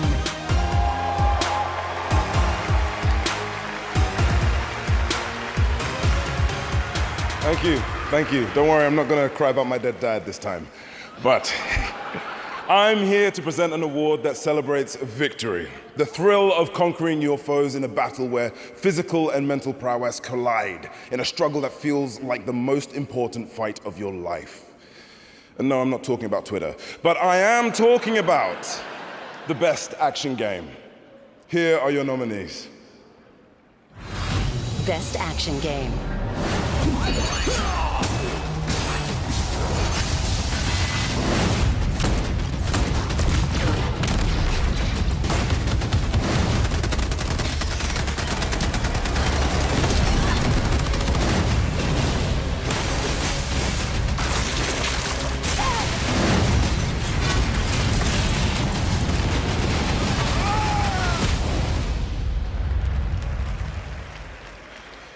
And the Game Award goes to Black Myth Wukong.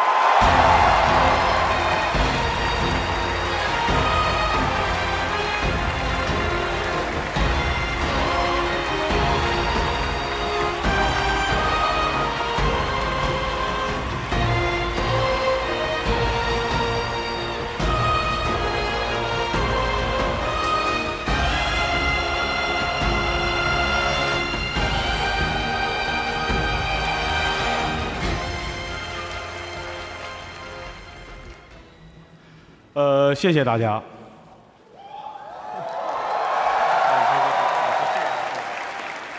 非常荣幸能够获得这个奖项。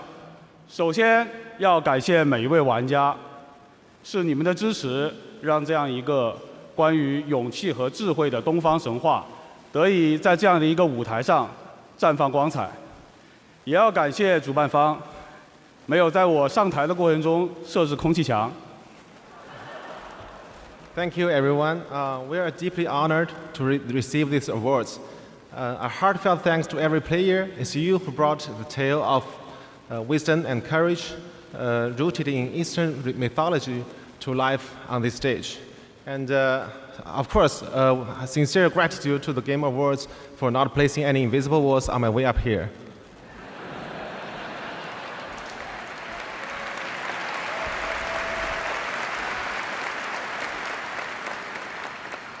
这份荣誉属于团队的每一位成员，也属于在幕后默默支持我们的家人和朋友们。如果没有你们，我现在大概率还在调试和增强二郎神，而不是代表团队站在这里领这个沉重的铁坨坨。This award belongs to every single member of our team, as well as our family and friends who have supported us behind the scene. Without you, I'd be like sitting at home testing the boss rush mode and buffing Erlang instead of standing here representing our team.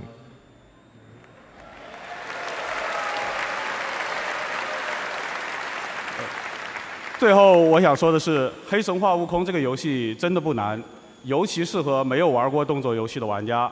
相信我，谢谢。 Lastly, I want to say this. Our game isn't hard at all. It's perfect for players new to action games. Trust me on this. Thank you.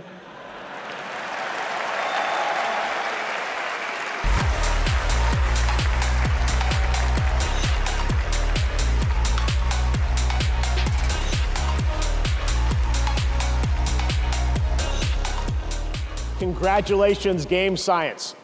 At the Game Awards, our aspiration is to create moments that define our medium and remind us all why we became fans in the first place. 5 years ago, I had the pleasure of having lunch with one of our industry's most treasured game makers. And just recently, he finally shared an ambitious vision for his next project. Tonight, as a very special gift for our 10th anniversary, I am beyond honored to reveal this stunning new project for the first time anywhere, with an early look at real gameplay footage of this studio's highly anticipated upcoming title. Let's take a look at this announcement trailer that I'm sure will capture your imagination.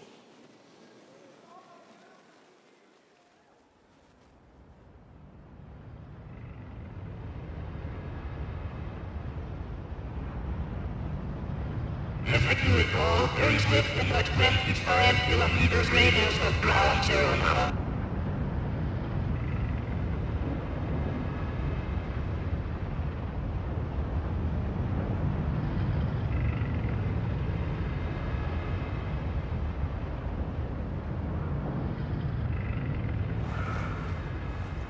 Seconds. 55 seconds. 50 seconds. 45 seconds. 40 seconds. 35 seconds.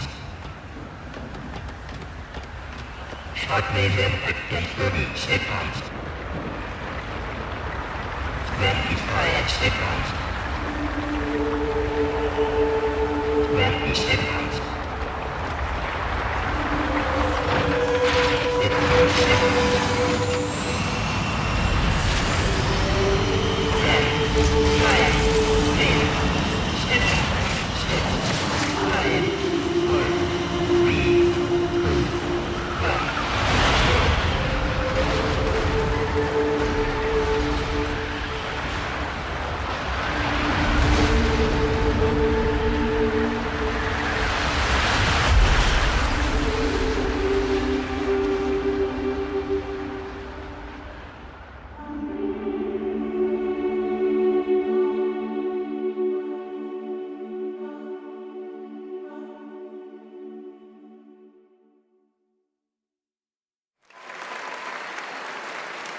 That was your early first look at the untitled next project from Fumito Ueda-san, a creator who pushes our medium forward with each of his incredible creations.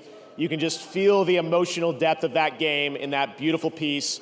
Ueda-san and Gen Design, thank you so much for this announcement reveal.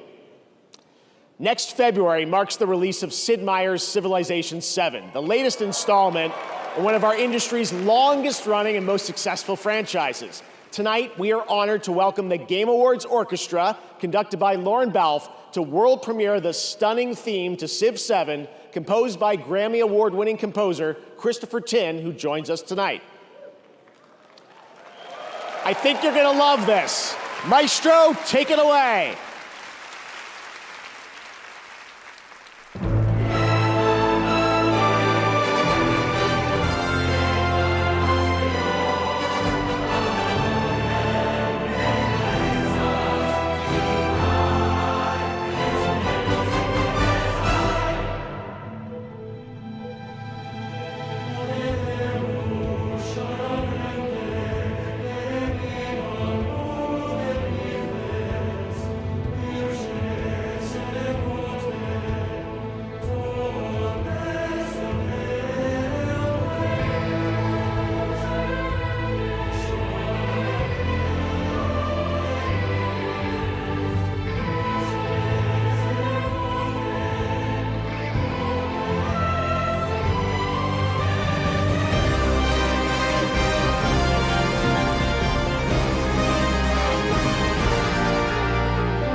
Absolutely incredible. Thank you to the TGA Orchestra and Lauren. There's much more to come from them throughout the night, including our signature Game of the Year medley. You can look forward to that.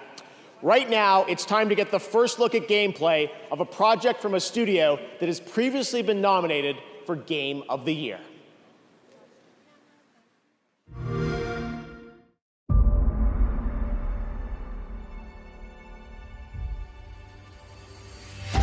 From the studio that brought you Star Wars: Knights of the Old Republic, Part 2. Neverwinter Nights, Part 2.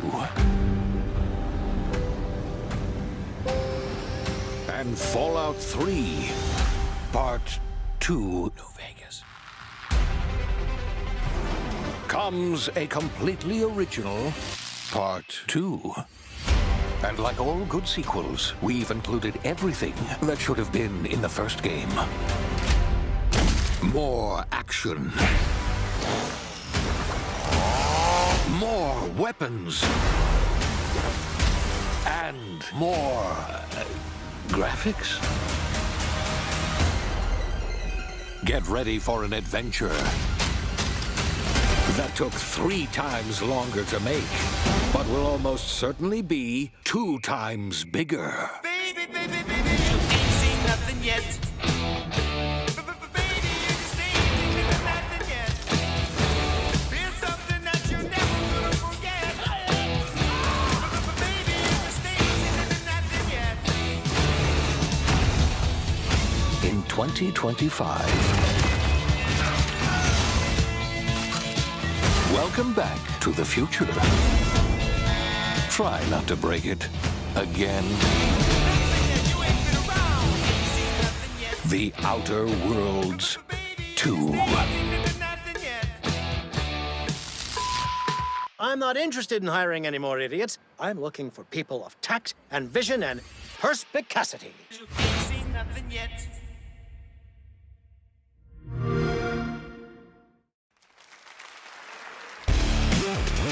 Please welcome the director of Hazelight Studios, winner of Game of the Year for It Takes Two, Joseph Fares. All right, I can't tell you how pumped and excited I am to be here today to show you our next thing. I mean, I'm telling you, at Hazelight, we have a saying where we say, we fuck shit up without fucking up. And no, listen. This time, it's some next level shit, I'm telling you. I mean, no, what we're gonna show you is gonna be amazing. I know I sound cocky, but it's really hard not to be cocky when you have a game like this. Are you ready? All right, let's roll Hazelight's next co-op adventure. Go.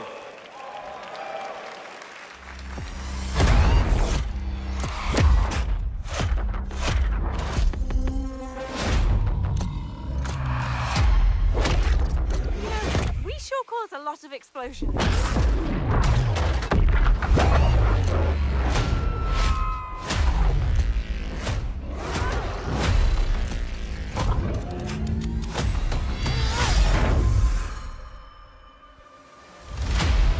Okay, you better get ready, because I'm about to show you Hazelight's next co-op adventure called Split Fiction.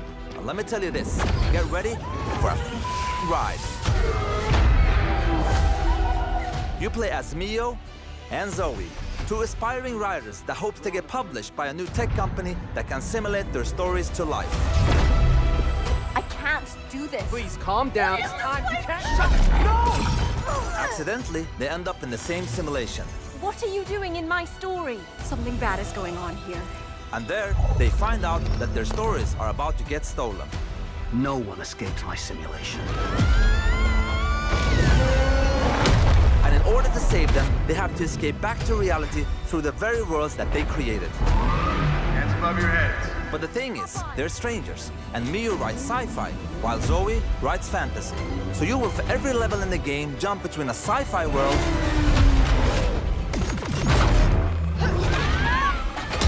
and a fantasy world.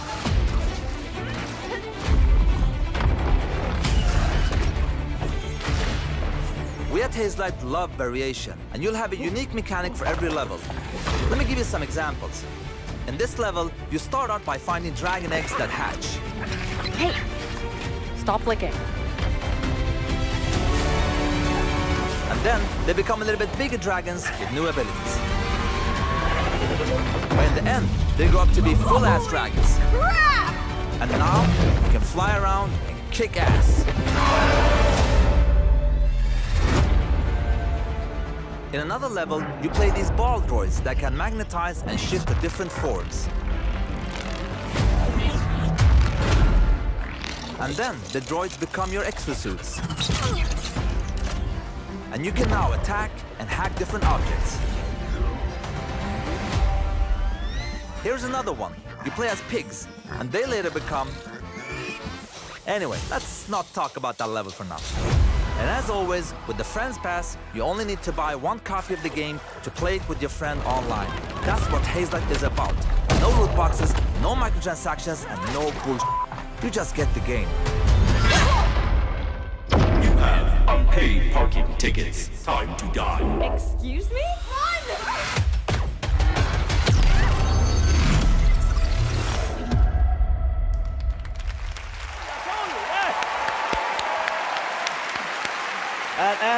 And the good, look, wait. The good part with this game is coming out March 6th. So you will be playing it in 2 months, so that's nothing. One more thing. Just want to say, in the trailer, they called me and Zoe, my daughters, it's their name. They're also in the audience. Put the camera, let them show how cute they are. There, hello! Hey, Papa! Yeah, of course, my wife is beautiful too, I don't forget to, of course. Yes, and I would say one last thing. My team Hazla is watching at home. My beautiful team, I just want to say thank you, jag älskar er. And thank you everybody, I love you so much. I'm looking forward to be part of this industry. I love everybody. Goodbye.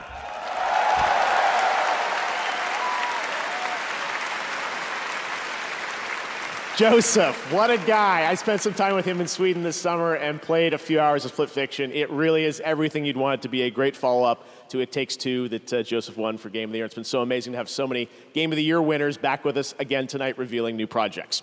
All right, we have much more Game Awards to come. During the show, those of you in the U.S. can head to tgalegion.com for a chance to win one of 20 Glacier White Lenovo Legion 7i laptops, which have the power to handle the latest games. This Lenovo Legion 7i has the power we need to finally beat the impossible level.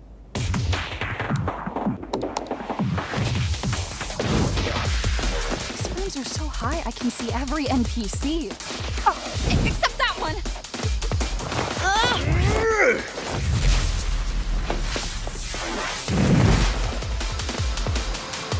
Reach your impossible. Lenovo Legion.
Best gaming processor, advanced by AMD.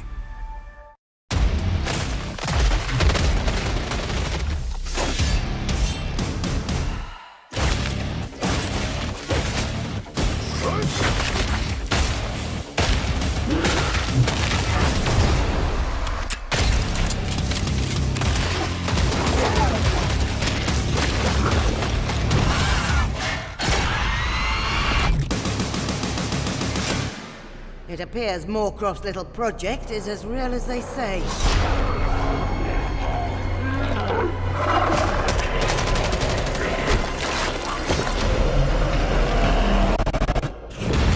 Let's start the party!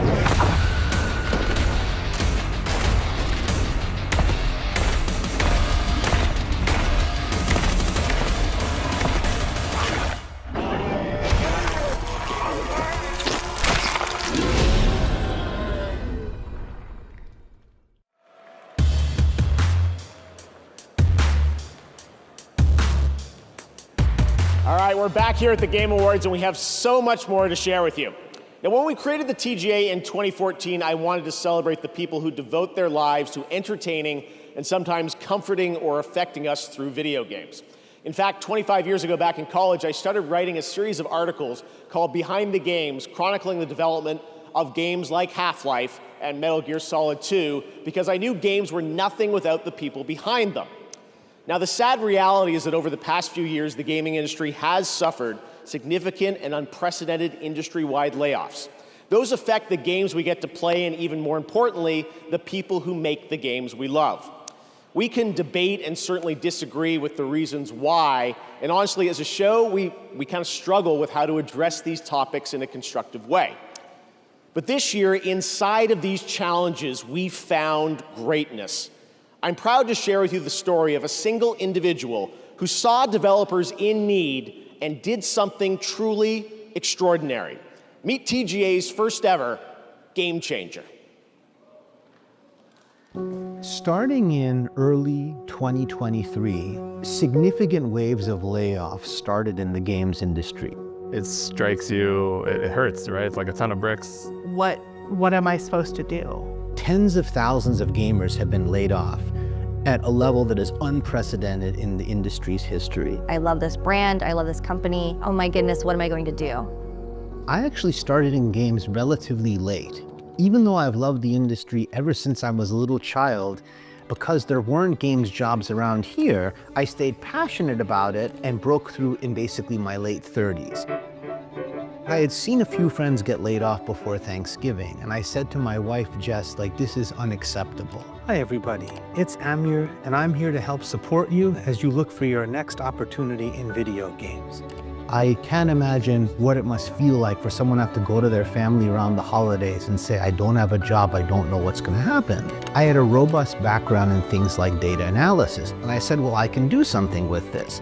I started a community with one resource. We just started putting together a list of all the job openings out there. And over iteration after iteration, it ended up becoming a suite of several different resources. We have 2,300 coaching volunteers who've given people over 50,000 community coaching conversations for free. He's pure pro bono, Amir. There is no payment. He doesn't take anything back from the community. I'm proud to say we've helped place nearly 3,000 people in jobs. Amir is like career Santa Claus.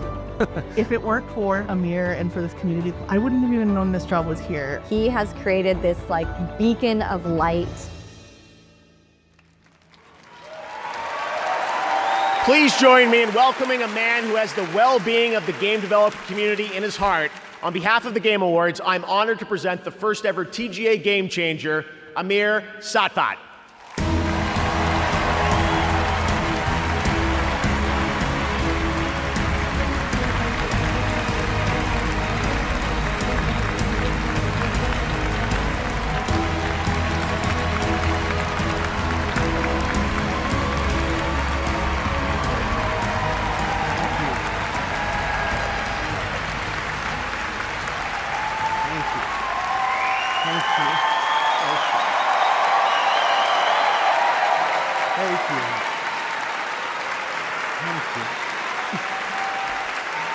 Thank you so much.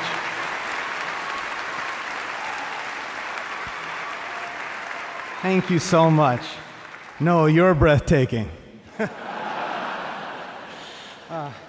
Thank you, Jeff, and the Game Awards for this extraordinary honor. I can't help but say that I love video games with all my heart. To all game makers everywhere, you are seen and treasured, and our community will always be there to help you. Over the last 3 years, we've lost more than 34,000 jobs, a staggering amount of games experience eliminated. This has consequences. You can't make great games without great people.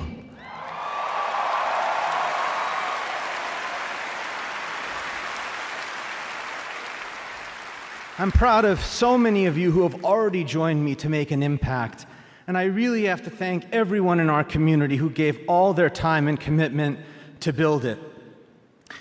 As we gather here tonight for this amazing celebration, I challenge everyone to ask themselves, what more can we each do to make our industry better?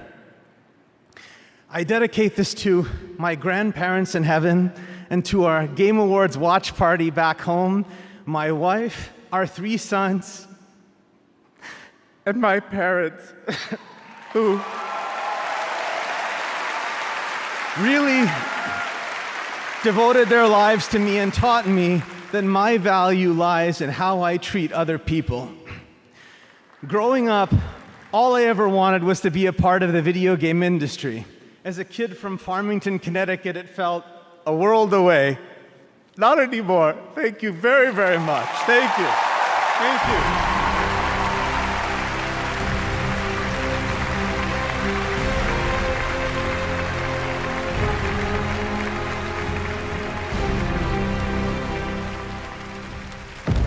Omega Day, 2067.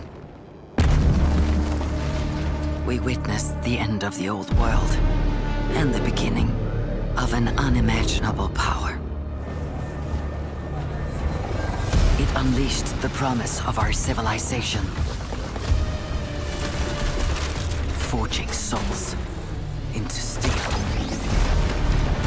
turning hope into a hunt for the fate of humanity. For Starfall.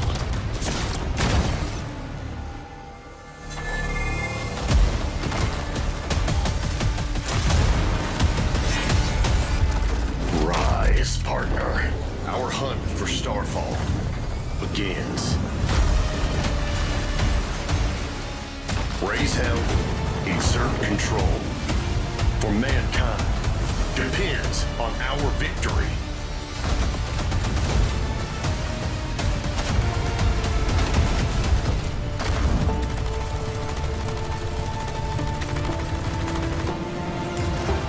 You will face a new power and devastating enemies. But this is your time. Unleash the hunter within.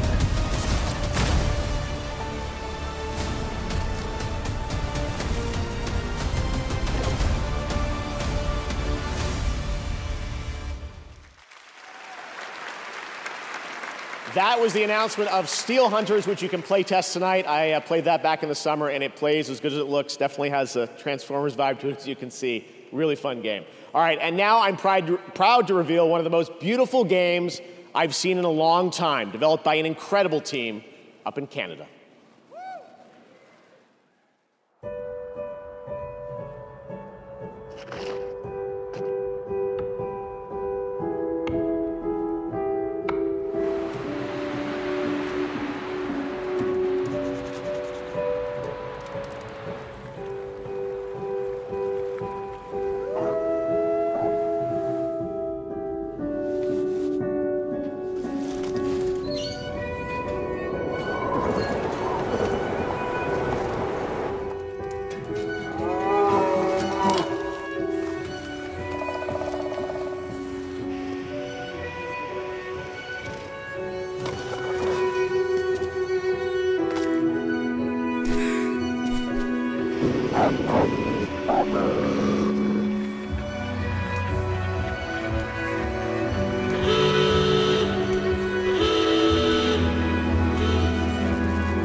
Please welcome to the stage the founder of Gearbox, Randy Pitchford.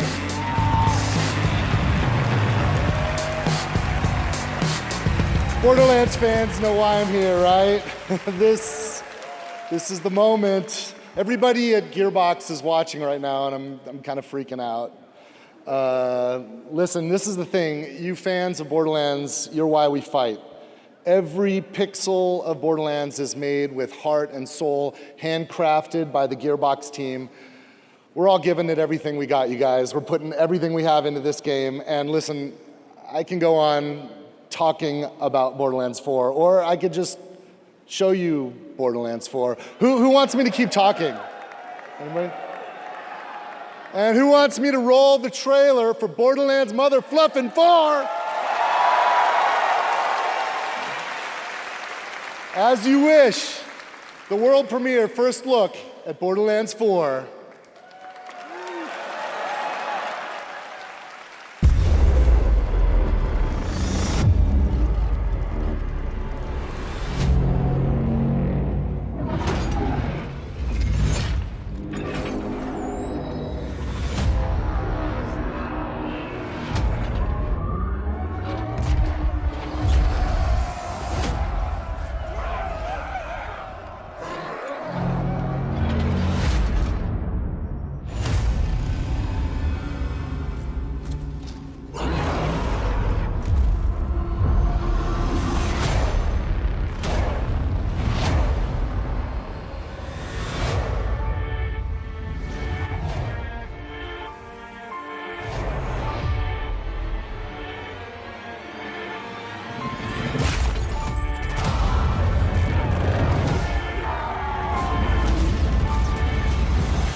That was Borderlands 4, and now we have an exciting and unexpected announcement from a legendary role-playing game franchise.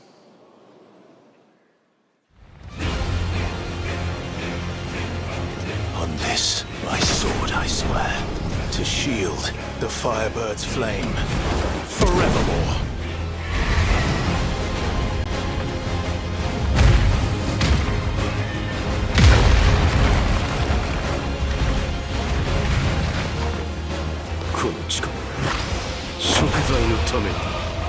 And I, for hope.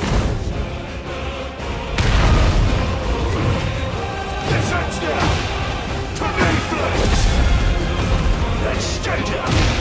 The only fantasy here is yours! Defeat! Our flames burn as one!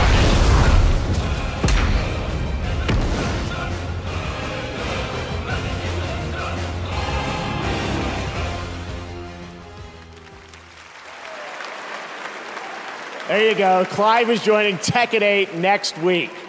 Right now, we want to recognize more nominees and winners in some other categories here at the Game Awards.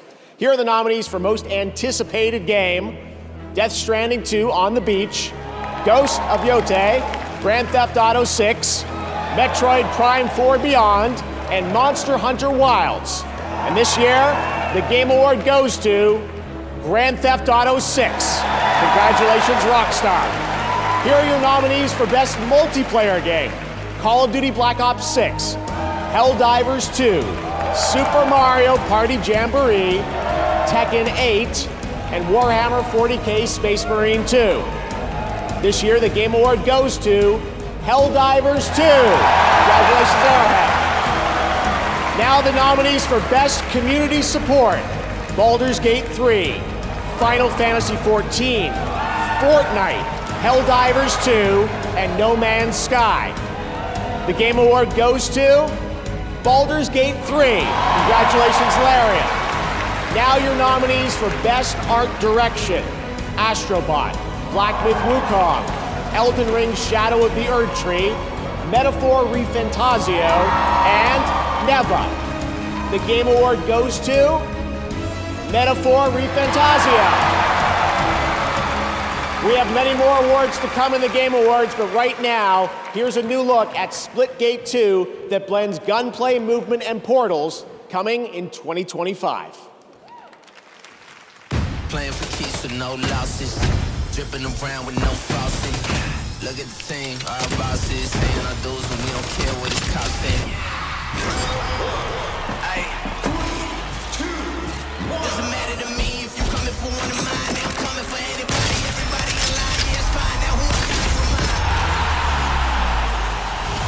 Run it up, run it, run it, run it, run it up. Run it, run it, run it, run it up. So is that's my crew. Big red bills are blue. No way we could lose. We live in life we choose. We getting started, tell them turn me up. Not for a nine to the whole world's blind. Doesn't matter to me if you coming for one of mine. Now I'm coming for anybody, everybody in line. Yeah, it's fine. Now who I got for mine? Ay. That's my crew.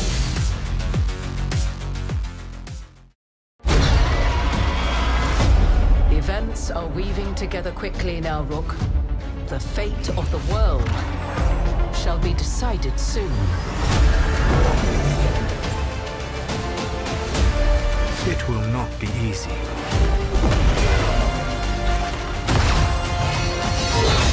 But you are this world's only hope.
Ves.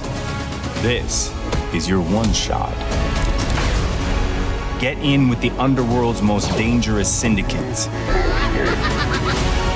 and pull off the greatest heist the Outer Rim has ever seen.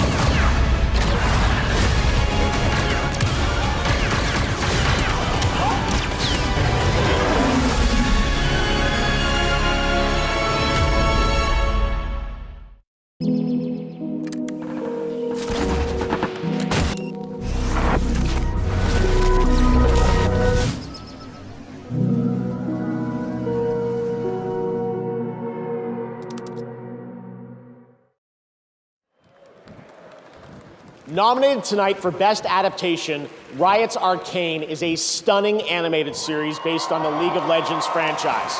Anyone who's watched this show will tell you the music. It sits at the emotional core of this Game Award-winning series. Here is a special tribute to Arcane's music and iconic characters, featuring Royal and the Serpent, David, and 21 Pilots with the Game Awards Orchestra.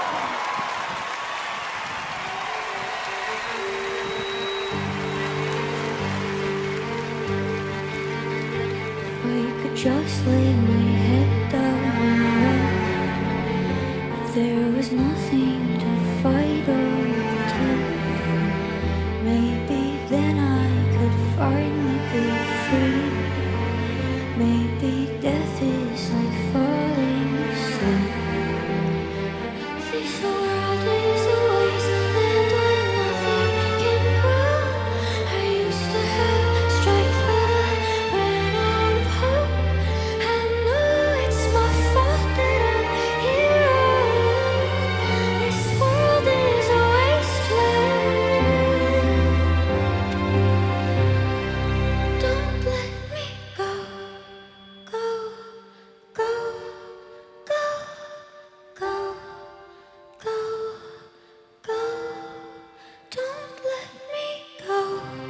Show yourself.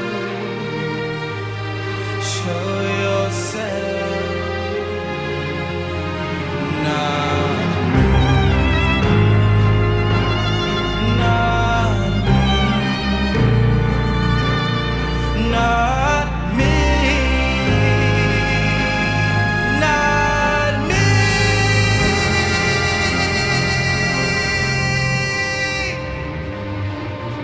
Remember me, remember me, I'm on my own. Remember me, I'm too far gone, I couldn't see. Remember me, all the times I cut so deep. All my life I couldn't breathe. Remember me, remember me, remember me, remember me.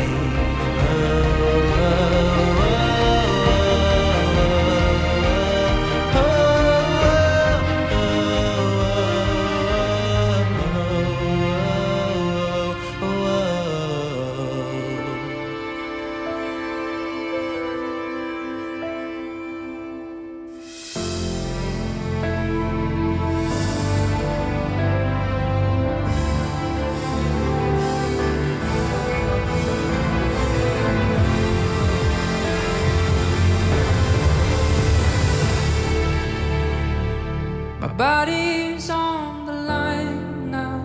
I can't fight this time now. I can feel the light shine on my face. Did I disappoint you? Will they still let me over if I cross the line? Take a seat, but I would rather you not be here for what could be my final form. Stay your pretty eyes on course. Keep the memories of who I was before. So stay with me because my body is on the line now. Pull the blanket tight now. I can feel the light shine on my face. Did I disappoint you? Will they still let me over if I cross the line?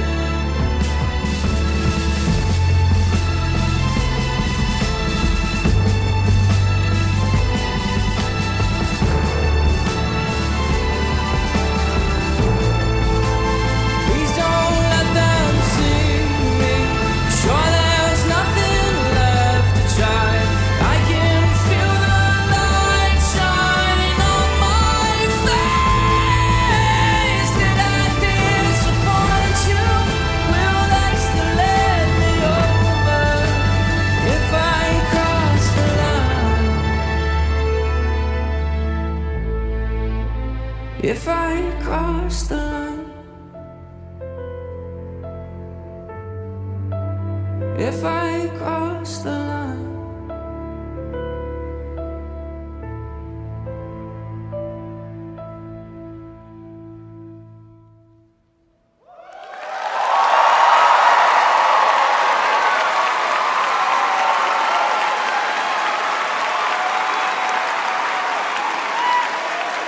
What a beautiful and emotional performance. Thanks to Riot and those artists for putting that together. Incredible. All right, let's take a look at this very exciting brand new game announcement prepared just for the Game Awards 10th anniversary.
10年早いんだよ。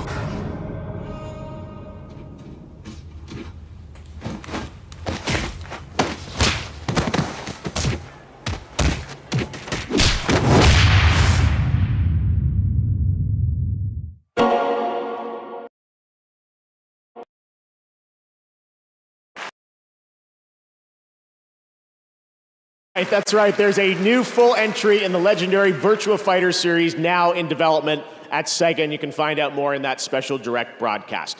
Tonight, we've got another announcement for you. Check this one out.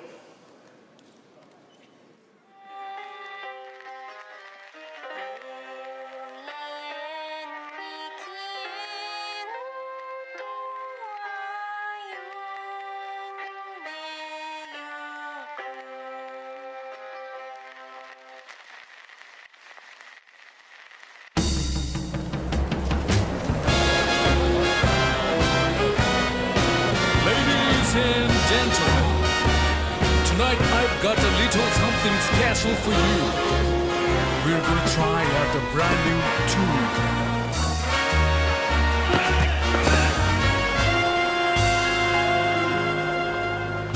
Oh my, your music, your setting praise. Let's sing together. Let's keep on singing another day. With music I'll never stray. Sweet that you're mine. For love of music, let's keep on singing night and day. With a music.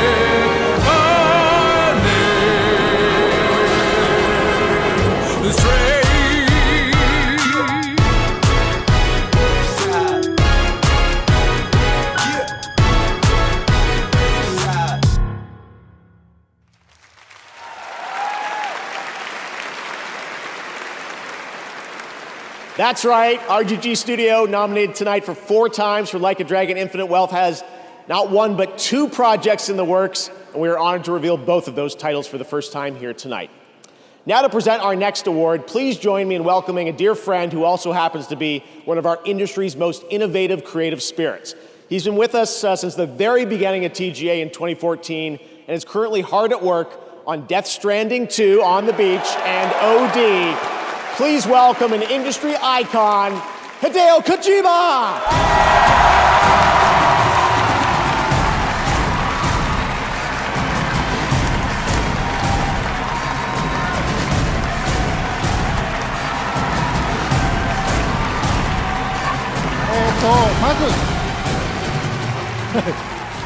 まず、TGA10 周年おめでとうございます、ジェフも。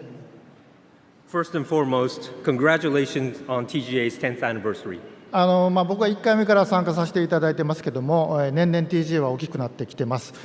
もともと制作者を称える賞でしたけども、今では世界の業界と関係者が集い、プレイヤーと結ぶ非常に重要な賞となっています。で、ゲームだけでもなく映画やアニメ、音楽といったデジタルエンターテインメントと架け橋というか結ぶ重要な賞だと思っています。今後20年30年ですね、ますます大きくなっていくと思います。で、僕もできる限り応援したいと思っています。I've had the privilege of participating since the very first TGA, and I've witnessed how the role of TGA has grown every year.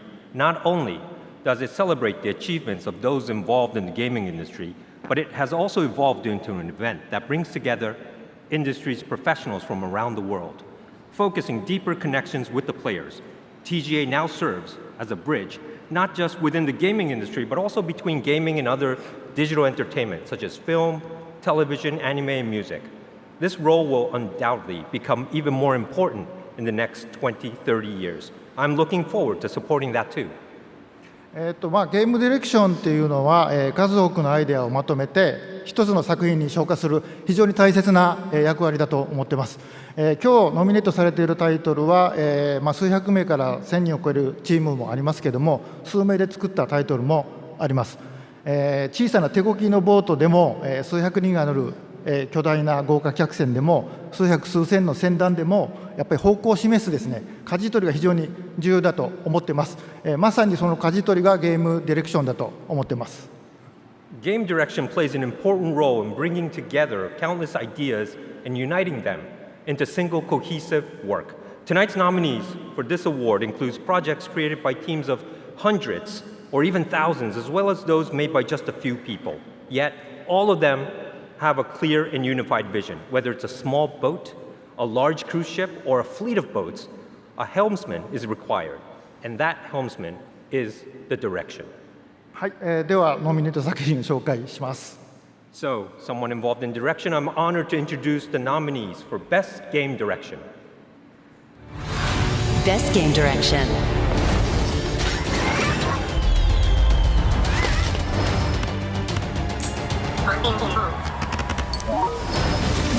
Cleanse the world with blood. Come now and travel to the realm of shadow. It's good to have you back, Cloud. We shape our own destiny with our own hands. And now, the winner is Astrobot.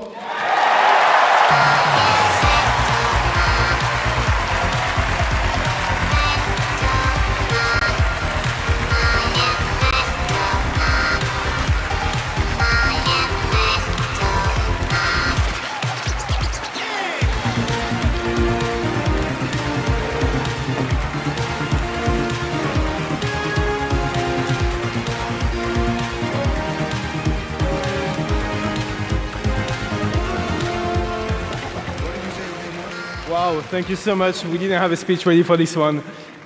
This is really amazing. So thank you so much. Team Asobi, back home, all of you, really, this is for you. Game direction is, of course, like as Kojima-san said, like an ensemble of things, and but actually in our case, it's really like every single person on the team coming and really bringing their own vision and being responsible for their own work. So you are all game directors back home, and I'm really dedicate this one to you. Thank you so much.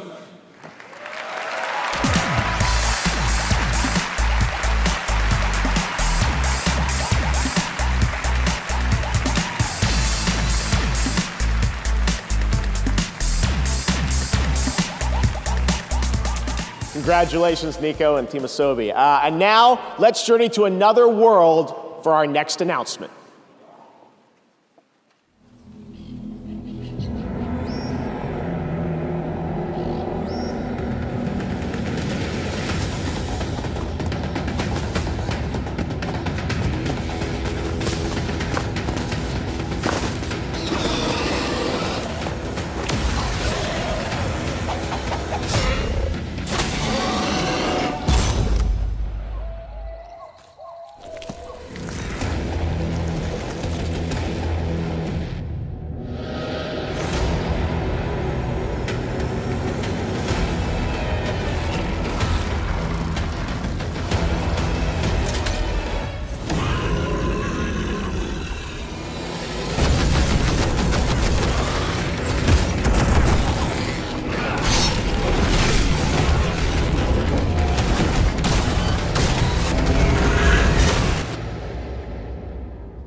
Attention, citizens!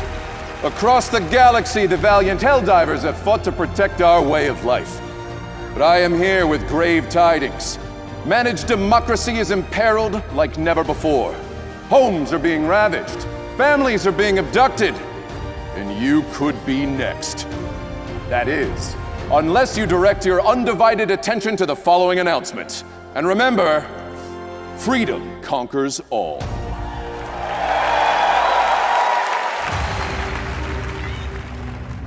They arrived without warning, laying waste to our peaceful colonies, crushing all resistance. They stole our citizens' homes and their minds. And something much, much worse, their freedom. But when our citizens are attacked, our greatest heroes arrive to set them free.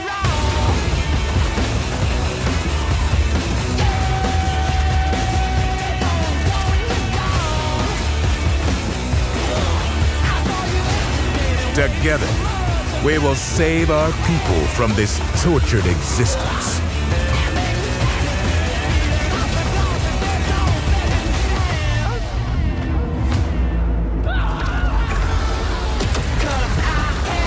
For we are those who stand in the way of all tyranny, who will give our lives today for a freer tomorrow,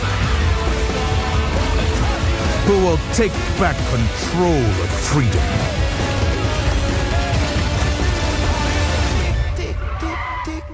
And deliver peace to our homes. We are the Helldivers.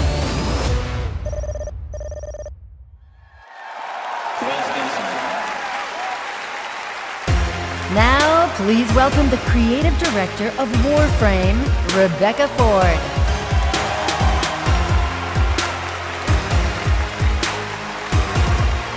Hello, everyone.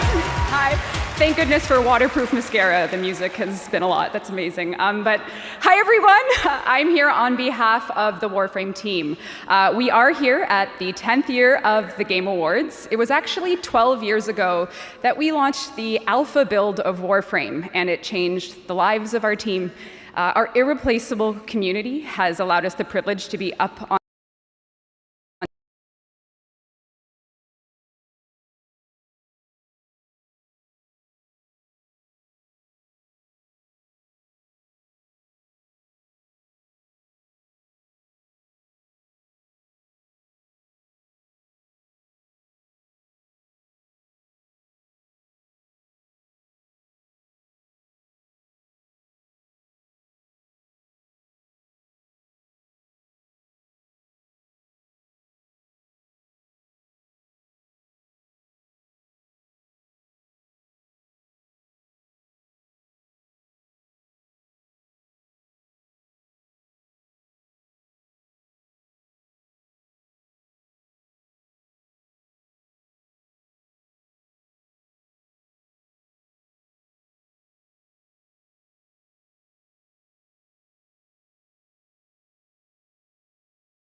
That looks great, and if you're watching TGA on Twitch or Steam, you can get a free Nyx Warframe tonight during the show. Still to come, Snoop Dogg takes the stage with world premiere new music and the Game Awards Orchestra returns. But first, earlier this year, Palworld took over the internet and broke records for the independent studio Pocket Pair. Tonight, we have a first look at the game's next update.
Rover, one is furious about your choice this time. Follow the true law. We have the answers we wanted already. I will not back down.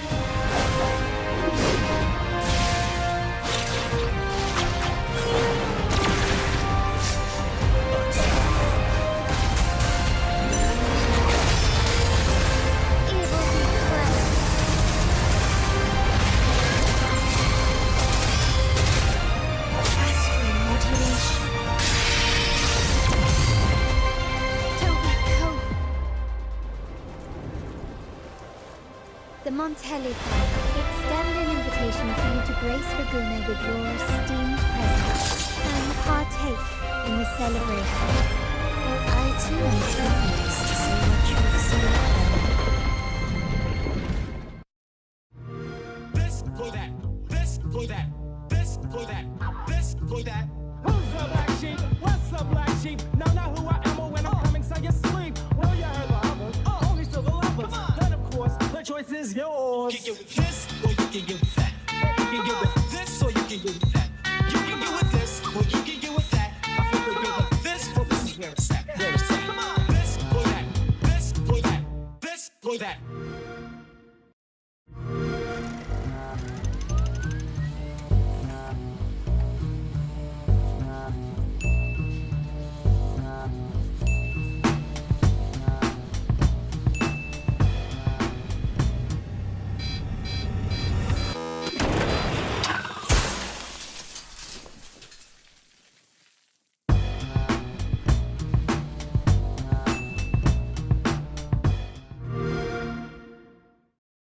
Creativity unrivaled anywhere. Advanced by AMD. We're back with another deal. For a limited time only, Prime members in the US can go to Amazon.com/thegameawards to get $50 in-store credit when you buy MetaQuest 3S. From Yacht Club Games, winner of Best Independent Game at the first Game Awards, please welcome Celia Schilling and Sean Velasco.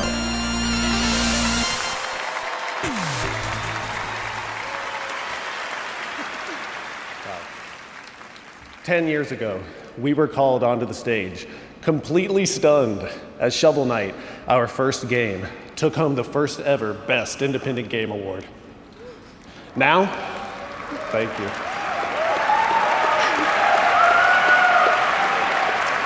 And now, Shovel Knight is getting old enough to become vintage in its own right. This year, a new set of developers released their first game.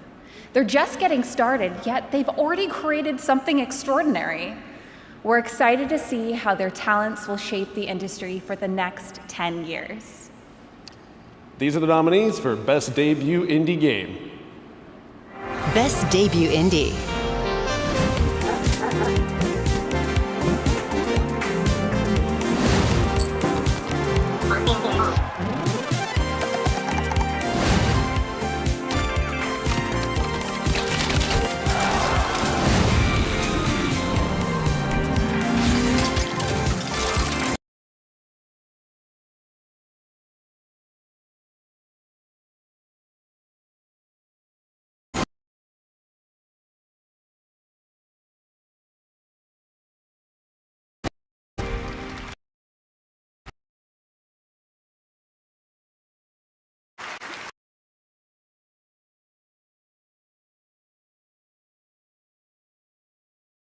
Deserve equal recognition.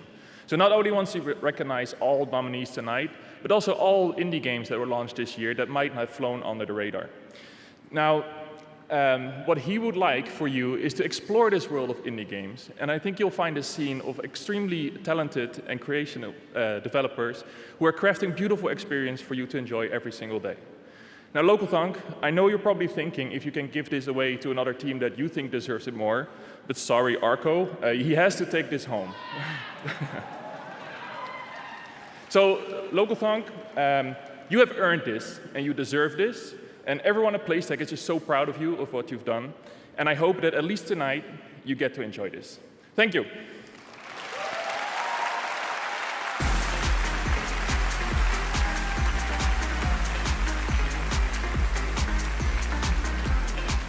Congratulations, Local Punk. All right, as we've been saying all night long, we have some very special game announcements tonight, and this is certainly one of those.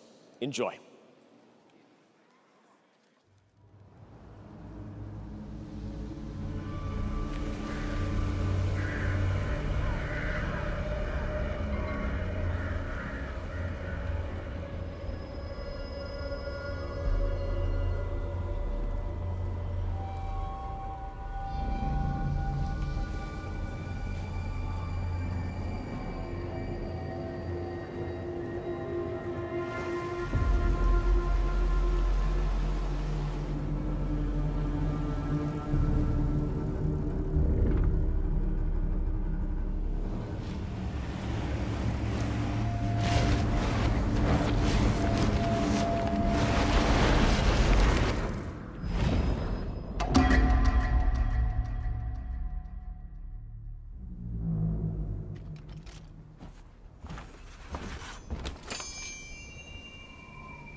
Feels like I'm getting less human by the minute.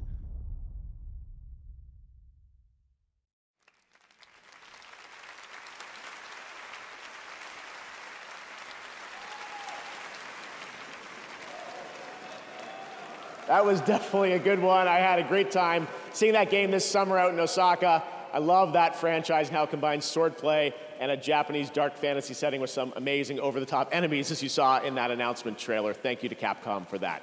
All right, now let's get an update on the first Berserker, Kazan. Hey everyone, I'm Joe Russo. And I'm Anthony Russo, and we're thrilled to be back on the Game Awards to introduce a brand new trailer for the first Berserker, Kazan, a game rooted in the legendary Dungeon and Fighter universe. Our studio Agbo collaborated closely with our friends at Neopol and Nexon to create this action-packed cinematic trailer brought to life in Agbo's signature style. We're excited to unveil it here at the Game Awards along with the official launch date. Stay tuned until the end and enjoy the reveal.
That was the first Berserker Kazan, coming in March, as you saw.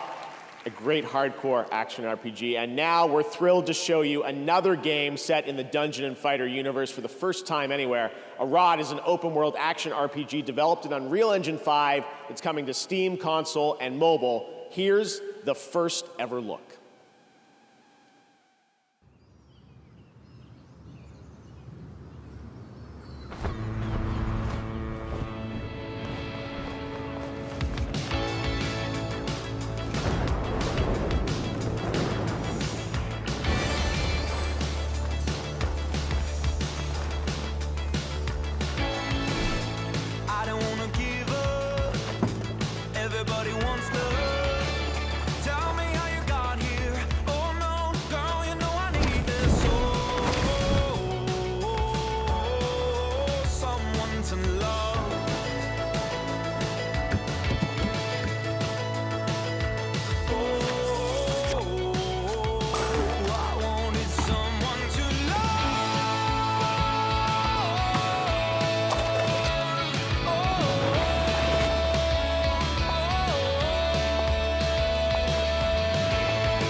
Looks great. All right, next is the open world zombie adventure Dying Light, the Beast from Techland. We announced this at Gamescom. It's got combat, parkour, and nights you may not survive. Here's a brand new look at the game, which is coming in the summer of 2025.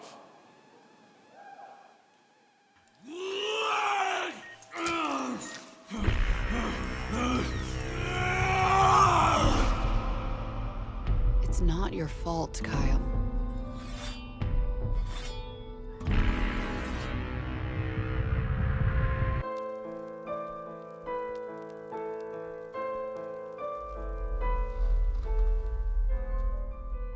I do not feel obliged to believe that the same God who has endowed us with sense, reason, and intellect has intended us to forego their use. He has gifted us the means to decipher the code of nature, and it's our highest purpose we must strive to accomplish. I only answer to this divine calling. And you.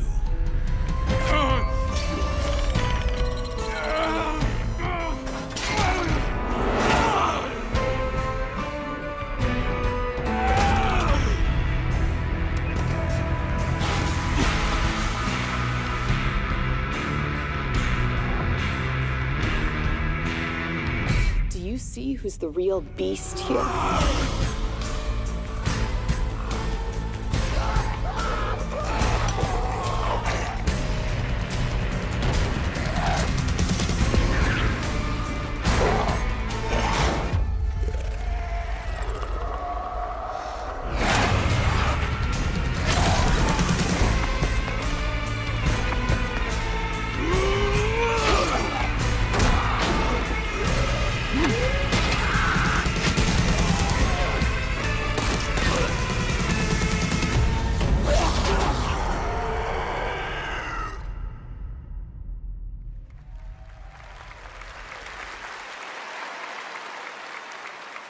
Now we'd like to honor some of tonight's other nominees and winners. Here are the nominees for Best Action Adventure Game: Astrobot, Prince of Persia: The Lost Crown, Silent Hill 2, Star Wars Outlaws, and The Legend of Zelda: Echoes of Wisdom. This year, the Game Award goes to Astrobot. Congratulations, another win tonight. I think that's 3. Here are the nominees for Best RPG: Dragon's Dogma 2, Elden Ring: Shadow of the Erdtree, Final Fantasy VII Rebirth, Like a Dragon: Infinite Wealth, and Metaphor: ReFantazio. And the Game Award goes to Metaphor: ReFantazio. Congratulations, Ashina Shojima. Here are the nominees for Content Creator of the Year: Queso, Illawan, Techno Gamers, Typical Gamer, and Usada Pekara. And the Game Award goes to Queso. Congratulations. Here are the nominees for Best Sports Racing Game: F1 24, EA Sports FC 25, NBA 2K 25, Top Spin 2K 25, and WWE 2K 24. Gotcha. And the Game Award goes to EA Sports FC 25. Now our nominees for Best Sim Strategy Game: Age of Mythology Retold, Frostpunk 2, Kunitsugami: Path of the Goddess, Manor Lords, and Unicorn Overlord. And the Game Award goes to Frostpunk 2. Congratulations to all those winners. Did you catch all that? No, but I wish the rest of the show went that fast. Yeah, it's like the game commercials with award interruptions. Oh! Yeah. Oh, hey, someone watching online saw us on the show. Oh, yeah? What did they say? Let's see. Riverrunner 445 said, "Have you two ever considered becoming developers?" We're already developers. We are? Yeah. By watching this show, we're developing an immunity to bad entertainment. Oh! Yeah. Oh, wait. Huh? There's Kojima, look. Ooh. Did you know that Jeff Keighley's friends with him? Yeah, but does Kojima know that? Yeah. Oh, boy.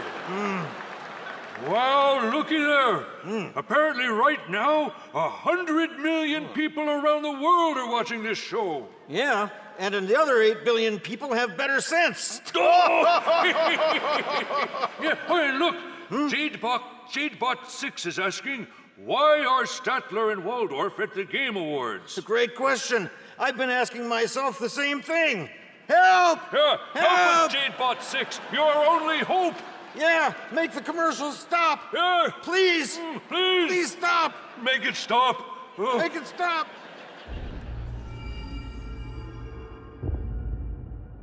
It started in the swamps. And moved to the mountains. Everywhere corruption went, hunters followed. But now, there's something new on the move. And things will never be the same. Welcome to my murder circus.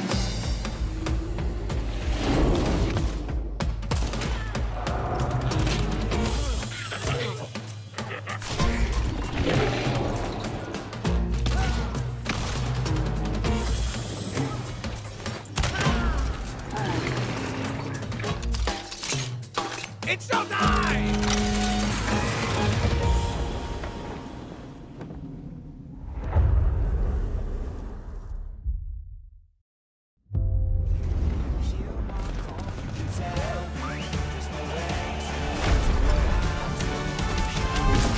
Watch me do it.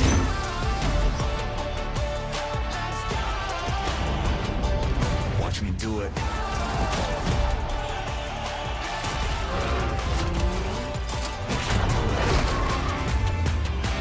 Watch me do it.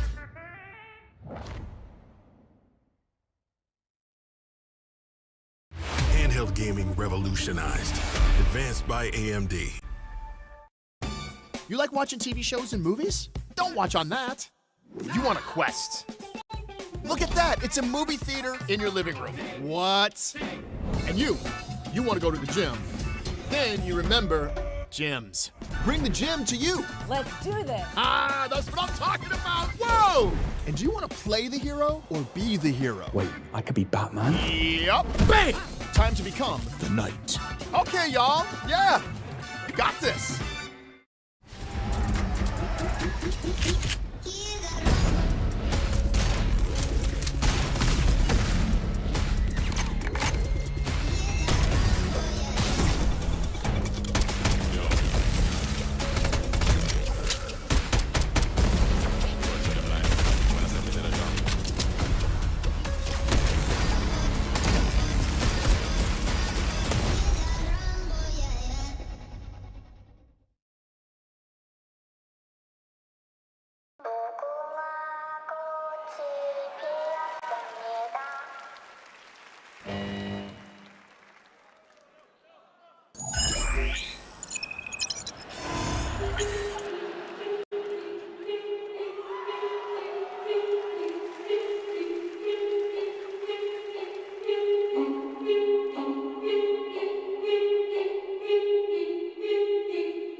Hello, Game Awards. I assume you are all familiar with the Squid Game, because not everyone can physically experience the games.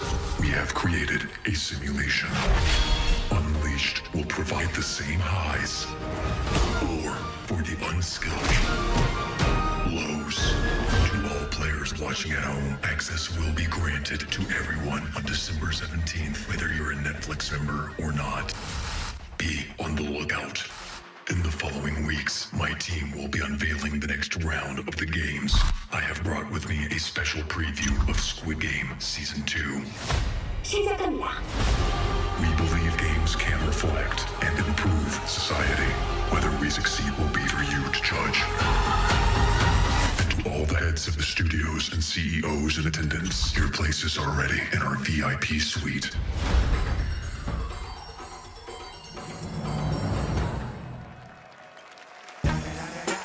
Please welcome the founders of Death Row Games, Cordell Brodus and Snoop Dogg.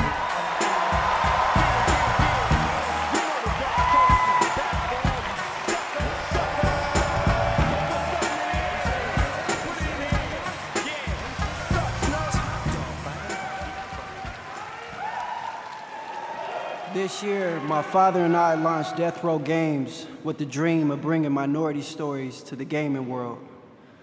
We intend to create a hip-hop gaming universe that could stand beside some of these nominees tonight. Here we are to present Best Ongoing Game. You see, back in the day, if you loved the game, you wanted more. But you had to wait until the next game. Or as I like to say, chill till the next episode. But obviously, y'all just couldn't chill. Today's players are treated to regular updates to their favorite games, making sure the experience always stays fresh. Here are the nominees. Best Ongoing Game.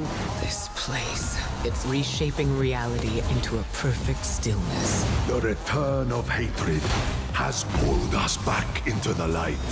Our nation is a fortress, and its people the bricks with which it is built.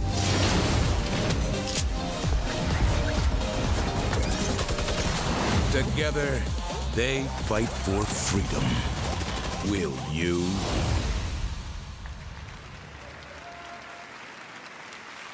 Man, them were some dope-ass trailers. And the Game Award goes to... I don't have a game, cuz. Yet. Helldivers 2.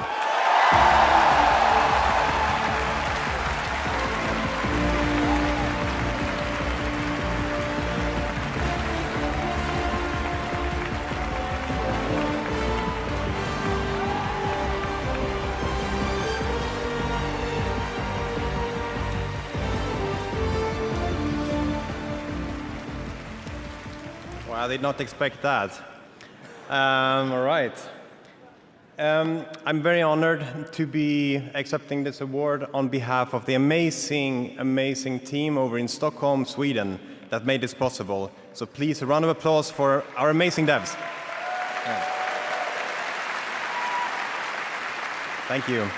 So thanks the Game Awards for this honor. This really is an honor for all of us. Thank you PlayStation and our partners for believing in us over all of these years. And also, and most importantly, thanks to our amazing players for the support over this last year. It's been super inspiring to see everything that you've done with the game since we launched it, and we are very committed to keep going with this game for many more years to come. So thanks a lot, and for Super Earth.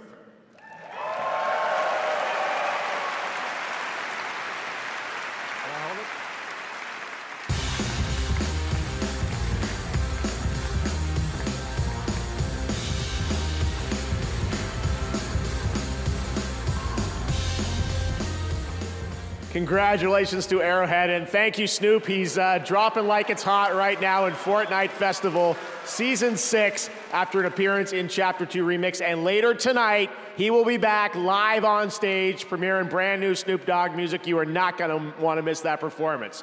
But right now, we're thrilled to share the announcement of a brand new game from a beloved game developer.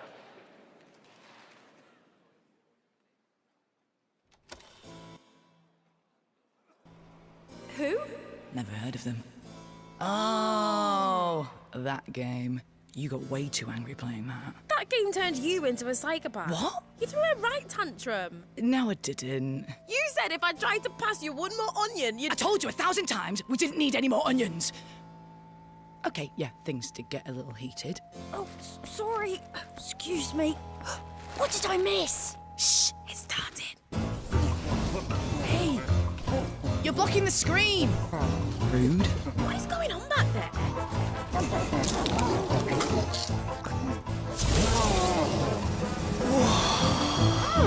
This looks pretty good. Oh, this looks wicked. Oh my. Oh, it's a two-player. And they're showing so much gameplay. Oh, no. What's happening?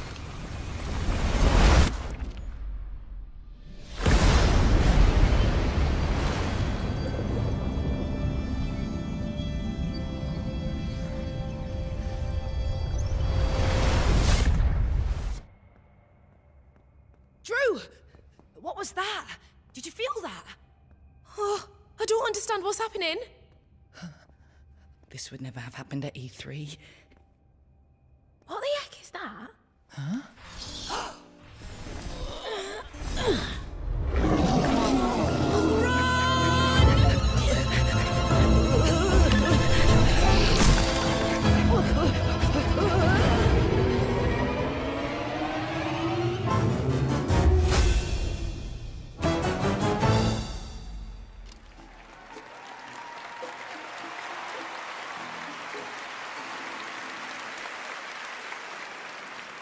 That's a fun one. Stage Fright is the next co-op game from the incredible team at Ghost Town Games, the creators of Overcooked, that I know we've all played over the years, and I am so thrilled to share that with you tonight here on the show. And now it's time to head to a familiar place, the home of iconic novels and television shows, and now an upcoming action-adventure game. In the name of the warrior, I charge you to be brave. In the name of the Father, I charge you to be just. In the name of the Mother, I charge you to defend the innocent. Arise, a knight of Lennon's Rest.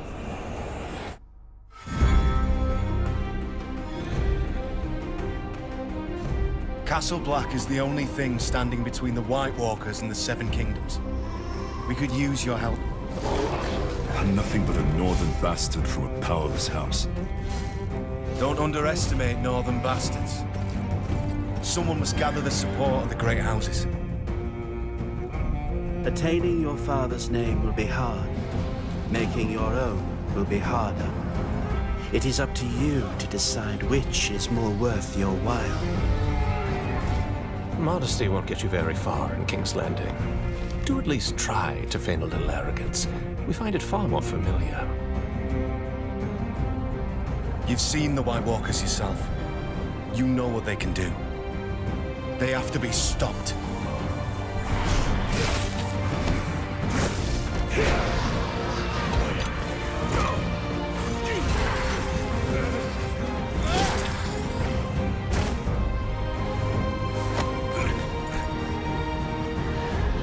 John, I will see it done.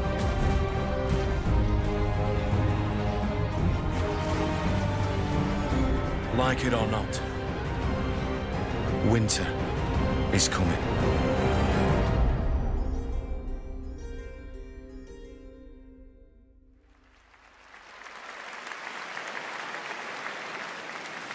All right, hunters, get ready. Monster Hunter Now brings the monster hunting action to mobile, letting you take down epic monsters on the go. We're excited to introduce Season 4 Roars from the Winter Wind.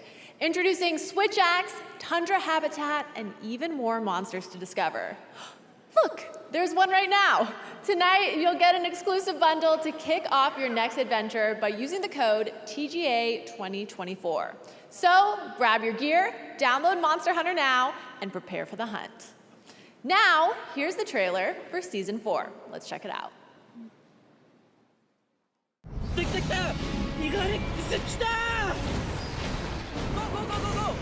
Oh my god! Vieni! Andiamo! Ancora un po'! Finally making its Monster Hunter Now debut, Tigrex! Lagombi!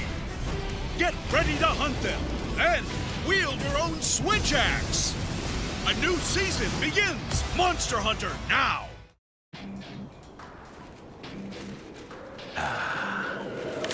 It begins. Another battle.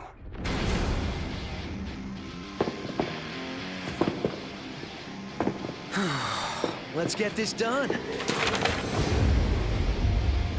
It is time we settle this.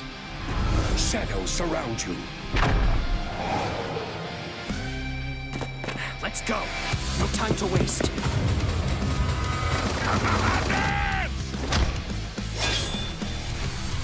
Feel the dragon's wrath! Tensatsu Yojiki!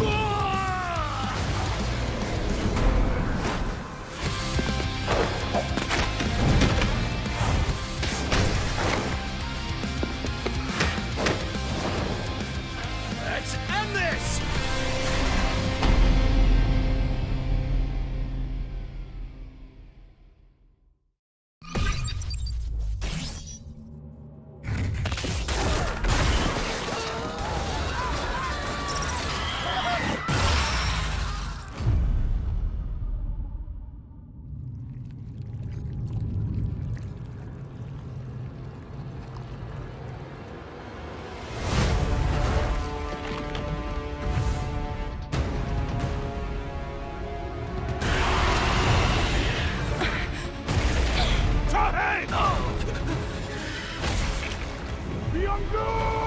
You are all weak.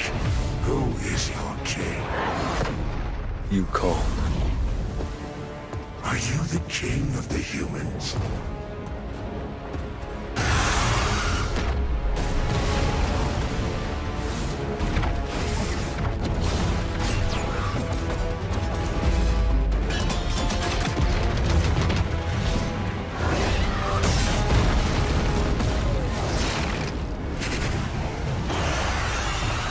Arise.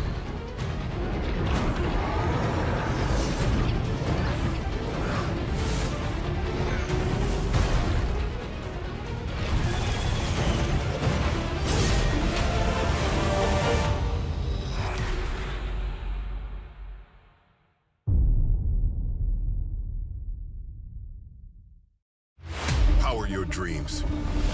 Advanced by AMD.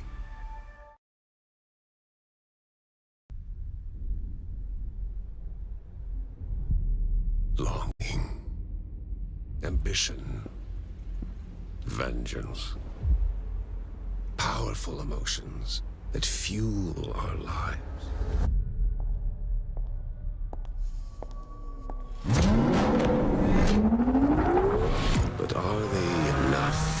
Death lurks around every turn. When fear and destruction consume us. Again and again and again. Join my tournament.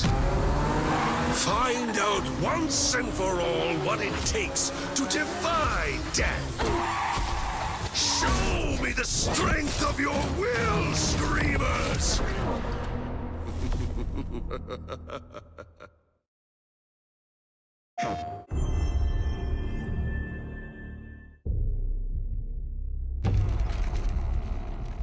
You all know the drill.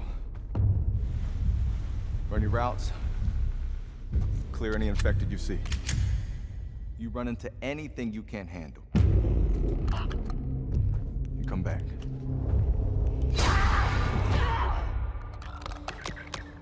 Dina, run! This way! Hurry!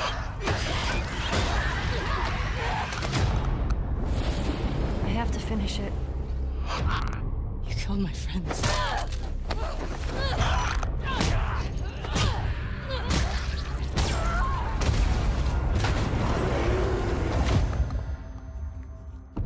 You can't stop this.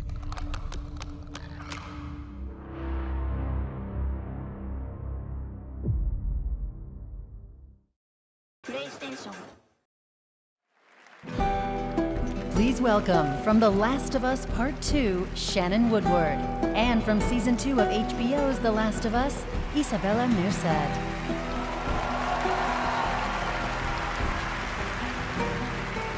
Hello. Hi, Dina. Oh, hi, Dina. Hey. So... What brings you here tonight? Well, I'm just really excited because we're about to present the best adaptation. And we were a part of an adaptation in many ways, and there is no words right now for me to read, so this is all riffing and improv.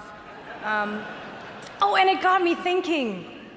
I know that while we both spent a lot of time with Ellie, we heard so many lame puns. Oh, God, so many lame puns. You know, actually, there was one. Did she ever tell you the one about tripping over your girlfriend's bra? No, not this one again. No. Yeah, it was a real booby trap. Oh, yeah. Hey, but hey, have you ever heard the one about trying to catch some fog? I did, but I missed it. Oof. Wow, guys, these puns could not be worse. But Ellie's pretty great, yeah? Yeah, she has her moments. Okay, but last one. Did you hear about why the Scarecrow won an award earlier in the show? Dina, please. He was outstanding in his field. Much like these TV shows were outstanding in their field of best adaptation. Here are the nominees. Best Adaptation. Wrath must be met with wrath. You look out at this wasteland, looks like chaos. I am an echidna warrior. All I wanted was to be a dragon. I'm looking for something connected to my past. Something important. And the award goes to, the Game Award goes to Fallout.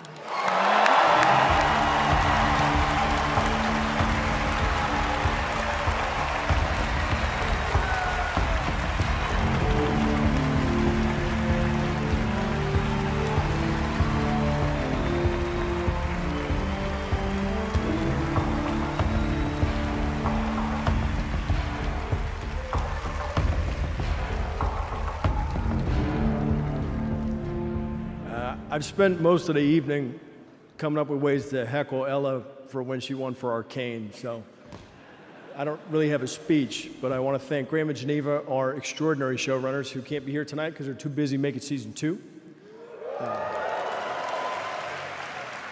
I want to thank Ella, Walton, Aaron, the rest of our extraordinary cast and our extraordinary crew. Amazon, Kilter. I want to thank the fans of Fallout New Vegas for not burning my house to the ground. You'll be very happy you didn't. Last but not least, I want to thank Todd. Todd and the extraordinary team at Bethesda, who were absolutely the most incredible collaborators you could possibly imagine. Thank you.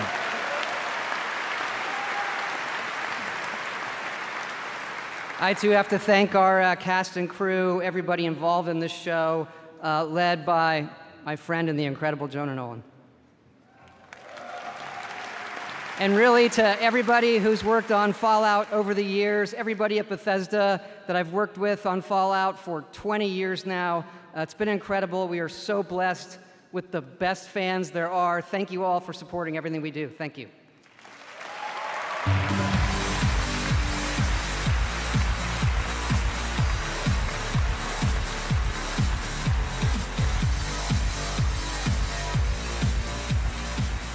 Congratulations to Fallout. Next up, we head to the year 2097 and a co-op heist FPS Den of Wolves from Ulf Andersson, the creator of Payday 1 and 2 and GTFO. Here's your first look at the gameplay.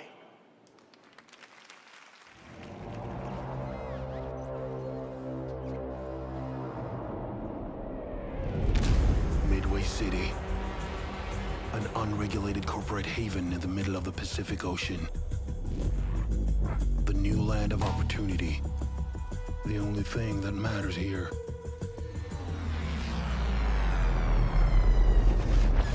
Is the bottom line.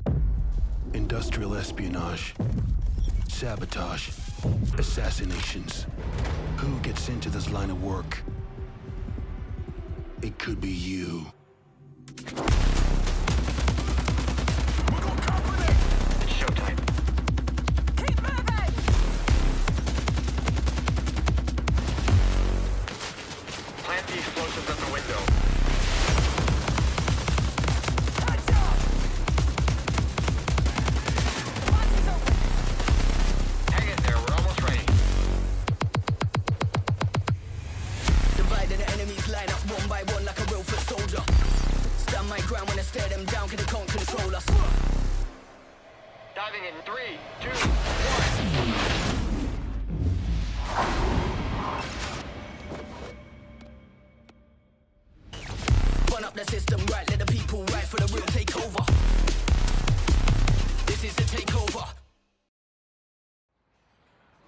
This is New Eridu, the last city on the planet. Despite the seemingly hopeless situation, we've clung to a strange sense of joy, enduring one wave after another. Even if our destruction is inevitable, we'll confront it on our own terms. This is the place. Target detected. Prepare for action. I've never hesitated to fight for you.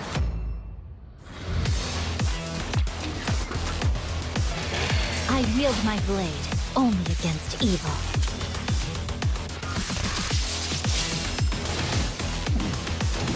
Take it easy. I've got a lot to live for. It's all because of her. Led us to a dead end.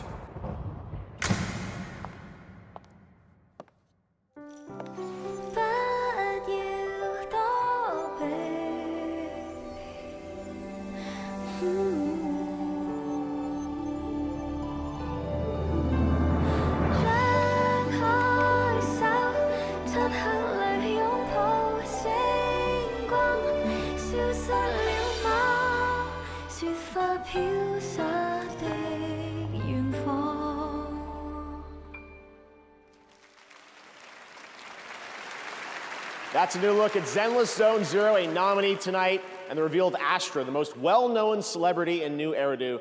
And now here's a new look at version 3.0 of Honkai Star Rail, coming in January, and a look at the upcoming adventures in Amorphous. Car ready for detachment. 3, 2, 1.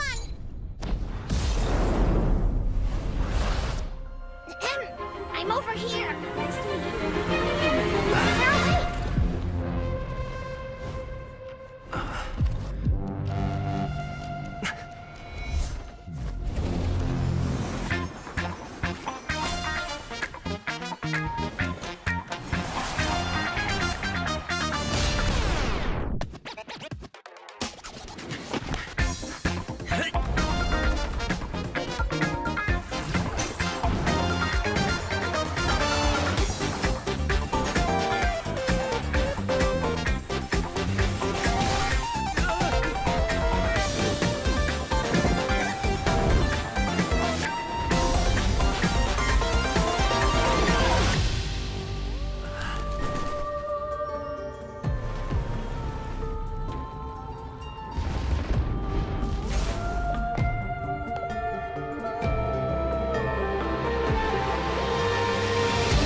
All right, here we go. Last month, Snoop Dogg simultaneously took over Fortnite and Times Square with one performance. Well, tonight, he's here at the Game Awards to finish the fight, to help us celebrate our 10th anniversary like no one else can, debuting a brand new song from his new album, Missionary, with Dr. Dre, that drops tonight.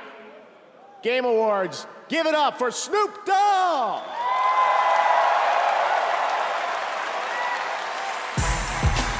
I need you on your feet right now. Everybody on your feet. You at a party, y'all. One more thing I want to say to y'all. Thank you for letting me be myself. Can we get high, yeah, please excuse me while I kiss the sky. Thank you for letting me be myself. Can we get high, yeah, please excuse me while I kiss the sky. Things just ain't the same for gangsters. Times are changing. Young homies is dangerous. Rich and shameless. Do anything to be famous. If you're talking about this stripping, then you speaking my language. That's how you feel waking up with the world up under you. I'm rolling up, toe up, so comfortable. I'm revving up my revenue. I'm unavailable somewhere in Malibu. Somehow I made it off the avenue. Once upon a time, the dog would do it all with draws and bringing off the streets and my paws. In the field, ducking sales, close calls. Big whales got fish scales that snowfall. Hold up! I like to thank me. And if we talking about the West, homie, thank me. Walk of Fame made a name. You better thank me. Ain't nothing new, this is what I wanna do. I just wanna say thank you for letting me be myself. Can we get high, yeah, please excuse me while I kiss the sky. Thank you for letting me be myself. If you having a good time tonight, make some noise! All right, y'all.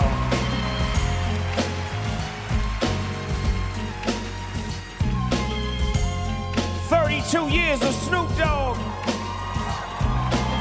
We gonna give it to you 1993 style.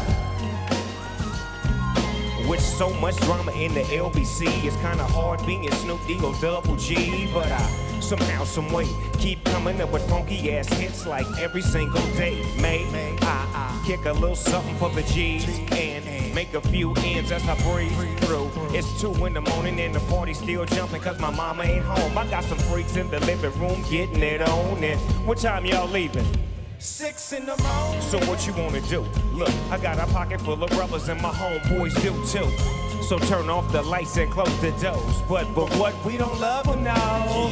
So we gon' blow an ounce to this. G's up, freeze up for a second now, bounce to this. Rolling down the street, smoking window, sipping on gin and juice. Laid back. With my mind on my money and my money. What everybody saying? Rolling down the street, we smoking indo, sipping on gin and juice.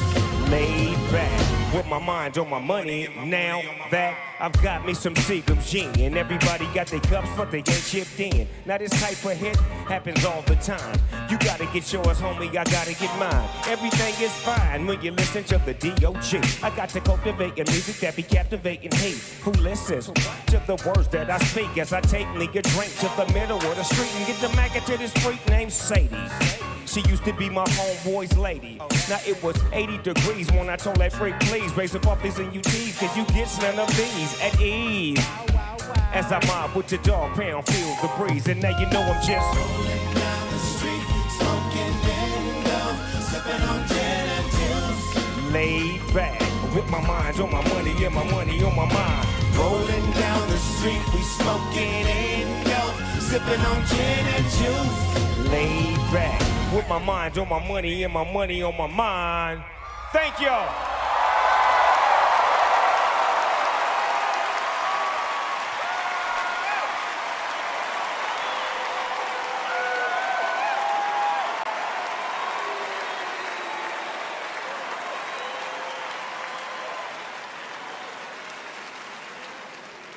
Snoop Dogg, the legend, what an amazing performance. Thank you, Snoop. His new album with Dr. Dre, Missionary, comes out tonight.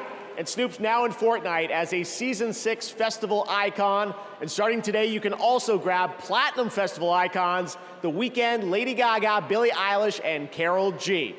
Also this year, once again, we had the Game Awards vote in Fortnite Island, where the Fortnite community picked Murder Mystery as their favorite island of the year. You can head to the TGA Island right now to check out all the nominees and meet metahuman Jeff. Yes, that's actually a thing. Stick around, much more Game Awards ahead, including more surprise new game reveals. That's right, we are far from done. And awards like Best Narrative, and of course, Game of the Year with the Game Awards Orchestra.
Zelda's adventure begins with monsters?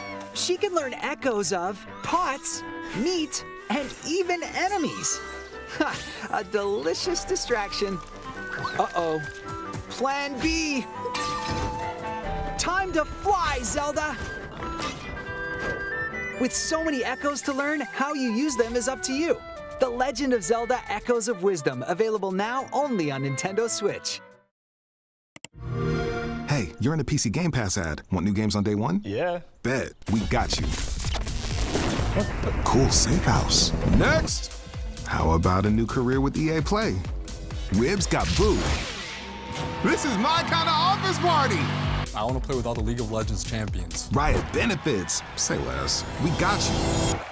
I meant the ones in the game? Hey, PC Game Pass. We got you. That's me. That's right. This rat cult spreads through Gotham like a plague. I have to stop it, even if it consumes me. We repress our rage. It feeds the shadow deep inside us. I'm done holding back!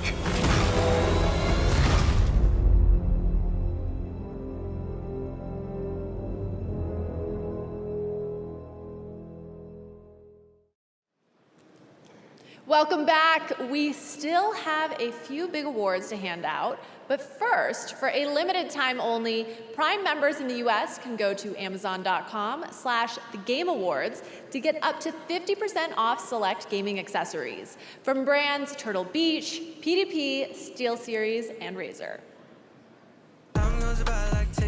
Now, please welcome singer-songwriter Khalid.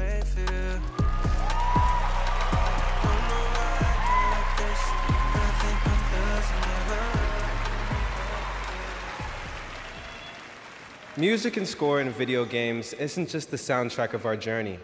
It's the racing heartbeat of every battle, the haunting echo of every failure, and the soul of every victory. From soaring orchestral pieces to intimate melodies that break our hearts, the right music makes games unforgettable. Here are the nominees for Best Score and Music. Best Score and Music.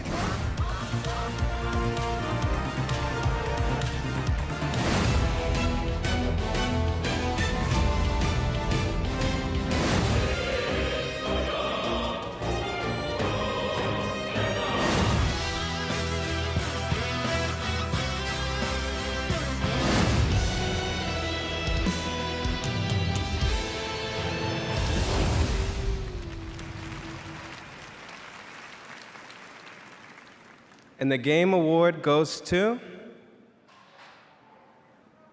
Final Fantasy.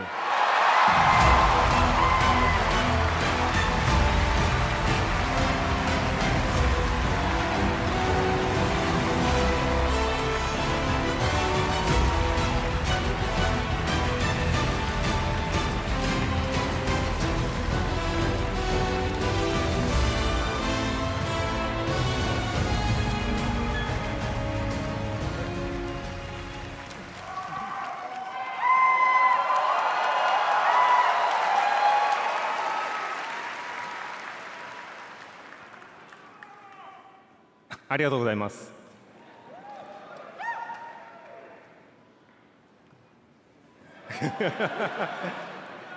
すごい、まだ興奮してます。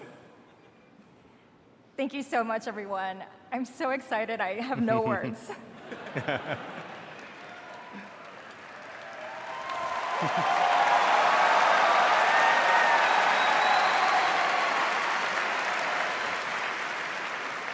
まずこのような素敵な賞をいただくことができて、一緒に開発をしてくれた開発メンバーにまずは感謝を伝えたいと思います。It's truly an honor to receive this award here at the Game Awards. And I'd like to take this moment to express my sincere thanks to our development team that helped create this wonderful game together.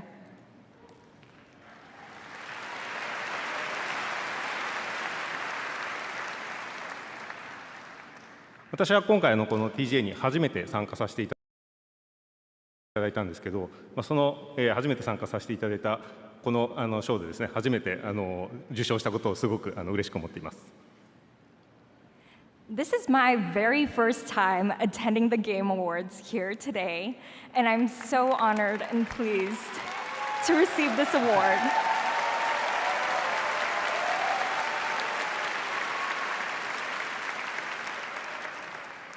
本日ですね、ゲームファンが待っていたようやくファイナルファンタジー7リバースの PC 版を発表できてすごく嬉しく思います。また、この PC 版を通してですね、このゲームのサウンドをですね、多くの人に伝えられたらと思います。とてもワクワクしています。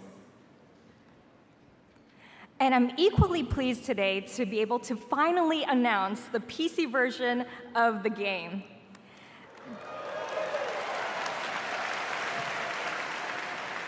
With this, I am delighted to be able to bring the beautiful music of this game to even more fans around the world.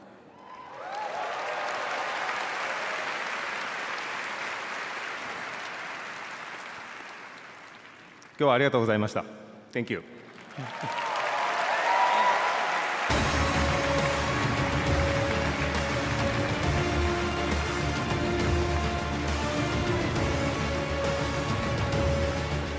Congratulations to Final Fantasy, and now it's time for a tease of what's next from a legendary gaming franchise.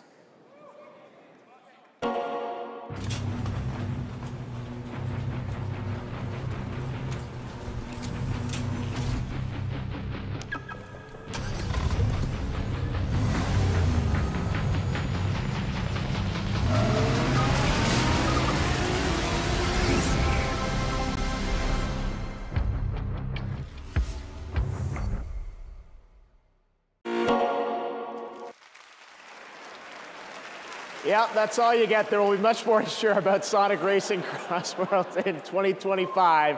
I've had the pleasure of playing it, and trust me, it is a ton of fun. Next year, fans will get to experience the Mafia franchise like never before in Mafia: The Old Country, an origin story set in the brutal criminal underworld of 1900s Sicily. Tonight, we have the world's first look at this cinematic narrative action game. All of the men in this room are bound by blood. This is a family. And in this family, we follow a code of honor. It is not forgiving. To betray one is to betray all. Do you wish to commit yourself, your life, to this family?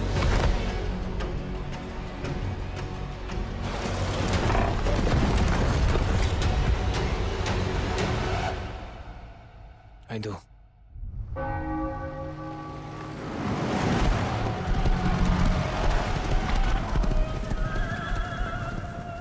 To become a man of honor, repeat these words.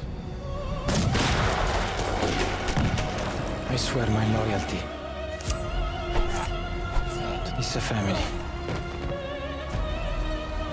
My flesh must burn like this saint. If I do not keep my oath,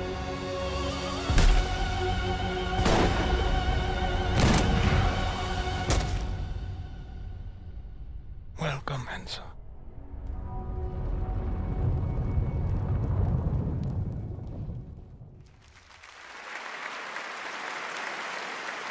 Summer 2025. Now more winners tonight at the Game Awards. Here are the nominees for Best Independent Game.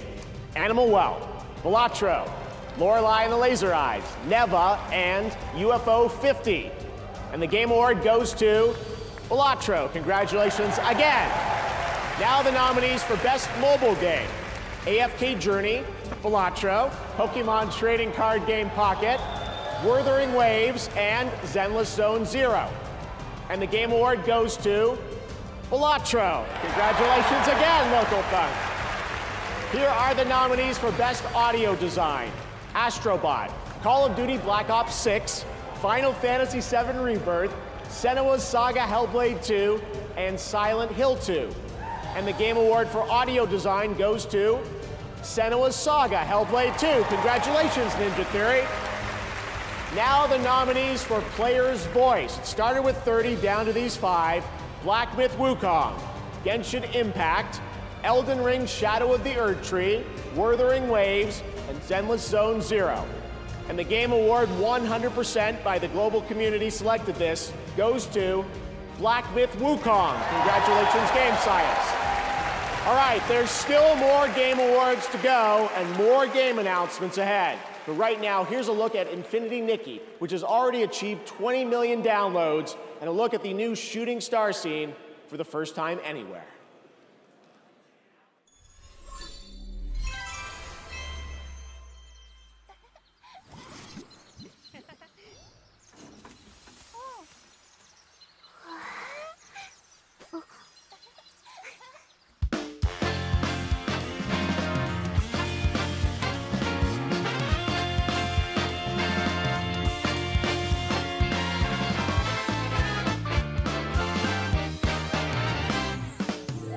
Into this life, falling through the rings of sunshine, explore and fantasize, pick an outfit for this ride, trying out all styles, and don't leave any friendships behind. Add a final touch, snap a photo so adventures can rewind. The world is full of surprise all the time. Make a wish and your dreams will come to life. Soaring high, soaring high.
Everything I've done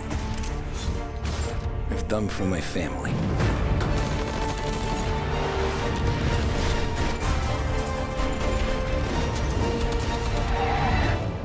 Family and who you're born with is who you die for.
Welcome back. You've seen the trailers, now you get to play the games. Wuthering Waves and Solo Leveling Arise are available on Google Play Games on PC for both Android and iPhone users. The best part, with the Google Play Games, you can seamlessly sync your favorite titles across mobile and PC. Check it out and go play. Please welcome previous Game Awards winner Laura Bailey and Emmy Award winner Aaron Paul.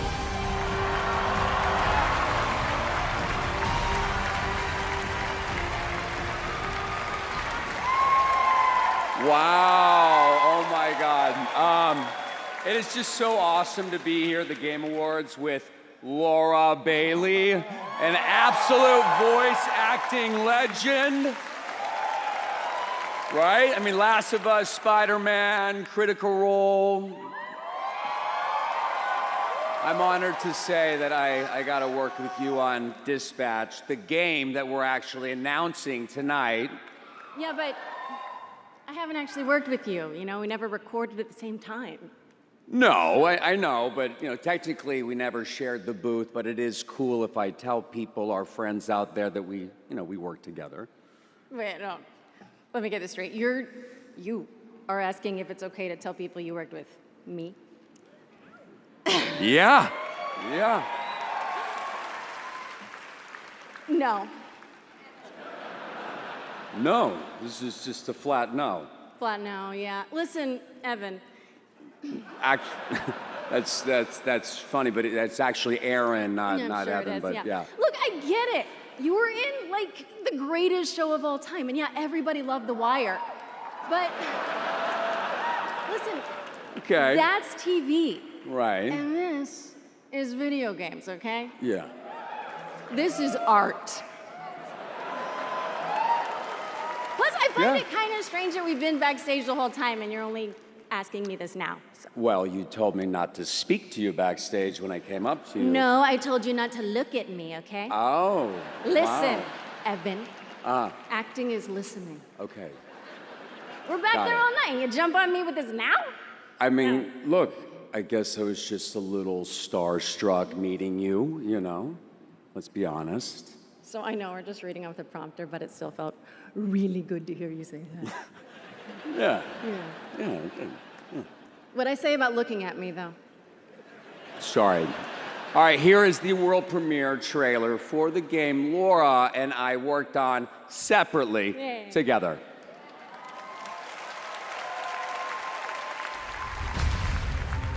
You're not the man. You're dead, I thought. Just on the inside. My suit was destroyed. You have a lot left to give. I would like to make you an offer. This is SDN. How can we help you? You want me to sit in an office and dispatch heroes? In exchange, we can make you Mecha Man again. Washed up dad bod superhero with no superpowers. Can't wait. Whenever there's a crisis in the area, we get a call, and guess who answers? Me. Too easy. Oh, you shouldn't have done that. What are you doing, Invisigal? Is that your car? I don't have a car. That's gonna be a weird insurance claim. You're right at home behind that desk because you're no hero. You're a nerd playing a video game in a suit your daddy built.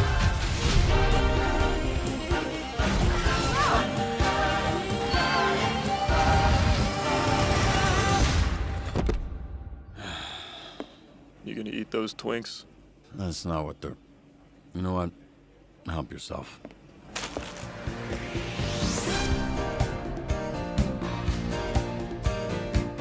What's your name, little guy?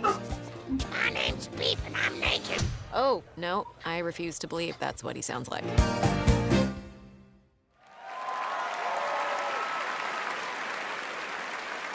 That was Dispatch, and now to present our next award, please welcome a Game Award winner from last year. He's a visionary creator, Sam Lake from Remedy.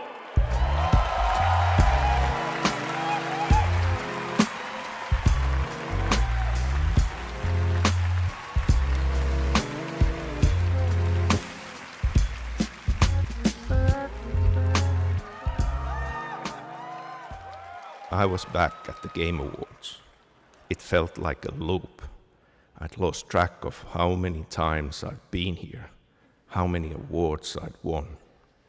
Something kept nagging at me, forcing me to snap out of my reverie. I was here to do a job, hand out the award for Best Narrative. The nominees were each incredible. Frankly, I was so impressed by the storytelling genius, I was overcome by a nasty fit of jealousy. But they would never need to know that. Play it cool. On the stage, I felt an urge to dance. That's what they all wanted. I'd save it for another time. Keep this short. Here are the nominees for Best Narrative. Best Narrative. You here to pick a fight? Why not take us on? It's upon us. I'm sending you to Hawaii. Someone there who wants to meet you. You ready for this, Kasuga? This is the way of the real world! Scour! I will show you a world with honor! The heartbeat of the lost ones. I can feel them on my skin. Mary died of that damn disease 3 years ago. So then why am I looking for her? And the Game Award goes to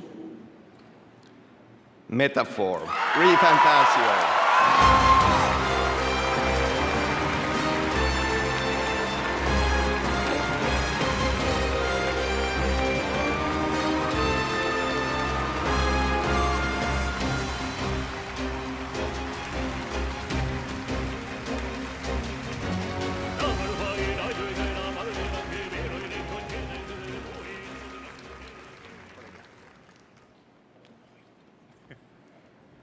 今日は本当に素敵な素晴らしい賞ありがとうございます。RPG を今まで作ってきて本当に物語こだわって作ってきたのでこの賞をいただけて本当に嬉しいと思っています。関係したスタッフみんなと喜びを分かち合いたいと思いますし、何より遊んでくれたゲームプレイヤーの皆さんに心より感謝を申し上げます。ありがとうございました。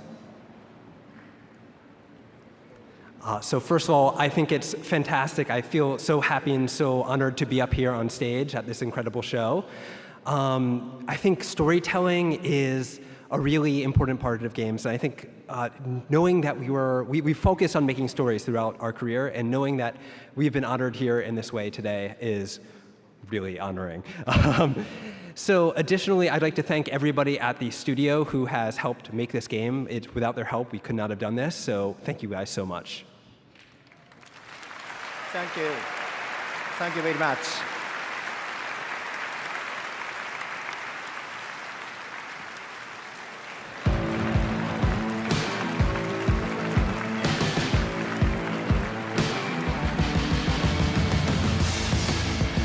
Congratulations, Hoshino Sojima. That's really amazing. Metaphor ReFantasio. I love these moments where we're able to pass the torch from a previous winner to a brand new honoree. Thanks to Sam Lake as well for coming out for that.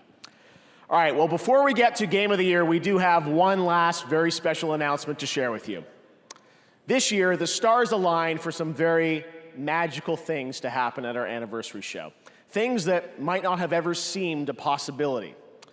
If you truly love video games like I do, this moment is for all of us.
Oh my God, what an amazing moment. Together again, Takeuchi-san and Kamiya-san and his new studio that we're also announcing, Clovers. Production is just about to begin on the Okami sequel, and I am beyond honored we could share this very special announcement here at our 10th anniversary celebration. Thank you to Capcom and the Tujimoto family for this anniversary gift. Still to come, Game of the Year, but right now, here's some much-awaited news on the release timing for Crimson Desert from Pearl Abyss. The continent of Pywell. A land soaked in blood by the battles of those who seek peace and those who seek to shatter it. Here begins the saga of the Greymanes. There are beings who brought chaos to Providence. The rifts they have created will return everything to nothingness. We seek to correct this. I have my own mission, seeking out my Greymane comrades. What I can tell you now is that this mission will restore the disrupted Providence.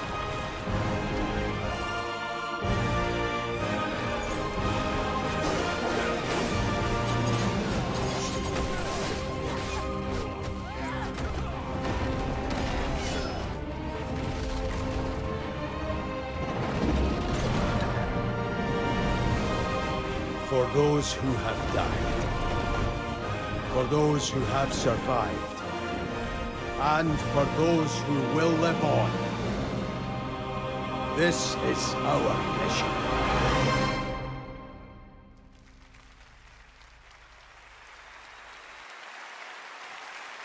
The world's best gaming processor, advanced by AMD. Now is my time. Now. Walk up with my coolie, what they do?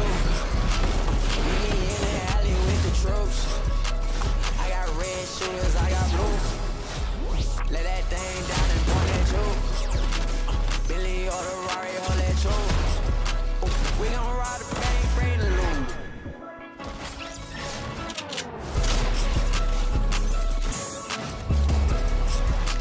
We gon' take this boy back to school.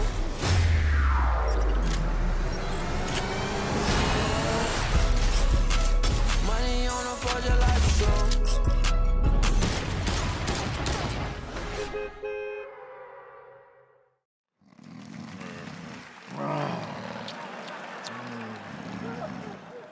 What? Oh, Waldorf, you old fool! What a nightmare I was having. I dreamed we were still at the Game Awards. We are! No! Yep. And even worse, I heard a Final Fantasy game is up for Game of the Year. Well, my Final Fantasy is for this show to be over. Yeah, right? And I also heard they nominated DLC for Game of the Year. That's like giving a Lifetime Achievement Award to pre-order bonuses. Oh! Oh, hey, look! I think the show's about to get better. Oh, yeah. Time to watch Keighley make a fool of himself again. Exactly! I love this show! More Jeff Keighley! Yeah, what a moron! Look at him! Give it! Bring it to us! Look at him just standing there! What a maroon! Ah, the Muppets. All right, welcome back to the Game Awards, everyone. Before we present Game of the Year, I just wanted to come out here and reflect on the moments we've shared over the past decade. And tonight, there have been so many incredible announcements. I can't believe the show that we're able to put together, and thanks to all the studios and developers for helping us make it happen. So I just want to say thank you to so many of you here in the person who have believed in me along the way and trusted our team to create this event. And thank you to the fans around the world for taking your time to watch this show every year. Gaming's greatest days are ahead, and I can't even begin to imagine where this industry will be for our 20th anniversary. And we're going to keep working as hard as we can to keep the Game Awards and the game industry growing around the world.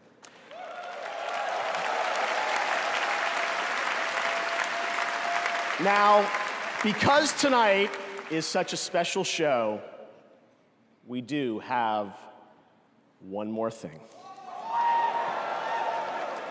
One of our industry's most celebrated developers has been hard at work in complete secrecy, building a brand new original world unlike anything they've done before. What you're about to see is captured entirely in the game engine. And we're happy to share with you tonight's final world premiere at the 10th anniversary of the Game Awards.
Jordan? Tell me something good. Well, you're right, it checks out. He's hiding out around the Superior Moon. Excellent. How is that excellent? He's next to fucking Superior. No one has left that planet in over 600 years. Anyone who even flies close to it is never heard from again. Superstitions. No. Superstitions are the crazy rumors about what happened on that planet. These are facts. You worry too much. You know what I worry just right about? I say we wait for him to leave, or how about we find a new lead? He's not worth it. I'm wasting my time, aren't I? Can you please claim him? I don't need another hunter swooping in. Who is swooping? No one is crazy enough to go there. He clearly is. He is clearly desperate. And so am I, so claim him, or I will find another agent. Anyone else with all your fucking shit? Okay, alright, you know what? There, you're the boss.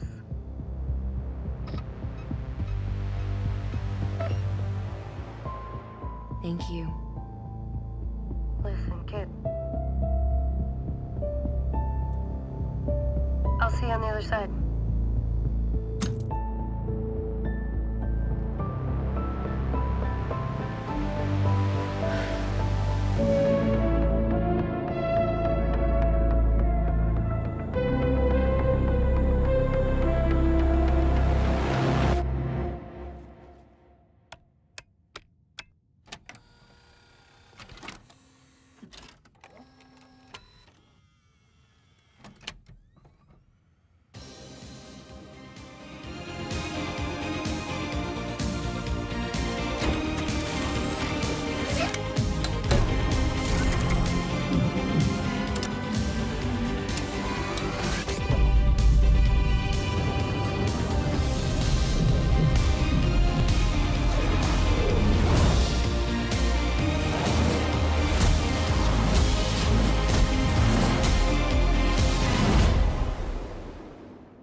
There you have it. That was Intergalactic, the Heretic Prophet, a brand new franchise from Naughty Dog and PlayStation, directed by Neil Druckmann and starring Tati Gabrielle as Jordan Munn.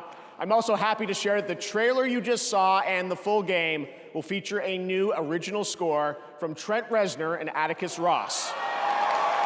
The game has been in development since 2020, and we can't wait to learn more. Thanks to Naughty Dog and PlayStation for that special announcement. And now to present the biggest honor of the night. Over the past decade, 10 distinguished titles have been recognized as Game of the Year. Please welcome last year's winner from Larian, Sven Vinka.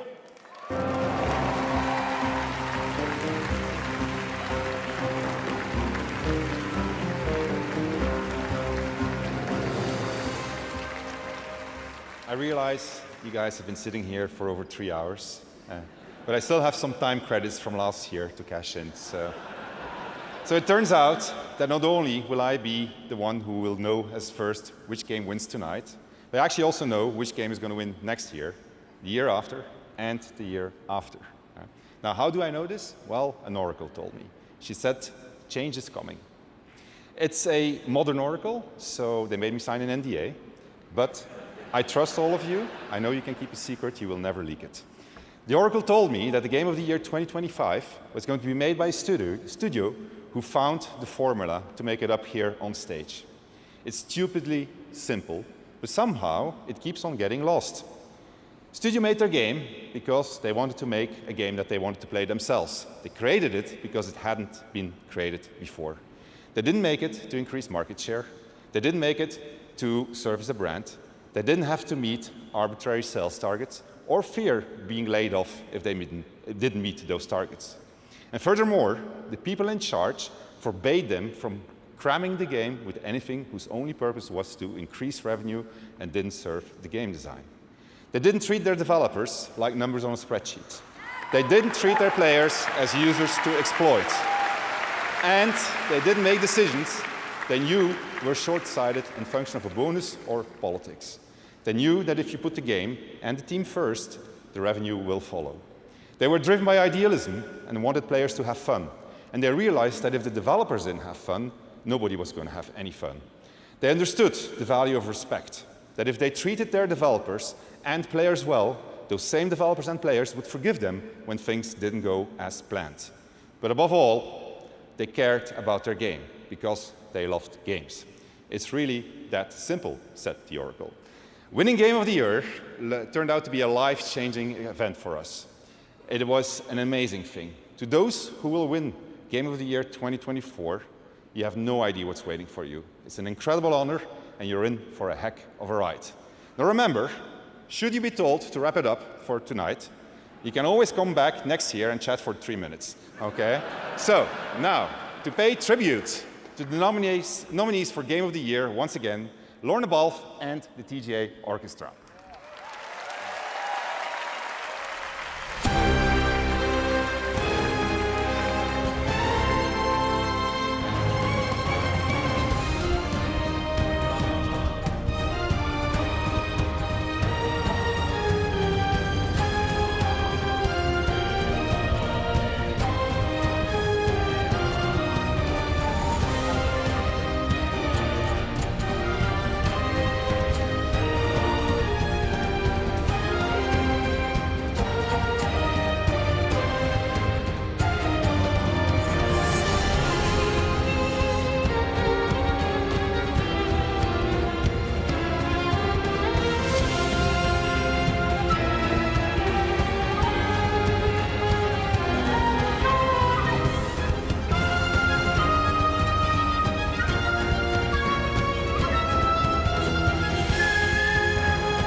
And the game of the year is... Astrobot!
Wow.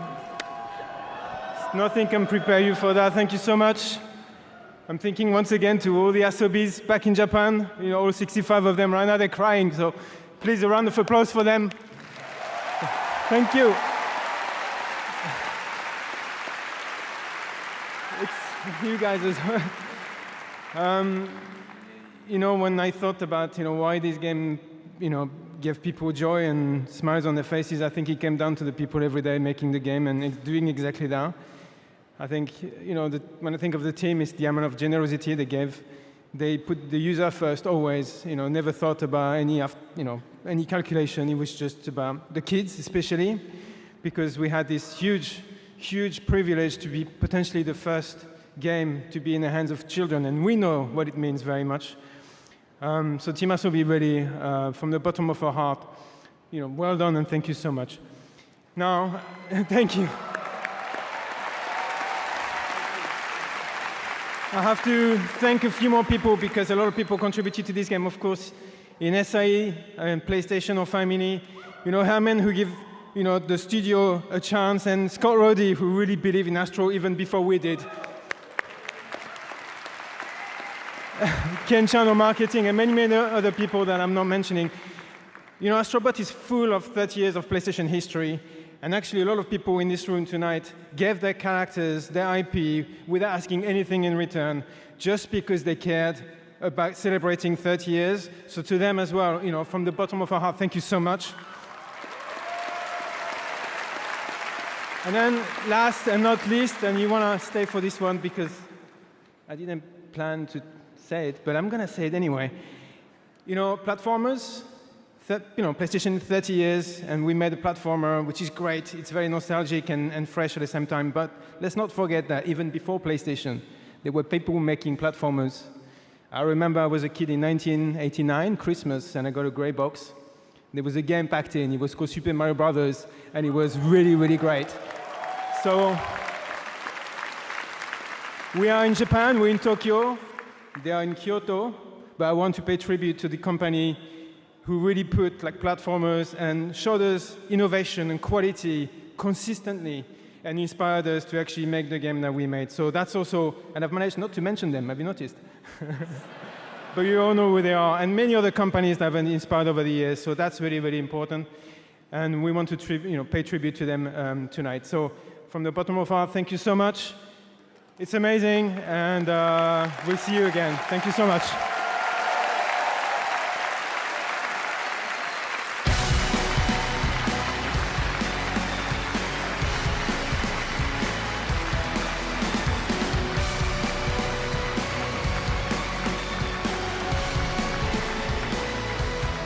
Congratulations, Astrobot, and that is going to do it for our 10th anniversary of the Game Awards. More than anything, I hope tonight made you believe the future of our medium is brighter and greater than ever. Congratulations to the winners, and thanks to all the incredible teams around the world who shared their upcoming work with us today. Putting together this show has been so special to our team, personally and professionally. Thanks to all of you for showing up and believing in me and the Game Awards. We'll see you back here at the Peacock Theater for the Game Awards 2025, our 12th show live on Thursday, December 11th, 2025. Thank you, happy holidays, and have a good night.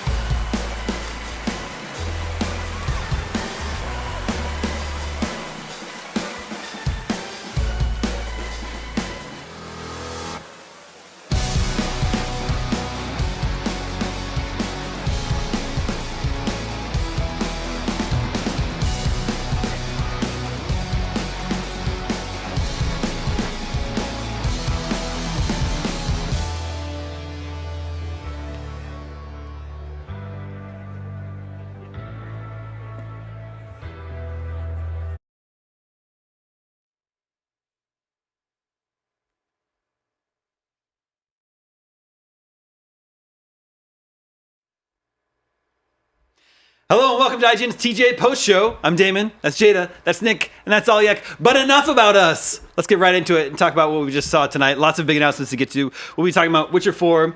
We'll be talking about Elden Ring, Night Rain. We'll be talking about Borderlands 4 and so much more. But let's begin with the big surprise from towards the end of the show. This is the newest game from Naughty Dog. It's called Intergalactic: The Heretic Prophet. I am so excited for this. Yeah. I love Naughty Dog as a studio. I love pretty much every game they've made. So, color me biased, but man, I am so excited for this game. Just everything you could see, there's little details from a bunch of other games. The main character, Jordan, you saw Ellie's tattoo on one of her arms. There's just so much Naughty Dog DNA just sprinkled into this trailer and little hidden bits. Like, I'm beyond hyped for this. Yeah, it might not have been Half-Life 3, but you shoot for the moon, and even if you miss, you wind up among the stars, right? And I think that's what we did here with Intergalactic. Yeah. One thing that strikes me right away is just the kind of Outrun vaporwave atmosphere that it's kind of evoking. A lot of retro future technology. We see, a Porsche in space, very cool. I think the protagonist is rocking Adidas. We got a make-believe anime that looks very good, and even like the video calling software that we're seeing, it just looks like an old vintage VHS, and I just love everything I'm seeing. And a PlayStation blog post went up just after the announcement, and it looks like our main character Jordan A. Munn. Jordan A. Munn is a bounty hunter, and she gets stranded on the planet I presumably we see at the end of the trailer chasing what looks like Kumail Nanjiani. Yep, so that's her bounty. Who knows if this is going to be a Metroid Prime situation, but I'm intrigued. Yeah. I just got a better look at the tattoo. It's actually like an octopus or a squid on there, not Ellie's tattoo. I just absolutely love that the game just looks so real. The engine, everything is in engines. It just looks great. At first, I thought this looks like Cyberpunk. It's incredible. I cannot wait to see more gameplay of it, and just the idea of going from the ship into the planet. I hope we get to see and experience a little bit of that when loading into the planet. I just can't wait to see more. Yeah, we have a little bit more information from Sony now on the PlayStation blog. So this has been in development since 2020, which makes sense since that's when The Last of Us Part 2 came out. So many years in development now. And our protagonist here, Jordan, she's stranded on an alien planet called Semperia. It's a distant planet whose communication with the outside universe went dark hundreds of years ago. In fact, anyone who's flown to it hoping to unravel its mysterious past was never heard from again. Jordan will have to use all her skills and wits if she hopes to be the first person in over 600 years to leave its orbit. So this is like a marooned, try to survive and try to escape sort of scenario. I dig it. Yeah. And one thing, based on the track record that Naughty Dog's had in its recent releases, I'm looking at you, Uncharted, Lost Legacy, and even The Last of Us Part 2. We've seen them kind of ditch the more linear format that they've kind of adopted with the earlier Uncharted games, and it's more open hub style games, and I'm hoping that this game is going to kind of elevate them to the next level of potentially open world, where we're able to explore a fleshed out alien world with a lot of interesting things to see and do, because their past couple of games have really kind of set that precedent. Interesting you mentioned aliens. We got to see, I think it was a bot on the planet, and we didn't get to see any animals or monsters in there, so I wonder what kind of beings exist in the planet that she's exploring. And she had also a melee weapon. Looked pretty cool. Yeah, like kind Like a of saber? a lightsaber-ish Yeah. sort of thing. Yeah, and she kind of charged like it looked like an automatic pistol type thing when she was in her ship, and then obviously we see this transition over to the energy axe or whatever it is on the planet side. The blog mentions some other like castmates that we'll eventually meet. That is one of my biggest concerns, is because Naughty Dog is such a narrative-driven company, and their games are so narrative-driven. Being alone, stranded on a planet, kind of goes against what they're usually doing with a lot of the games. Sure, but it just says that this planet stopped communicating hundreds of years ago. Sure. So there's probably other individuals there that she'll encounter, and yeah, something like that. Lots of branding in this trailer. You mentioned the Porsche that she's flying. Mm-hmm. The Sony is expected. They don't have to go anywhere to use the Sony brand. But then they also show that she's wearing Adidas shoes, and I just think it's an interesting choice because in a big reveal trailer like this, everything you see is very, very intentional, right? So there was some reason I think that they're showing that they have branding in this world. But Intergalactic, the Heretic Prophet. So, I mean, a lot to unpack there with those very select words, but again, this is all just speculation. Yeah. There's a prophet, potentially a heretic. Who knows? It's cool. Do you think any guesses on in development for 4 years now? When are we going to play this game? I'd say at best late 2025, but I'm guessing like a spring 2026. I'm saying spring 2026 as well. 2025 is packed right now. I would see it 2026. Almost every game shown tonight was 2025. But what does that mean for PlayStation in terms of 2025 releases, right? Well, there's Ghosts of Yote. Ghosts of Yote. We've got, I'm sure we're going to see a lot more Helldivers support. We still have a couple things we're waiting to hear from other studios that haven't announced things that may be close to working on. Sony Santa Monica. I'm sure there's other things other studios have got in the works as well. We also learned that the soundtrack for Intergalactic is being done by Trent Reznor and Atticus Ross. So it's going to be good. Great thing. It's going to be a great soundtrack. Yeah. I'm excited for this. It's been a long time. It's been 4 years since Naughty Dog's last full game. I like pretty much everything they do. I like sci-fi settings, so I'm definitely on board with Intergalactic. And I'm glad they used restraint and did not go with the Beastie Boys Intergalactic in their trailer. Right? That would be all too easy. Too spot on. Yeah, too spot on. Well, let's talk about some other big announcements. Witcher 4. We talked about this in our pre-show. We were right. Got that one right. Yep. I'm so excited for Witcher 4. I think we all are. I'm pretty sure I screamed a little bit when I saw it. I expected this game to be announced in the Game Awards. I'm just so happy that we actually got to see it, that we got confirmation that Ciri is the main protagonist, that she has fully become a Witcher. We even got to see her transformation in her eyes, like she got her cat eyes. I just cannot wait to see what this journey is going to take on for her. It's a completely different character than Geralt.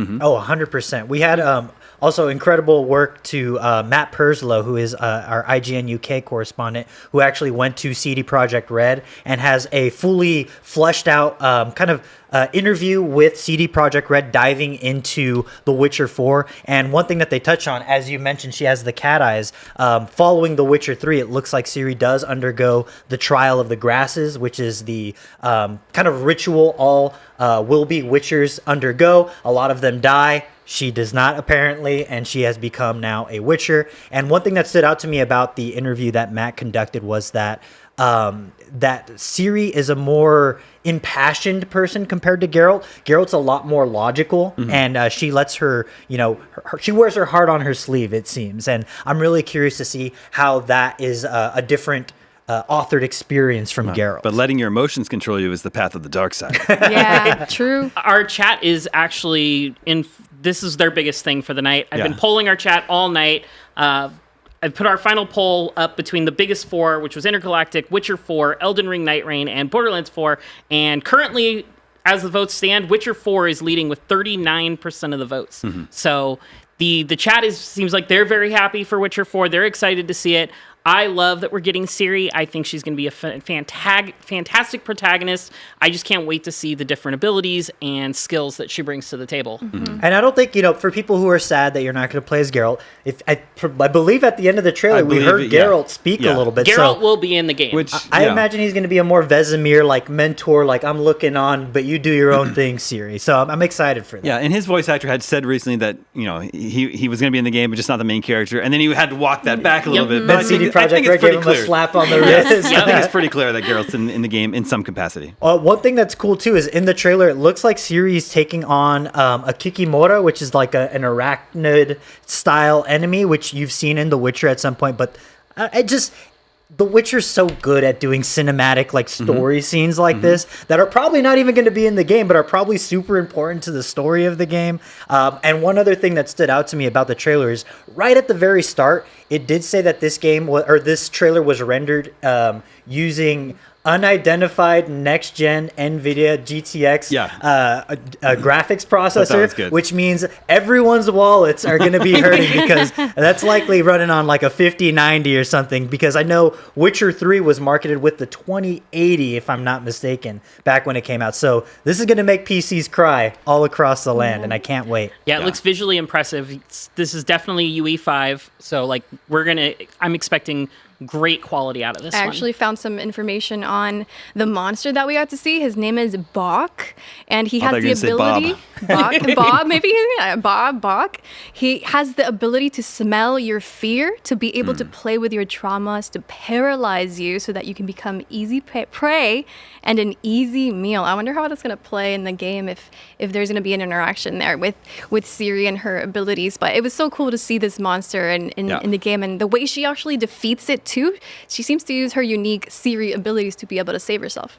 Yeah, I think that's what's going to really set Ciri apart from Geralt is her magical abilities. Like, obviously, Geralt has access to weaker magic a la Signs, but Ciri can straight up teleport and things like that. So I'm curious to see if there's going to be better traversal, because let's be real, as good as The Witcher 3 is, movement ain't among the top things that's great about that game. So I'm excited to see not only Ciri as a character, but also this is the first time CD Projekt Red's adopted UE5. I believe Cyberpunk and Witcher 3 were on Red Engine, which was their proprietary in-house engine. So curious to see how they acclimate to UE5 and see if it pays off in the long run. Based on traversal, you didn't like Roach just running through the whole time you called him? I don't like Geralt dying from a 5-foot drop whenever he jumps off of a little ledge. Are we going to get a Roach for Ciri? We've got to. We get some sort of mount. She's got to. She needs her own mount. Do you need a mount if you can teleport, though?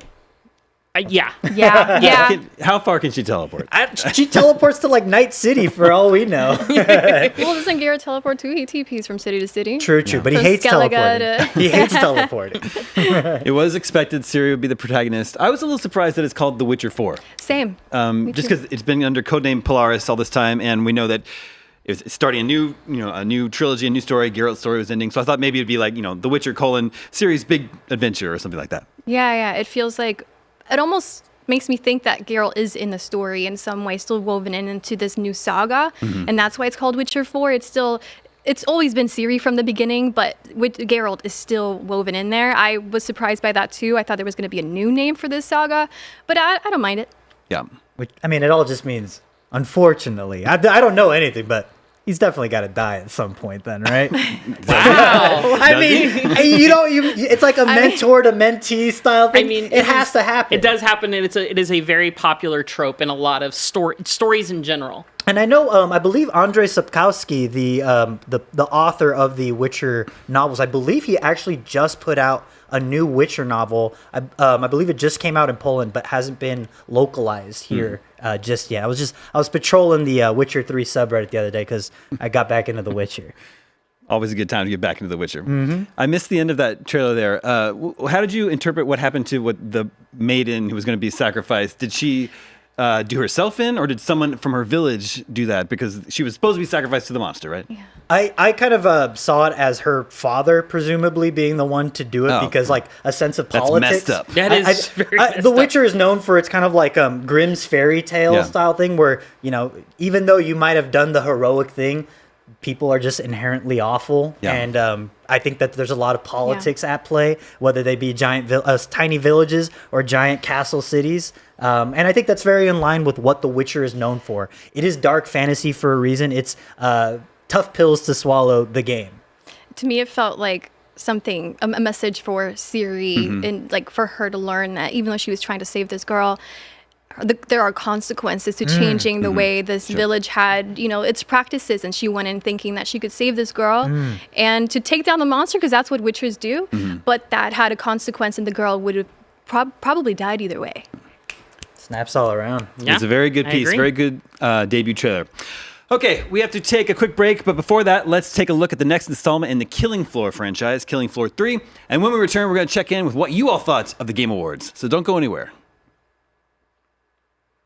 The year is 2091. The megacorporation Horzine has unleashed an army of bioengineered monstrosities called Zeds. Now, the rebel group known as Nightfall stands between these infernal creations and the future of humanity. In Killing Floor 3, you'll team up with up to 5 people and wage war against waves of Zeds, earn dosh, unlock skills, and build the ultimate arsenal. Killing Floor 3 releases in March of next year on PC and consoles with crossplay. Sign up for the closed beta now at killingfloor3.com.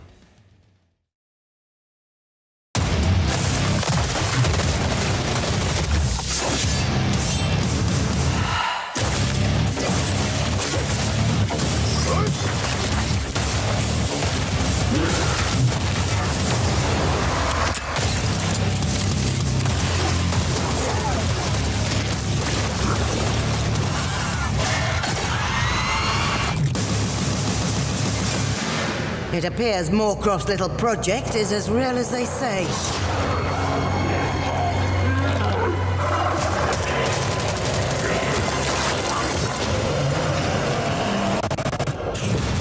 Let's start the party!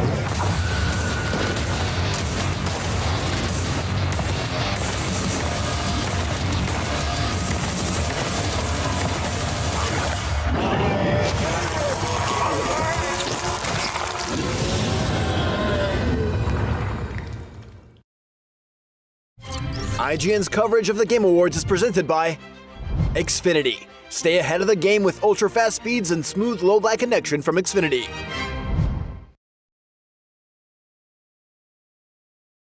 The average Cinefix movie list features nearly 100 different films and approximately 25 minutes worth of wall-to-wall deep dive analysis.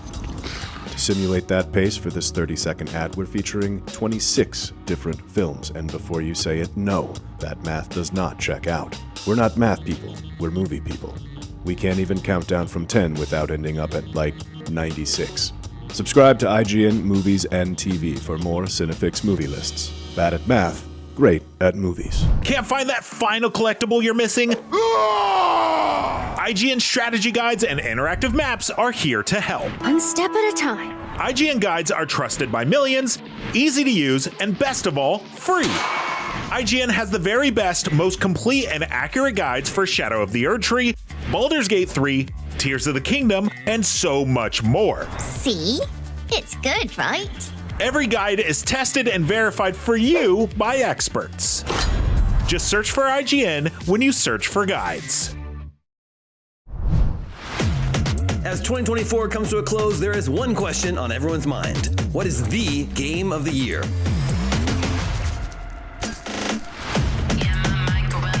At IGN, we take this award very seriously.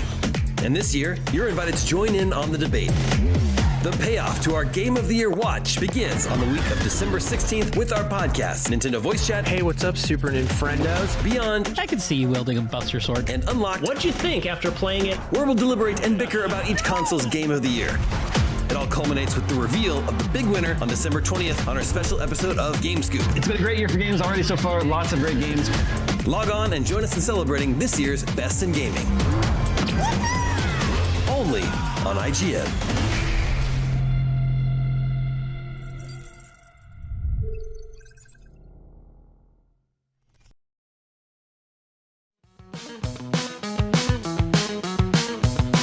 Welcome back. This is IGN's live coverage of the Game Awards. Saw so many big games tonight. Elden Ring, Night Rain, Borderlands 4, Split Fiction, and more. But let's see what the folks online are talking about using our Lenovo Legion 7i, a laptop designed for everyday use, including live productions like this one. The Lenovo Legion 7i features everything you need to game where you are, including a GPU up to an NVIDIA RTX 4070, 14th gen Intel Core i9 processor, and 165Hz HDR display. Now our first tweet comes from at YamYamIE. I think is how I said it right.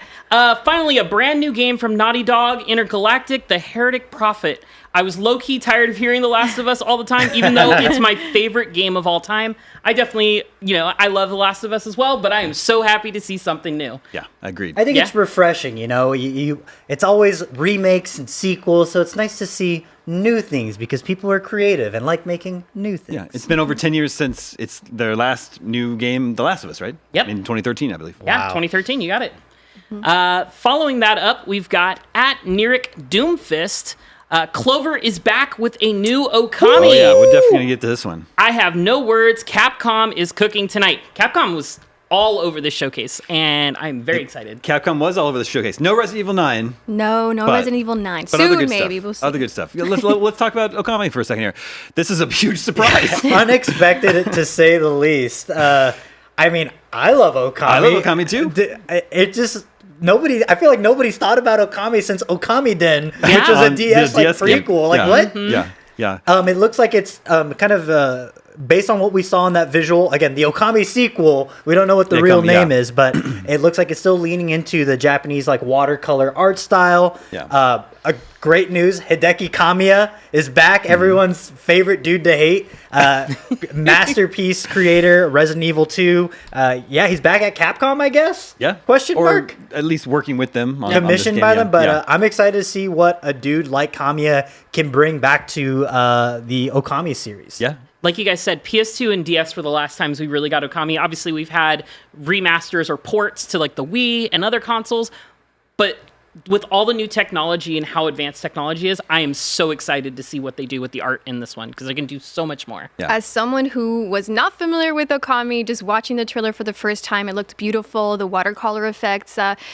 Nick, you're filling me in on the characters. She's a princess, right? A moon. Well, you were like, "What's Okami about?" I was like, "Well, you play as this wolf who's the embodiment of the moon god Amaterasu, and then she brings life to the land by running around and making flowers everywhere." Yeah. I think that about covers it. You see that in the watercolor effect, and when you go into the trailer, I think it's beautiful, and it's definitely something that seems interesting to me. And I can't wait to see what all the hype is about. And gameplay-wise, it's a Zelda-like. Yeah. It's a big open-world Zelda game with dungeons and stuff. And it's arena-style combat, and just a really cool meta wall-breaking gameplay mechanic where you use a water brush to basically do seals on demons and stuff. One of my favorite things about Okami as a series is that it's very steeped in Japanese folklore, so a lot of yokai that are available, a lot of Japanese ancient myths and things like that you might not be familiar with, and it's just fun to learn new things about different cultures. Yeah. Mm-hmm. Yep. Fun fact about Okami, when they ported it to the Wii, this is true, the box that the game came in, the cover of the box had the IGN logo on it. They had the watermark. By the watermark, yeah, because they had grabbed assets from an IGN site at some point. So gotta love that. That's a true story. We're part of Okami It's true. lore. It's true. Okay, what's our next tweet? Next tweet is from @the Ben Starr. I'm in Tekken 8. Ben Starr. We got Clive this Rosefield. is the voice actor. The voice Gotcha. actor for Clive Rosefield from Final Fantasy 16. No, not Tifa. Not Tifa. I was so close on my guess. Yeah. But I'm happy we got a Final Fantasy character, and it fits with their trend, like you said in the pre-show, where we got Noctis last. Yeah, it's the most recent Final Fantasy, and the game is basically a Devil May Cry so it makes sense that that a fighting game character from a Final Fantasy game is in a fighting game. Also, Clive, an incredible character, and Ben Starr did a wonderful job voicing Clive and bringing him to life. Fantastic One day we'll get Master Chief in a fighting game. One day. We did get a Spartan back in Dead or Alive 4. That was back in the day, but wasn't Master Chief. So he's still waiting for his Smash Brothers letter to come in. Or invitation.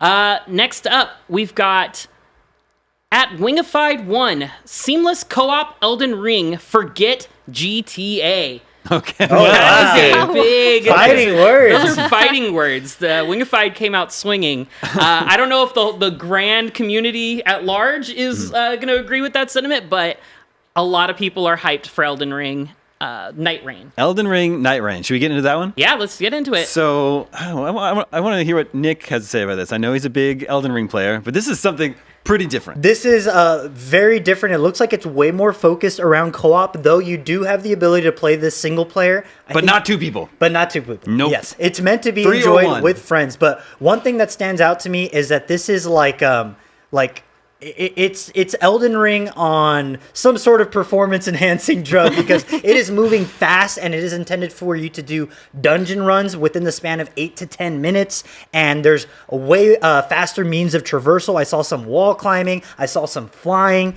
and it looks like I like was quickly able to glance through what we had written. I believe we have a big thing up on the site about it, but it looks like there's a ring of fire essentially a la Fortnite that closes in. Map, So and there's different bosses you can take on.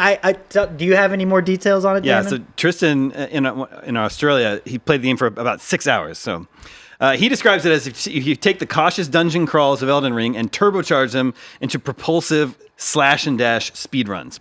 And your runs are spread over 3 days, and each day is about 15 minutes long. So your run is going to be about 45 minutes long. And during each day, the map shrinks and it's getting smaller and smaller until you're enclosed in an area and you fight a boss.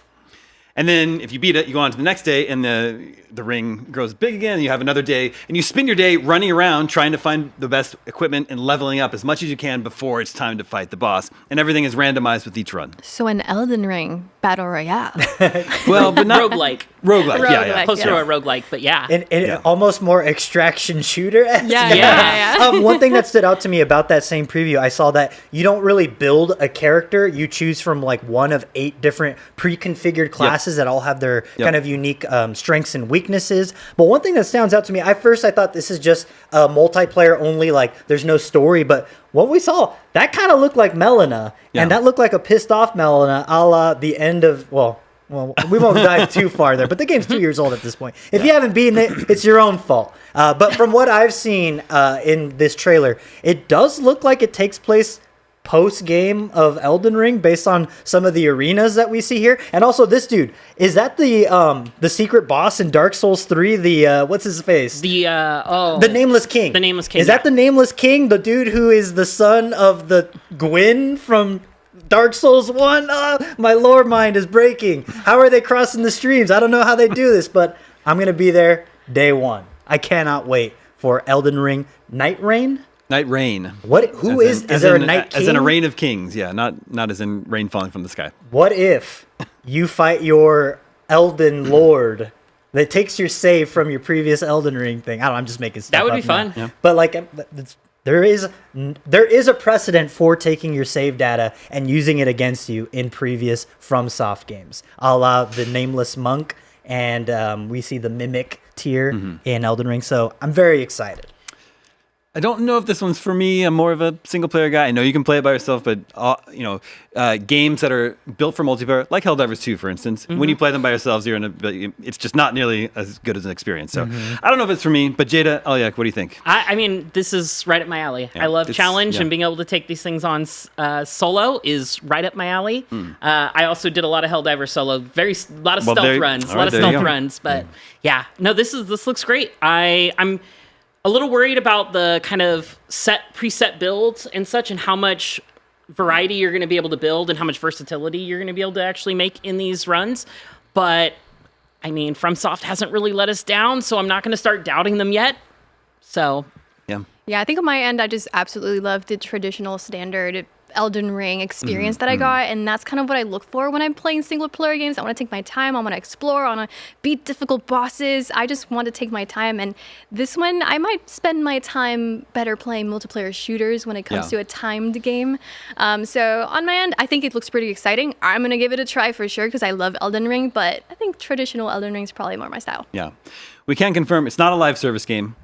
So once you buy it, you get access to the complete game. There's no battle pass, no microtransactions or anything like that. So that's nice. I could see them adding more classes and stuff down the road. That seems like something up their alley they could do down as time progresses. Yeah, sure. I'm curious how that's gonna, like, how long can you play this game if there's no content that will be coming to it? How long will it take for you to get tired of it until the next game comes out? And is there permanent progression at all? Like, you keeping anything from run to run, Are you steadily getting more powerful over time, Yeah, very curious. I mean, when you say the 3 days that it's counting down to, I can't help but be reminded of something like Dead Rising. And some of the joy of a game like Dead Rising is that you memorize the locations, you memorize where things pop up. And I think that's part of the, like, you get kind of the Tetris effect of you get locked in and you just kind of lose yourself in the game, going through the motions and just kind of dodging effortlessly and figuring things out and having that be just like a memory, a mimetic sort of memory that is, you figure out how the game works and you get into the flow state. And I'm excited for hopefully that. I don't know. We'll see how it goes. Well, Elden Ring Night Rain is due out in 2025, the same year that GTA 6 is due as of right now. So we're going to have a third year where Elden Ring shows up as a potential, like, in awards categories. Yeah. Gotta love it. They're going for the three-peat, the dynasty. Yeah, it's true. Let's move on to the next game, Borderlands 4. Yeah. Got a big trailer for this one. Borderlands 4, what do we think? I really like the Vault Hunters. The Vault Hunters that they showed off did not disappoint for me. I know some people online were not super excited, but I saw some really cool character designs in there, some really cool abilities that they started to show off. Very little bit of that, but it looks great. There's some mysterious new antagonists that are building an army of bandits. I don't know what to make of that yet, but it's got my attention. I'm not a huge Borderlands guy, but one thing that stands out to me is it looks like it's kind of adapting the Borderlands art style for more modern hardware. I feel like it looks less cartoony in terms of its proportions of its art direction and looks a lot more, I think just kind of doubling down on the comic book art style while still looking like more like hard sci-fi. I don't know. It looks interesting to me, but ultimately I'm not a huge Borderlands fan, except guns go boom. Lots of guns. We had 1 billion gun combinations and guns in Borderlands 3, so we'll see if we get that trillion this time. Absolutely. For me, I need to see loot. I want loot. I want it to be enjoyable to get loot. I want loot that is exciting to go get. And I'm hoping that I was going to say Battlefield. Hopefully we'll see a Battlefield soon. Borderlands 4 will give that. I enjoy my loot shooters as well, so it's cool to see. I also saw some weapons that looked really cool and new landscapes. And yeah, I agree with you, Nick. Like it looks very much like a more modern looking Borderlands 4 with still keeping a little bit of the classic style. Damon, you gonna be into this? There's pod racing. There's a pod racer in there. Now this is pod racing. I don't know. Borderlands uses a stylized art style, which works to its benefit the older it gets. But every time a new game comes out, it kind of just looks the same, So I doubt if you cut Borderlands 3 footage in here alongside this, I don't know that I would be able to tell the difference. I did catch a glow on when talking about loot. There was one of the legendary drops that was there in that loot section had this kind of magical kind of glow to it at the bottom of it. So it looks like there could be a new rarity type of thing added to it, or modifiers that are added to those legendary drops. So I'm excited to see what that looks like. I'll always give a new Borderlands a chance. For sure. Until it disappoints. And then I'll wait. Until it's one too many bullet sponges and I'm like, all right. Going back to Borderlands 2. Yeah, that's right. I thought one of the funniest trailers this Game Awards was for Outer Worlds 2. That was great. I love the Outer Worlds, the first one. That is Obsidian, I think, at some of their best writing, their best companion creation.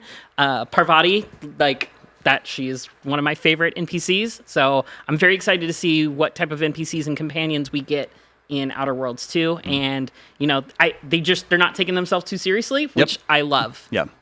We'll talk about more about Outer Worlds 2 in just a minute. But first we have to take another quick break. Before we go, let's take a closer look at Dying Light, The Beast. Stick around.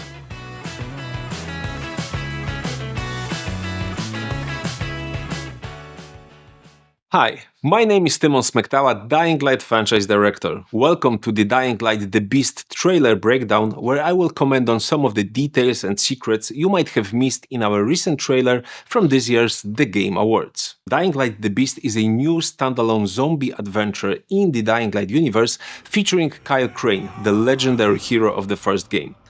The game's narrative connects the stories of Dying Light 1 and Dying Light 2 Stay Human, and it's set in a moody, desolate region called Castor Woods. On top of that, Dying Light the Beast offers the most evolved version of our gameplay formula, combining natural movement, visceral and savage combat, and night and day experience.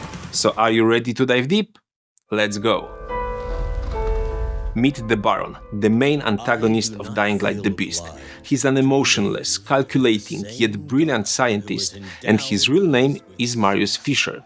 He's the last descendant of a noble Big Pharma dynasty from Castor Woods. If you dig deep while playing the game, you'll be able to uncover a significant portion of the Fisher's family history to better understand the Baron's background.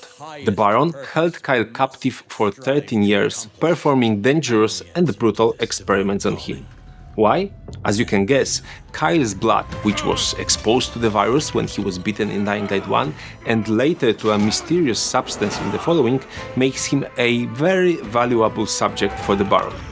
The scene in the trailer shows one of the experiments on Kyle, showcasing his incredible will to survive as he refuses to be the Baron's test subject. We wanted to really emphasize Kyle's suffering to better explain his intense thirst for revenge. By the way, after working on this grim scene, we wanted to lighten the mood a little, so we've hidden a few fun Easter eggs in the medical monitors used in it. You will notice the Baron surrounds himself with luxurious items. For him, these prestigious items symbolize his superiority over others. His perfectly tailored suit, jewelry, high-end music equipment, and authentic art from Europe's greatest museums were all carefully chosen and transported to Castor Woods at his demand. Of course, the paintings hold significant meaning, reflecting Baron's philosophy and outlook. The same applies to his monologue, which references a famous quote from Galileo about humanity's obligation to use intellect and reason. There are quite a few hidden meanings in the trailer, so I encourage you to dig even deeper and try to catch them all. Let's move on to the gameplay portion of the trailer. This scene takes place in one of the streets of a tourist town at the center of Castor Woods. The crossbow Kyle uses in this scene is part of rich and varied arsenal of weapons you'll have in Dying Light the Beast. Even though Dying Light started as a game focused on melee combat, we have consistently added new tools to the player's brutal arsenal. Here we got a glimpse of another new weapon, the grenade launcher. What's cool about it is that it supports different kinds of ammunition, including UV grenades, which give you at least some advantage during the terrifying nights in Dying Light the Beast. Dying Light the Beast is set in a region unlike anything we've done before. It features a handcrafted, high-fidelity open world divided into distinct and diverse areas, or biomes as we call them. Here you can see the swamps, a new biome with foggy weather and ankle-high water that creates a dark, mysterious atmosphere. I think anyone can relate to the fear of being alone in the woods at night, and that's exactly the kind of experience Dying Light the Beast delivers. The shadows from a flashlight, the many trees hiding zombies, all of this makes nighttime exploration truly spooky. Exploration and discovery are big parts of the experience. In addition to the open-world areas, we have enclosed locations like this example, the Baron's laboratory. Full of horror-like atmosphere, it is the place where you will encounter a new type of virals, the fast-moving zombies, that the Baron is using as soldiers. Two things we always strive for while developing our games are greater immersion and working closely with the community to meet their expectations. Here is an example of that. Initially, we planned for car driving to be presented only in third-person perspective, but based on player feedback, we decided to go the extra mile and add a first-person view as well. In Dying Light, immersion is crucial. Engaging with the game world relies on realistic physicality in both the environment and enemies. See how a zombie interacts with a wall when thrown against it, or how an enemy's body reacts to being pushed onto a railing. So you've met the main antagonist, the Baron, you have learned more about Kyle's desire for revenge, and you have caught a glimpse of some of gameplay improvements Dying Light the Beast brings to the series. But Castor Woods still holds many mysteries, and we can't wait for you to discover them all in summer 2025. Thank you.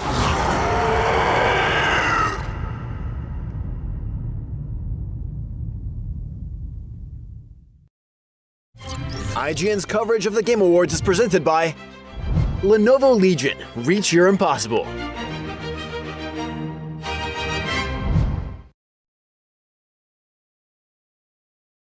The Cinefix Top 100. A list so secretive even we don't know what movies are on it or where they rank. What do you mean you don't know? Each episode will reveal one of the movies. Did I rush it? Felt like I rushed. That was good. I liked it. Talk about why it belongs and finally find out where it ranks. Are you not entertained? Are any of the movies we've shown here even on the list? I have no idea, and it drives me crazy. Join us as we find out on Cinefix, IGN, and wherever you get your podcasts. Why so serious?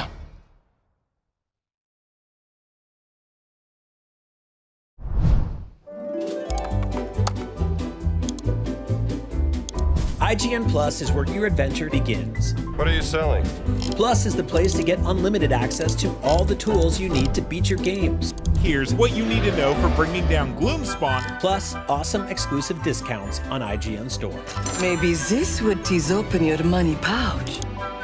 Plus, ad-free browsing on IGN.com.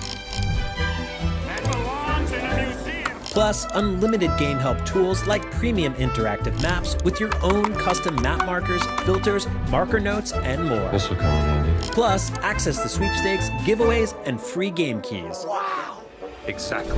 Want more? Head to IGN.com/plus and start your adventure today.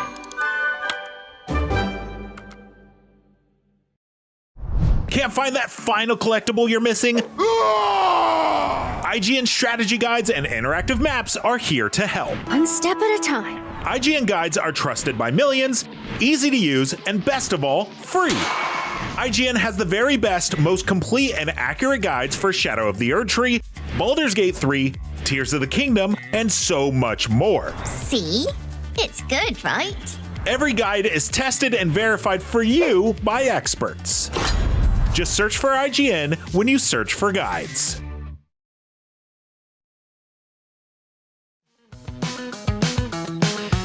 Welcome back. Now, in this week's episode of Next Gen Console Watch, I asked our audience what they would pick for 3 of the biggest categories in this year's Game Awards. I personally picked Astrobot as Game of the Year, and look what happened.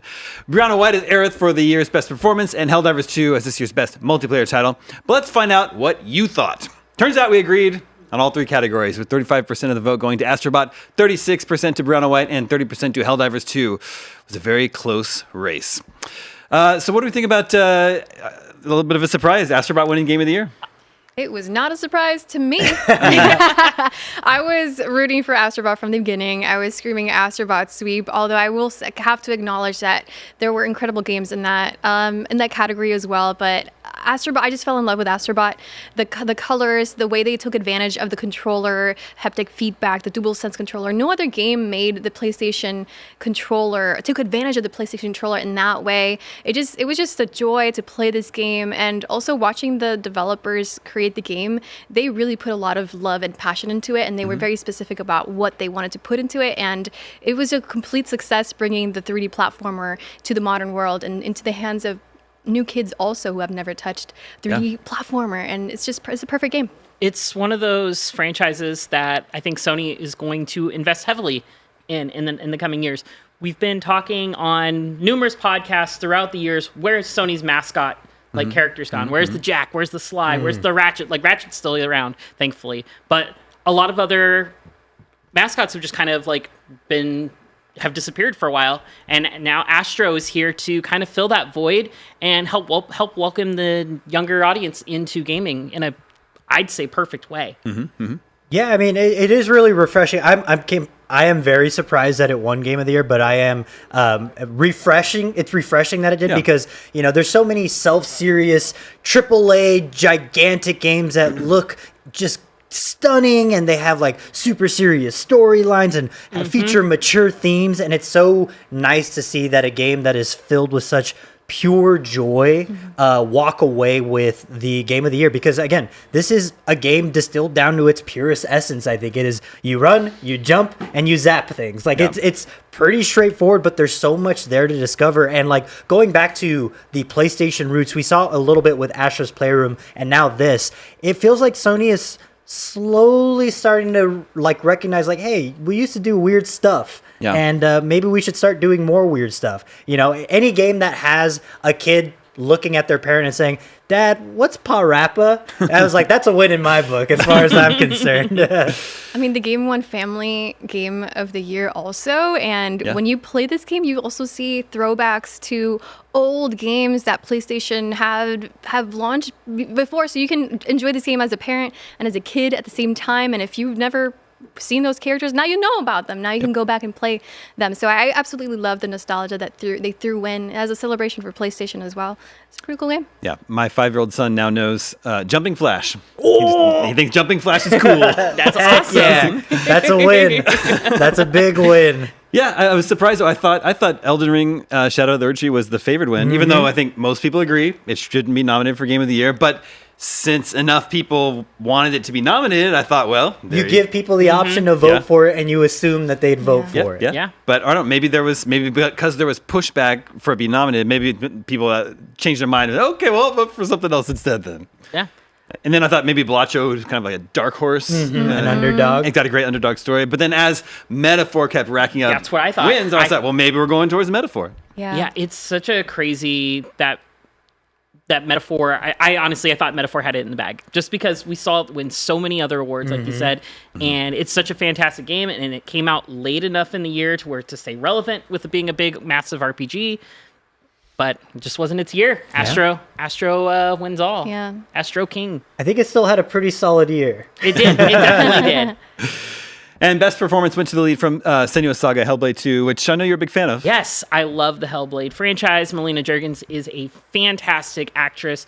Her emotions, her performance in this, Ninja Theory has one of the best mocap studios, I think, for gaming, period.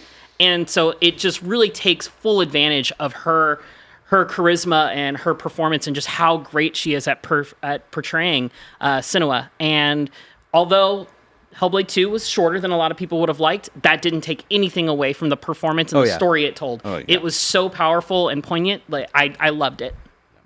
Yeah, I don't think Hellblade 2 is particularly like a fantastic game per se, but I do think that its focus on telling a cinematic story really did a lot to kind of point at the incredible performance from our lead. Yeah. So I think it just all helped come together to basically be a 5-hour-long movie that was just, hey, look, this character rocks and is going through some interesting things. And from an AV perspective, just the things that they do with audio in that game is nuts. And the stuff they do with UE5 just really pushes your hardware to the limit. Yeah, like I dream of the day when we have a game that's as fun as Indiana Jones and the Great Circle, but has the facial animation of Hellblade 2, right? Like that would be the entire package. And then multiplayer game went to Helldivers 2. Helldivers 2. Not too surprising there. A lot of fans, a lot of people have been very loud. They announced the new faction tonight, the Illuminate, I believe is what they're called. It's been a while since I've fought against them, since Helldivers 1, because they were there in the original. And I'm hyped to get back in this with the friend group and put them on my back once again. Yeah. Didn't we also see vehicles in the trailer as well? Is this the first time that we get vehicles? This is the first team vehicle. So there's the armored mechs they had that they dropped a couple months ago, which if you did it right with your allies, when you could get to a rock face and you could jump on top of the mech and just ride it freestyle, but very dangerous. I don't know how much I'm going to be using the Jeep. It's all going to depend on the armor of it, because I can just predict, especially against the automatons, that a couple rockets are going to blow it up and just wipe 4 off of your life stock. The new biome as well, like the cityscape, that's new as well, that's right? very new. And it looks like the cool. Illuminate are very much like a zombie horde style situation. So I think it lends itself well to, having a vehicle and kind of getting in tight, confined spaces and trying to figure out how to escape. I think if nothing else, I'm not a particularly big multiplayer guy, but even Helldivers 2 was able to kind of pull me into the fold. And, the beautiful thing about Helldivers 2 as a multiplayer game is that everyone walks away with their own bespoke war stories that were theirs and theirs alone. And that alone is what makes a game like this so special. I think it created something that we hadn't seen in a long time, like the sense of community and the memes that came out of it. And everybody was role-playing in as they were Helldivers in online. I thought it was incredible, so I am not surprised that it won. multiplayer game of the year. I talked about it earlier this year on previous Game of the Year, like watch shows and stuff that we did. And I was like, it's all going to depend on if it can keep up that stream of content. And they've done a pretty good job. It's had some ups and downs, but I think in general, they kept it relevant. Yeah. Well, congratulations to the winners. Let's get back to some of the other announcements and reveals and new trailers. We were talking about Outer Worlds 2 earlier. Very amusing latest trailer for that one. What struck me is that they said they spent 3 times as long making the game, but it'll be 2 times as long, At least 2 times as big. As better? 2 times as big, I think, as the first one. Got it. Which is good, because I loved Outer Wilds. But it was kind of, it was a little bit smaller, which is not bad, But the idea of, spending more time and getting more game out of that is appealing to me. I agree. The first Outer Worlds also had like 500 or 600,000 words of dialogue that I'm sure most people didn't see. So I'm very curious to see how big the word count is going to be in this one for the narrative and voice acting and such. Yeah, and I think Obsidian really shines when they are given like a more intimate setting with a lot more like factions that kind of feed into each other. And I think the decisions alone in the first planet of the Outer Worlds really set the tone for what the rest of that game would be. Granted, I do think that game starts way stronger than it ends. I'm excited to see what Obsidian's cooking up for Outer Worlds 2, because bigger is better, according to the trailer, and I agree. True. We were just congratulating the winner of those 3 Game Awards earlier. Also want to say thank you to Xfinity for sponsoring this segment. Xfinity customers can win big by signing up for Xfinity Rewards. Get special perks to your favorite games, including early access to a one-of-a-kind EA Sports FC25 kit inspired by Sophia Smith. It's free and easy to join. Just head over to xfinity.com/rewards to learn more. Okay, a really nice surprise from tonight. Ninja Gaiden Ragebound. A new Ninja Gaiden game. I am ecstatic, and I know... And a classic 2D pixel art Ninja Gaiden. So you have to, they're more modern 3D games. That is fine by me. I grew up with the NES playing Shinobi and the original Ninja Gaidens back then. Or was it just Gaiden back then? I can't remember what it was. It was just Ninja Gaiden. It was Ninja Gaiden, right? So yeah, I loved those back in the day. They were very difficult, very challenging. It's all up my alley, and I'm just very eager to see what this fully brings to the table. Yeah, so this comes from the team behind the Blasphemous games. Oh. Which already has incredible pixel art, right? So yes. Blasphemous pixel art with Ninja Gaiden, classic Ninja Gaiden gameplay. That sounds like a good combination to me. Yeah, I unfortunately stepped away to use the restroom when this was announced, and I came back and we were like, Ninja Gaiden. I was like, no, what did I miss? So, but again, I got caught up to speed. The little anime cutscene here looks incredible. Yeah. And the fact that it's coming from the devs behind Blasphemous and Blasphemous 2, music to my ears, masters who know Metroidvania like the back of their hand. And just look at this gameplay. Yeah, this looks like classic Ninja Gaiden. Silky smooth, and there's just platforming hell. It looks like you're juggling things, acrobatic nonsense. It looks like it's going to be tough and fun, and I cannot wait to potentially grip and break through controllers as I make my way through the game. I'm very curious what IGN's Mitchell Saltzman is thinking of this, because he's been asking for a new Ninja Gaiden for, I don't know, the last 3 or 4 years, and it's finally coming. Yeah, so the original NES games are just known for being just brutally difficult. Mm-hmm. The 3D games went deeper with combos and attacks. It just had a deeper combat system. Yeah. Also unforgiving.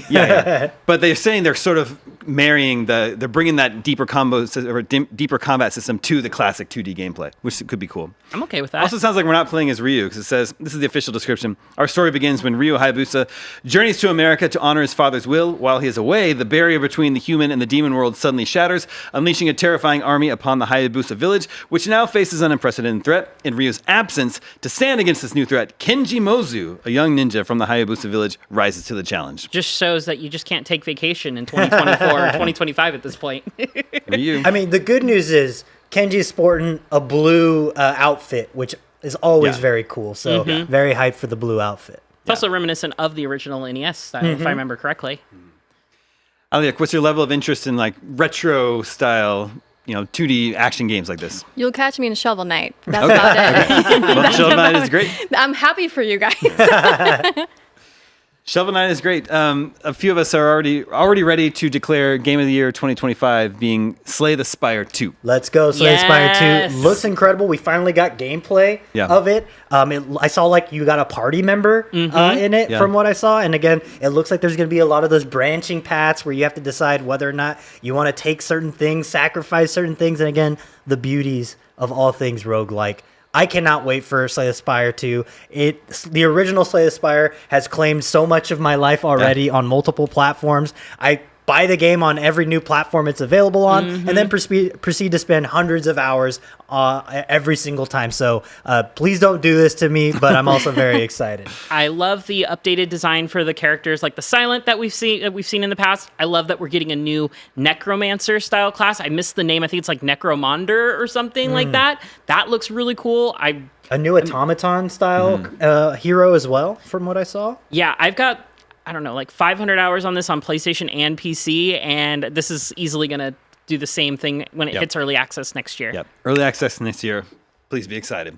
Okay, Hazelight Studios just announced the new game Split Fiction, and IGN got to sit down with the game director, Joseph Ferris. We'll have a snippet of that interview for you live right here, and you can catch the full interview on IGN. But first, we've got an exclusive new look at AI Limit, an upcoming Souls-like RPG from developer Sense Games. Let's check it out.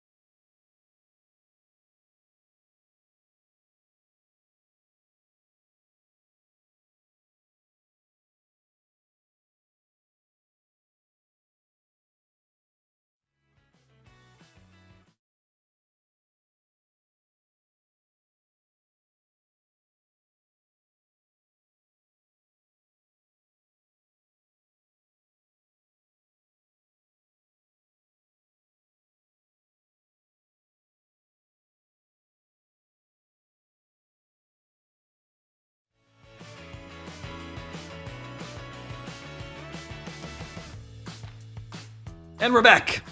Excuse us while we sort out some tech difficulties. Lots more games to talk about, though. I just mentioned Split Fiction. Let's talk about that. This is the new one from Hazelight Studios and Joseph Ferris, the latest cooperative action game, and I think it looks really cool.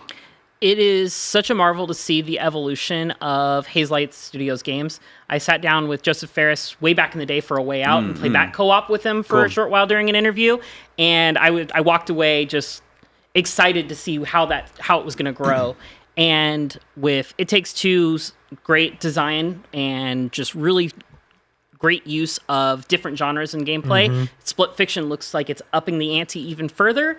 I'm very excited for this, and it looks like it's going to have a bunch of real crazy things that we get to play as. The two protagonists, two women who get stuck in some sort of... They're both novelists, I believe. Okay, they're novelists, but they're stuck in some sort of like virtual reality... Like in a simulation. So yeah, my take on the story from what I understood from the trailer was they're going to the studio to like kind of pitch this thing. They're supposed to each hop in their own VR bubble that like simulates it, and the studio tries to steal them, but something happens. They get popped in the same bubble, and now they're trying to get back out. Yeah, and one likes sci-fi, one likes fantasy, so they're bouncing back and forth between sci-fi and fantasy worlds. Yeah, I mean, It Takes Two kind of blew my mind with how generous it was in terms of always giving you something new to do. The game shifted genres dramatically. One second you're doing a platforming challenge, the next you're doing a Street Fighter style fighting game, and it's always fun, it's always entertaining the entire time. And I thought, surely there's no way they could do it again, and it seems like they are. He seems to have doubled down on his promise, saying every single thing will be new as you evolve from level to level. And right now it is very clear that you go into a fantasy land, you go to a sci-fi land. Yeah. But something tells me they're going to get mixed up along the way. So you might be a knight in a cyberpunk city at some point, which is always going to be ripe for such a fun setting. So very stoked to see what he does. And dude's, he's funny. I think he's got a great sense of humor, and I think that the games really show. I like how he is showing one level. He says it starts with two dragons hatching, and they're baby dragons at first, but eventually they'll become full-ass dragons. Full-ass dragons. So, Damon, I'm in. You're a Metroid fan, right? Oh, yeah. How'd you feel about the going into morph ball? Yeah, kind of style? The spider ball? Yeah. That was my initial thought with that, too. So, yeah. That looks great. Split Fiction. Okay, we do have AI Limit in our interview ready to go, so I'm going to hand you over to them right now. Enjoy.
Hazelight's newest game was finally revealed, and the co-op mashup of fantasy and sci-fi is set to take over your gaming platform of choice early next year. And the founder of Hazelight, Joseph Ferris, is here with me to share more about what we can expect. You have unpaid parking tickets. Time to die. Excuse me? We saw the trailer at the Game Awards for Split Fiction. So, Joseph, I need you, just tell us a story. What is a story that we can experience as gamers? Well, it's about two girls named Mio and Zoe, like my daughters. They're also named Mio and Zoe.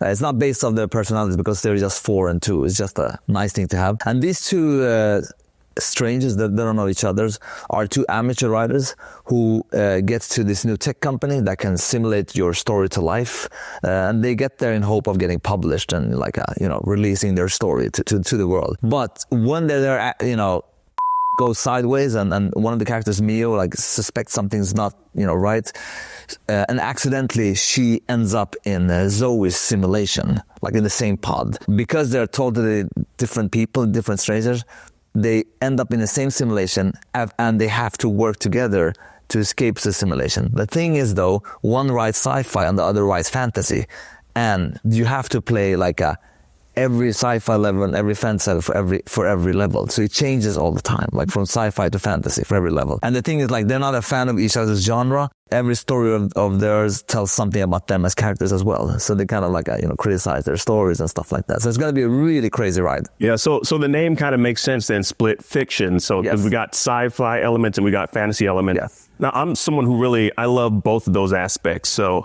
and looking at the gameplay, it's quite the variety. Oh yeah, it's quite, it looks like there's some side-scrolling elements as well that are thrown in there. No man, this is what Hazelight is about. We love variety. If you look at our games, even the first one, Brothers, there's always been something that I've been pushing for a lot, having variety. Otherwise, you need this. It feels very repetitive. Yeah. But we have pushed it to the next level with our games. We did It Takes Two. This one is even crazier. I'm telling you, it's crazy. There's so much variety in it. We have first our main levels, then we have something we call side stores. That's kind of side content you can miss, and those are literally 5 to 10 minutes of new worlds, with set pieces, bosses sometimes, a total new crazy stuff that you experience, and that's something actually the player can miss. So make sure to play those as well. I want to walk back a little bit because I want to talk about the inspiration for this game. Obviously, it's two writers whose lives become entwined, and they got to try to get out of this. So what was the inspiration? What because I know you had how many drafts of this? Because you teased this the draft on Twitter a while back. Yeah, I'm kind of curious. What was the inspiration for this story? Well, look, the inspiration always at Hazelight is the pushing to the next level. What can we do? Stuff that we haven't done before, trying to see creatively, what can we take to the next level? And really in the beginning it was really cool. I can't go into details exactly what the first idea that popped in the head was, but what I can say is that it was switching between the sci-fi and fantasy felt really appealing. Yeah, it felt that's something that haven't really been done before like this, how, and you're going to see when listen to me. If you play the game, I guarantee you, and come to the end, and I can guarantee you will see stuff that you have never seen in a video game before. Now, I know I sound cocky, but I can guarantee you. And if not, come to me, and I'm going to hold you to those words. I'm going to hold you to that. I guarantee you will see stuff that you have not seen before. Okay, and if I don't, I'm going to knock on your door. I'm going to find out where you live. I'm going to sit down with you and play it with you until they understand about it. Okay, cool. No, y'all heard it here first. This is being recorded, so we're gonna revisit Let's do it. Let's do it. Next year. This camera or this one? This one, huh? I'm in. Let's do it. I got to ask you, though, which one of your games, this is my final question. Which one of your games do you think would be best for a movie, to adapt into a movie? I think A Way Out. I think if you take the script and make it a really good feature film, I think it could be really nice. There are some talks that they want to do, but Hollywood is so much bullshit and talk. We'll see if it ever happens. But if it happens, I think it's going to be great movies. Yeah, I think I'd love to see it. Yeah. Well, Joseph, I want to thank you so much for your time. And make sure to play Split Fiction, and trust me when I say this. In the end, you've been playing something you never played before. I guarantee you this. Okay. Let's shake on that. Yes. All right, I'm going to hold you to that. Please do. Please do. And for everyone watching, what's the release date? It's coming March 6, 2025. So it's a couple of months. It's almost here, y'all. Yes. I'm excited. Y'all better get excited.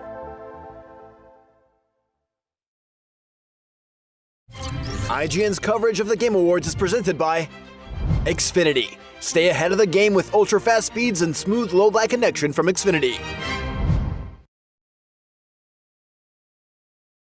IGN store has it all.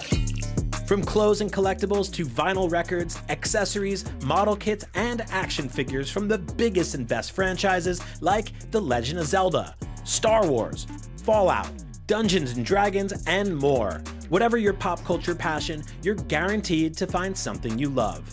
There are new and exciting products hitting the store every week, like the Wasteland-ready Fallout Vault 33 hoodie, which pairs perfectly with the working wearable Pip-Boy. Plus, high-quality IGN store exclusives like the powerful and spicy Star Wars Darkside Hot Sauce by Truff. We've even got merchandise for you to rock while tuning in to the IGN shows and podcasts you love. Or cap off a long day by relaxing to the soundtracks of your favorite video games, like Cyberpunk and The Last of Us. And the best part? You don't even need to leave the house to go there. Just head to store.ign.com and start shopping today. The IGN Store. You deserve it. Catch up on your up-to-the-minute gaming and entertainment news with IGN Podcast. What's up, everybody? Welcome to a very special episode of IGN Game Scoop. Game Scoop has you covered for all things gaming and the latest game releases. Obviously, we're going to do Game of the Year Watch. Tune into Podcast Beyond for the biggest PlayStation news. Y'all gonna have to let me cook, because these game devs need to learn a lesson. Everything Xbox on Podcast Unlocked. This is Steve Downs, the voice of Master Chief. Catch up with your Super Nintendos on Nintendo Voice Chat. Seth Macy's candidate for Game of Infinity. And get all the latest console news and rumors with Next Gen Console Watch. Now Xbox and Phil Spencer are even saying that a mid-gen refresh isn't even necessary. The Cinefix Top 100 podcast picks a movie every week to celebrate and debate. It's kind of every movie's grandpa. Check out the sophisticated tech breakdowns on Digital Foundry Direct Weekly. Which is an absolutely beautiful game. And dip into the business of games on the GamesIndustry.biz microcast. We are going to be digging into the biggest stories of the past week. IGN Podcasts.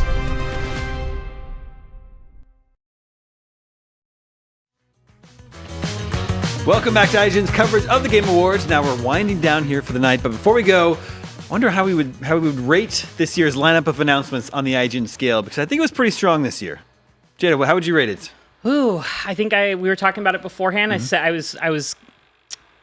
I believed it was going to be a 7. I think so, yeah. I think I'm going to revise that to an 8. I think it was a very solid, it was a very great show. There was a lot of things that I liked.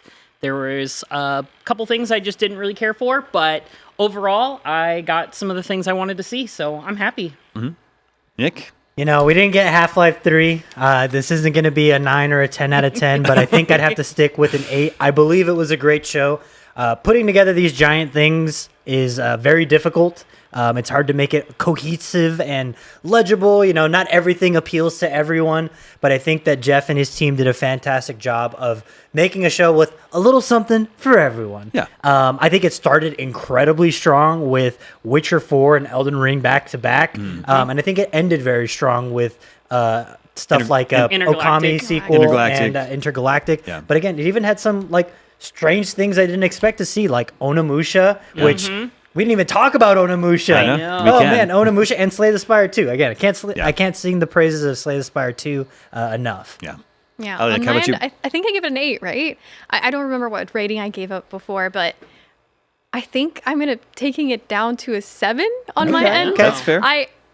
It started strong, you know, with Witcher. I absolutely expected to see Witcher. We got Elden Ring. We also got Turok, which was a surprise to me. I absolutely loved Turok, so it's great that they're bringing that back to 2025. But then we didn't get Death Stranding. We didn't get any updates on OD. Yeah. We didn't get to see Resident Evil 9. We also didn't get to see the 007 Hitman Project. Yeah. So there's a few games that were question marks that I truly believe were going to show themselves here in the Game Awards that I didn't get to see. So it's still a strong show, really cool games that we got to see, but I was wishing for a little bit more. Yeah, I thought it was strong. I'm going to go old school IGN and give it a 7.9. Wow. Nice. Just to shake things up.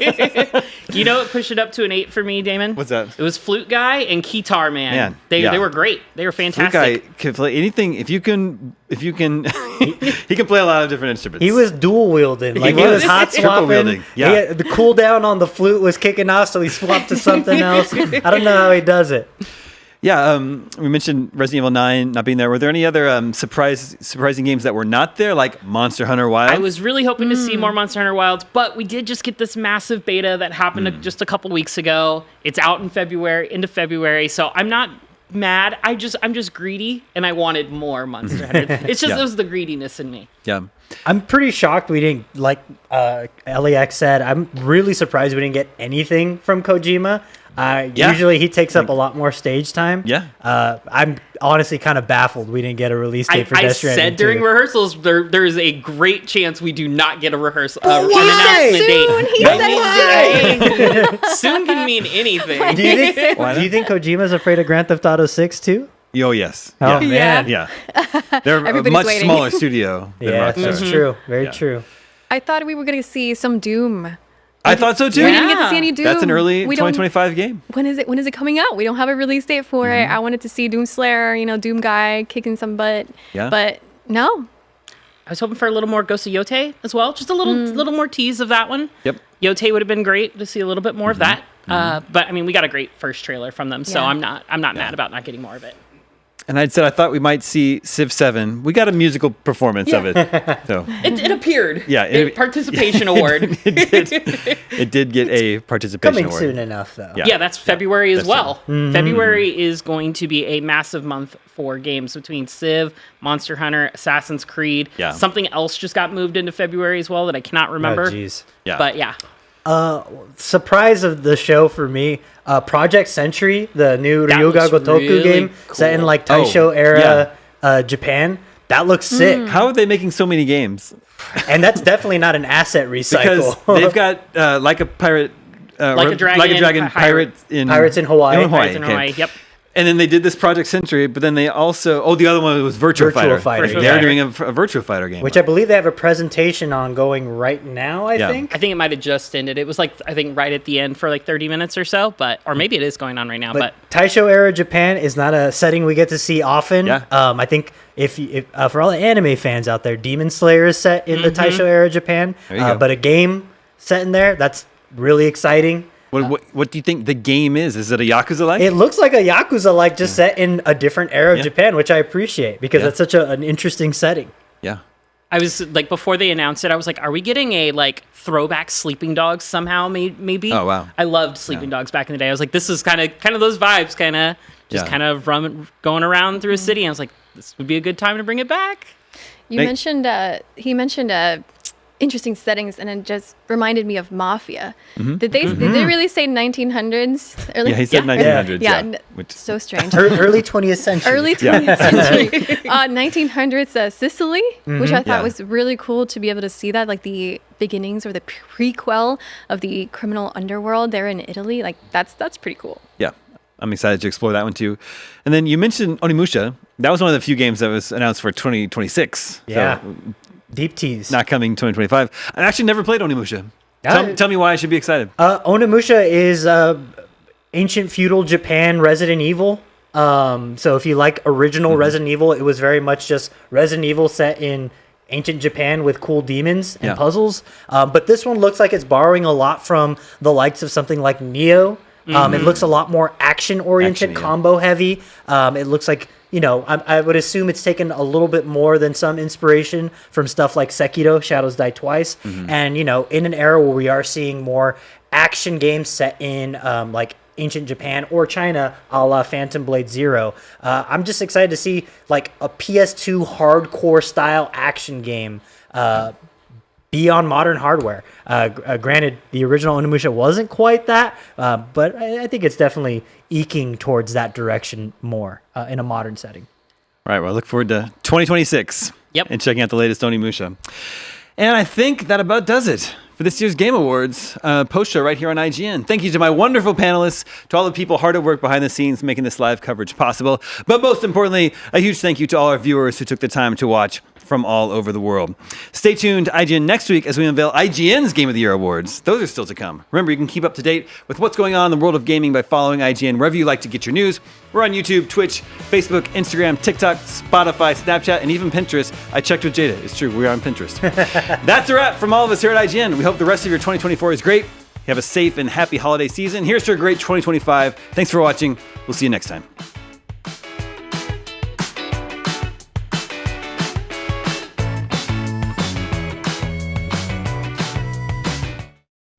IGN's coverage of the Game Awards is presented by Lenovo Legion. Reach your impossible.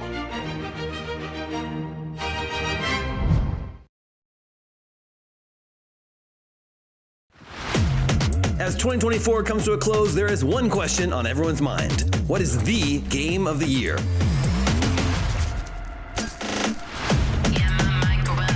At IGN, we take this award very seriously. And this year, you're invited to join in on the debate. The payoff to our Game of the Year watch begins on the week of December 16th with our podcast, Nintendo Voice Chat. Hey, what's up, Super Nintendos? Beyond. I could see you wielding a Buster Sword. And Unlocked. What'd you think after playing it? Where we'll deliberate and bicker about each console's Game of the Year. It all culminates with the reveal of the big winner on December 20th on our special episode of Game Scoop. It's been a great year for games already so far. Lots of great games. Log on and join us in celebrating this year's Best in Gaming.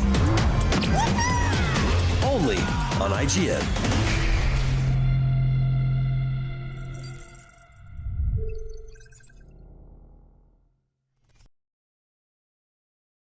IGN Store has it all.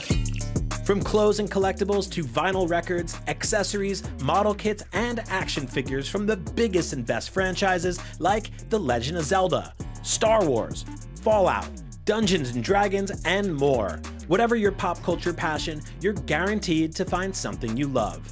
There are new and exciting products hitting the store every week, like the Wasteland-ready Fallout Vault 33 hoodie, which pairs perfectly with the working wearable Pip-Boy.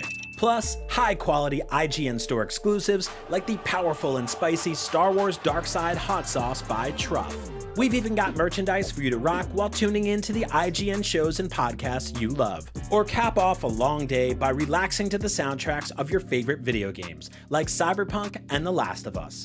And the best part? You don't even need to leave the house to go there. Just head to store.ign.com and start shopping today. The IGN Store. You deserve it.